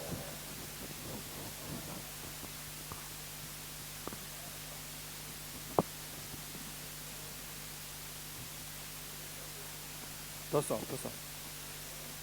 อบอ๋อมีคำถามนะครับไมค์นี้ได้ยินไหมครับไม่ก็ได้ยินนะครับพอดีเราใช้ไมค์นี้มานานมากมันก็เลยส่งกลิ่นนะไม่มีอะไร พระมหาวิชาติตอนนี้ทำงานในแต่ยังปั่นจักรยานไปวัดเบญโดนคุมสื่อไม่ให้ติดต่อใครปิดในการสื่อสารทั้งหมดน่าจะใช่ครับแต่วันนั้นอาจารย์ศาสตราจารย์ดร.บรรจบมาเล่าให้ฟังว่าเจอพระมหาวิชาติท่านเข้ามาทักก็เลยได้คุยกันแล้วก็มายืนยันว่าศาสนาพุทธอยู่ในความดูแลนะครับอันนี้เราก็พูดได้ประมาณนี้นะครับเนาะ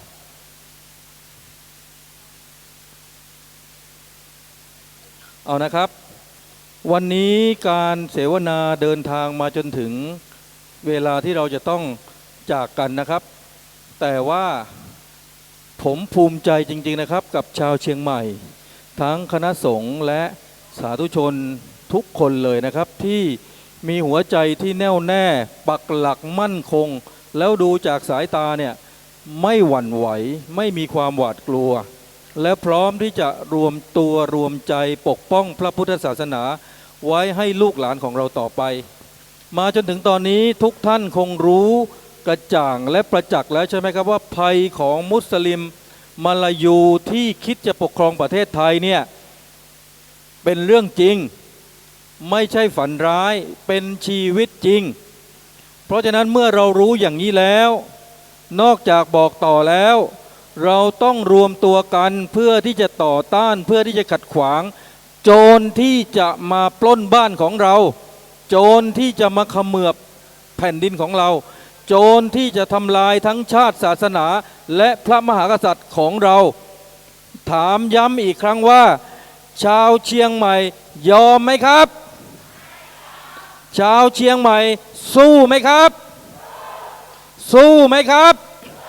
สู้ไหมครับสู้นะครับนะแล้วก็นี่เป็นปฐมฤกษ์หลังจากนี้จะมีการเสวนาแบบนี้ทั่วทั้งเชียงใหม่ทั่วทั้งภาคเหนือคร่าวๆก็คือ พรุ่งนี้พวกผมจะไปบรรยายที่อำเภอสันป่าตอง วันมะรืนที่อำเภอลีจังหวัดลำพูน วันมะเรื่องที่จังหวัดน่าน ต่อจากมะเรื่องคือวันที่ 21 จังหวัดเชียงราย แล้วลงไปที่อุตรดิตถ์แล้วเข้าจังหวัดเลยเข้าโคราชไปที่นครสวรรค์จนถึงวันที่ 29 ทีมของพี่หม่อมไม่ได้หยุดเลยอปปสเดินสายคนจะเป็นร้อยเป็นพันหรือจะแค่3 คนพวกผมก็พูดเพราะเราไม่ได้ทำเพื่อชื่อเสียงกี่คนเราก็พูดแต่พวกผมพูดยังไงก็แล้วแต่ถ้าชาวพุทธไม่หือไม่อือแต่ถ้าชาวพุทธที่อื่นมาเห็นชาวพุทธเชียงใหม่วันนี้รับรองได้ว่าเขาจะไม่อยู่เฉยเพราะผมดูสายตาแล้วเนี่ย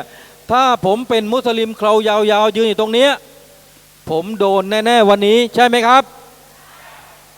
ถ้าผมเป็นมุสลิมยืนอยู่ตรงนี้จะทำอะไรผมนะครับอะไรนะครับ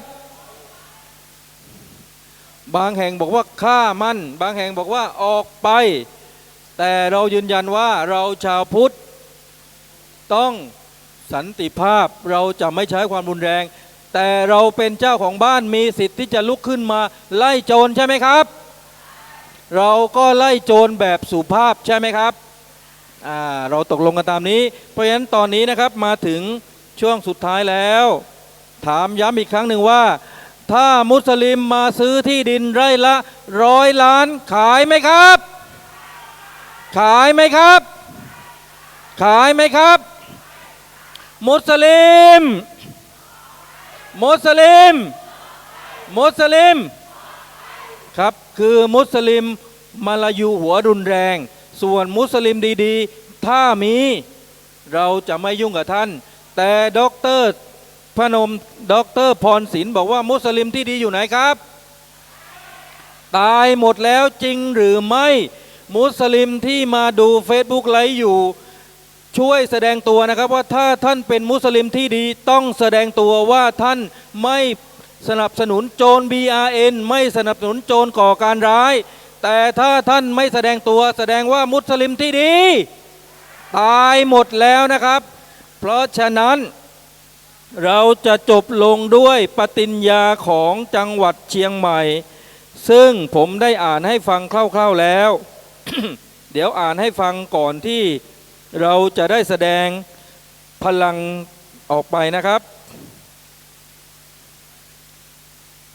สั้นๆนะครับปฏิญญาของเราเขียนเสร็จเรียบร้อยแล้วนะครับปฏิญญาเชียงใหม่ขอประกาศว่าชาวเชียงใหม่และทุกจังหวัดทั่วไทยมีศาสนาพุทธเป็นศาสนาประจำจังหวัดมีศาสนาพุทธเป็นศาสนาประจำชาติตั้งแต่บัดนี้เป็นต้นไปขอเสียงปรบมือหน่อยครับเพราะฉะนั้นเดี๋ยวเราจะจัดพื้นที่แล้วก็ถ่ายคลิปแล้วเราก็พูดแบบนี้โดยผมพูดนำและทุกคนก็พูดแล้วตะโกนให้ทุกคนได้ยินว่าเชียงใหม่มีศาสนาพุทธประจำชาติประเทศไทยมีศาสนาพุทธประจำชาติเชียงใหม่มีศาสนาพุทธประจำจังหวัดศาสนาอื่นอย่าได้บังอาจถูกต้องไหมครับทุกคนพร้อมใช่ไหมครับถ้างั้นยืนขึ้นเลยครับเดี๋ยวเราจะจัดแถวให้พระคุณเจ้าท่านนั่งหน้าและพวกเราสาธุชนยืนข้างหลังท่านแล้วเราจะถ่ายคลิปทั้ง Facebook ไลฟ์ถ่ายทั้ง YouTube ปฏิญญาเชียงใหม่จะต้องแชร์ไปในโลกอินเทอร์เน็ตประกาศให้ทุกคนในสังคมไทยสังคมโลกได้รับรู้ว่าชาวเชียงใหม่ต้องการศาสนาพุทธเท่านั้นศาสนาอื่นอยู่ได้แต่อย่าบังอาจถูกต้องนะครับเอาเลยนะครับเดี๋ยวขออนุญาตจัดพื้นที่สักแป๊บเดียวนะครับ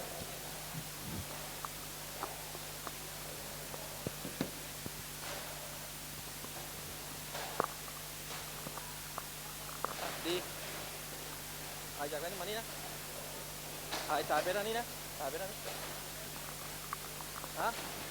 ให้มานั่งไม่ให้เข้าไปทางนู้นแสงเป็นไง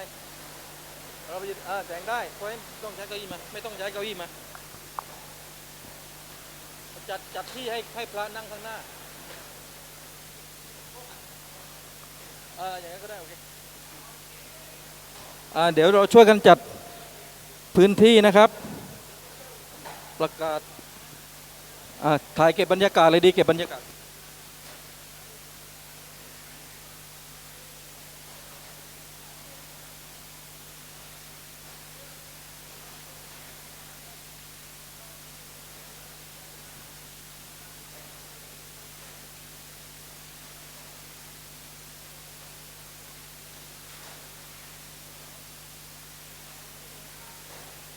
กลับนะครับอย่าเพิ่งกลับนะครับเดี๋ยวเราจะแสดงพลังนะครับให้ชาวโลกได้ประจักษ์นะครับว่าเชียงใหม่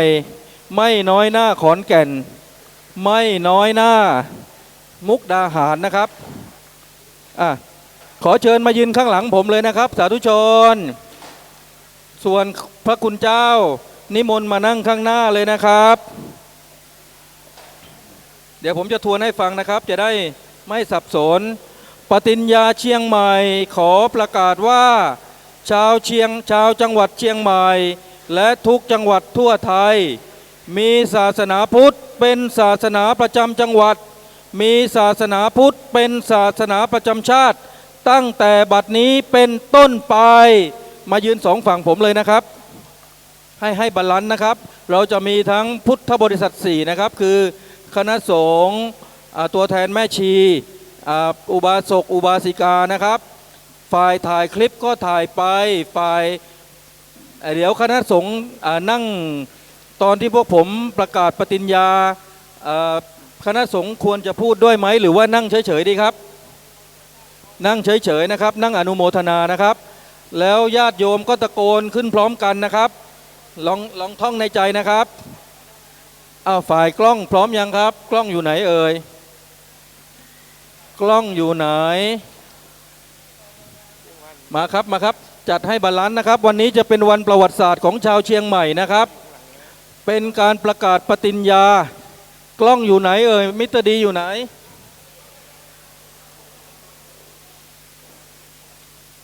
ถ่ายคลิปนะครับถ่ายคลิปและ Facebook ไลฟ์นะครับตัวเล็กๆมายืนข้างหน้านะครับผู้หญิงครับมายืนข้างหน้าผู้ชายสูงก็ไปยืนข้างหลังนะครับแล้วก็จัดให้บาลานซ์นะครับจะได้ไม่หนักไปข้างใดข้างหนึ่ง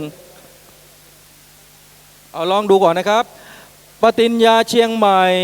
ไหนลองพูดพร้อมกันนะครับปฏิญญาเชียงใหม่เดี๋ยวนะครับเดี๋ยวพูดดังๆเลยนะครับไม่ต้องเกรงใจไม่ต้องอั้นไว้นะครับปฏิญญาเชียงใหม่ขอประกาศว่าชาวจังหวัดเชียงใหม่และทุกจังหวัดทั่วไทยมีศาสนาพุทธเป็นศาสนาประจำจังหวัดมีศาสนาพุทธเป็นศาสนาประจำชาติตั้งแต่บัดนี้เป็นต้นไปเราจะอ่าน2 รอบนะครับนะเอาอีกครั้งนะครับปฏิญญาเชียงใหม่ขอประกาศว่าชาวจังหวัดเชียงใหม่และทุกจังหวัดทั่วไทยมีศาสนาพุทธเป็นศาสนาประจำจังหวัดมีศาสนาพุทธเป็นวันหลุดมีศาสนาพุทธเป็นศาสนาประจำชาติตั้งแต่บัดนี้เป็นต้นไปเดี๋ยวจะใช้วิธีผมอ่านนำและทุกคนก็อ่านตามนะครับเพื่อจะได้จำกันไม่ต้องใช้ความจำกันมากเดี๋ยวให้ทางกล้องพร้อมกล้องนี้เป็น Facebook Live หรือว่าเป็น YouTube ครับเป็นเทปนะไกลไปไหมครับเสียงดังไหมใช้ได้ไหมเราอ่าน2 รอบนะครับผมจะอ่านนำนะครับเพราะจะได้ไม่ผิดพลาดแล้วขออยากให้ทุกคนคือเสียงดังๆเลยนะครับเพราะว่าแล้วเราจะแชร์คลิปนี้ให้กับทุกคนที่อยู่ในกลุ่มไลน์จะได้เอาไปแชร์กันแล้วก็จะได้บอกว่าวันประวัติศาสตร์ของเชียงใหม่ที่ประกาศเรื่องนี้เราอยู่ในนั้นด้วยเพราะฉะนั้นใครที่มองไม่เห็นอยู่ตัวเล็กตัวอะไรมายืนข้างหน้านะครับเพราะวันนี้จะเป็นวันประวัติศาสตร์ของทุกท่านของชาวเชียงใหม่นะครับจัดระเบียบเลยนะครับตอนนี้จัดระเบียบเลยจากข้างหน้ามองมาเป็นไงบ้างครับ จัดเลยนะครับ แล้วก็ผู้ชายก็ยืนกันพระส่งไว้หน่อยหนึ่งครับแล้วก็ผู้หญิงมานะครับ วันนี้เป็นวันประวัติศาสตร์เป็นวันแห่งความภาคภูมิใจนะครับ มุสลิมจะยึดประเทศไทยเราจะต้องแสดงให้ชัดเจนแซมเปิล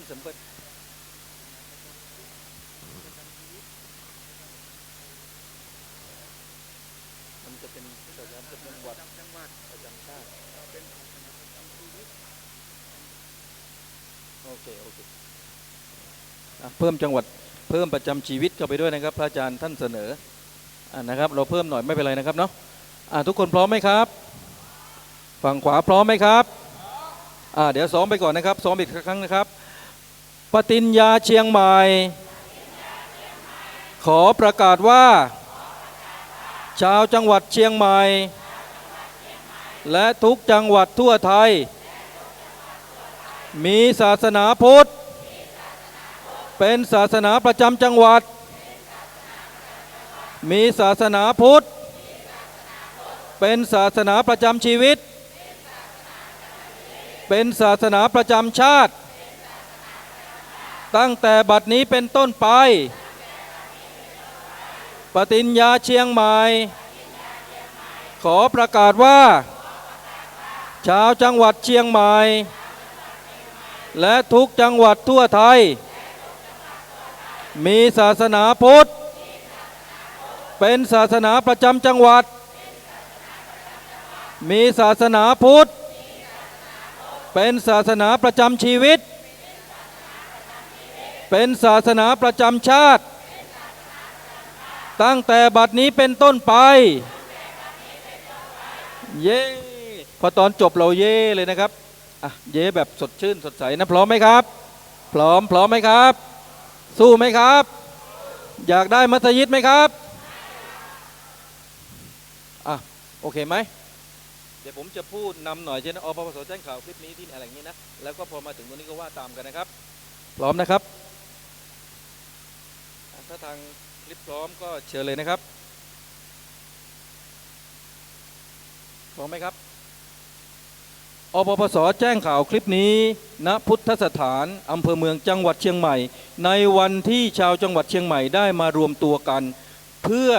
รับฟังภัยร้าย3 พรบอันตรายของอิสลามเมื่อทุกคนรู้แล้วตื่นแล้วจะนำเรื่องราวความจริงนี้ไปบอกลูกหลานให้รับรู้ถึงภัยอันตรายที่กำลังจะเกิดขึ้นกับเชียงใหม่เพราะขณะนี้จังหวัดเชียงใหม่มีมัสยิดทั้งถูกต้องตามกฎหมายและยังไม่จดทะเบียน100 กว่ามัสยิดแล้วนะครับดังนั้นในงานเสวนาวันนี้จึงได้มีปฏิญญาเชียงใหม่เกิดขึ้นซึ่งเป็นการตกลงอย่างเป็นเอกฉันท์ของทุกคนที่มาเสวนาในวันนี้ดังจะมีการประกาศดังต่อไปนี้นะครับปฏิญญาเชียงใหม่ขอประกาศว่าชาวจังหวัดเชียงใหม่และทุกจังหวัดทั่วไทยมีศาสนาพุทธเป็นศาสนาประจำจังหวัดมีศาสนาพุทธเป็นศาสนาประจำชีวิตเป็นศาสนาประจำชาติปฏิญญาเชียงใหม่ขอประกาศว่าชาวจังหวัดเชียงใหม่และทุกจังหวัดทั่วไทยมีศาสนาพุทธเป็นศาสนาประจำจังหวัดมีศาสนาพุทธเป็นศาสนาประจำชีวิตเป็นศาสนาประจำชาติตั้งแต่บัดนี้เป็นต้นไปเย้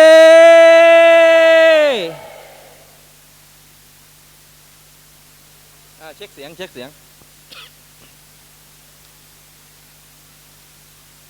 สียงตะโกนวันนี้ไม่สูญเปล่านะครับจะทำให้ทุกจังหวัดได้ยินและเป็นแรงบันดาลใจให้เขาคิดเหมือนเราถ้าทุกจังหวัดคิดเหมือนเราและประกาศให้ทุกจังหวัดเป็นมีศาสนาพุทธเป็นศาสนาประจำจังหวัดเมื่อนั้นศาสนาพุทธจะเข้มแข็งและรวมกันเป็นหนึ่งเดียวเพราะฉะนั้นสิ่งที่พี่น้องทุกคนได้ทำในวันนี้เป็นบุญมหาศาลในการปกป้องพระพุทธศาสนา และทุกท่านถือว่าเป็นตัวแทนชาวเชียงใหม่ ชาวเหนือที่ประกาศให้ภัยร้ายได้รับรู้แล้วจะเป็นแรงบันดาลใจให้กับพี่น้องในจังหวัดต่างๆนะครับขอให้ภูมิใจใช้ได้ไหมครับ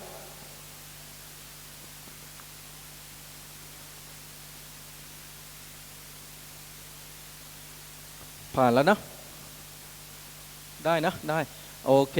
กราบอนุโมทนาบุญกับทุกท่านด้วยนะครับผมตะโกนจนฟันหลุดแล้วนะครับวันนี้ฟันแหว่งไปแล้ว ขอขอบคุณทุกท่านแล้วก็พรุ่งนี้ถ้าใครว่างนะครับพวกผมจะไปประชุมกันที่วัดพันอ้นประมาณ9:30นะครับแล้วอย่าลืมนะครับใครจะถ่ายรูปกับพี่หม่อมเชิญเลยนะครับครับเป็นหลักแน่นอนขอบพระคุณครับครับขอบพระคุณมากช่วยเป็นกำลังใจนะครับใครจะถ่ายรูปกับใครเชิญเลยนะครับอย่างพี่หม่อมนี่เสียสละมากนะครับ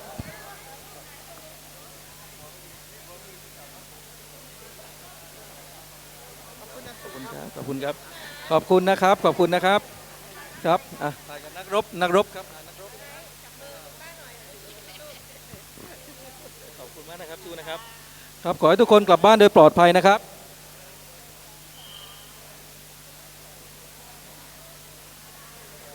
ขอบพระคุณครับขอบพระคุณทุกคนเลยนะครับวันนี้ที่เสียสละเวลามา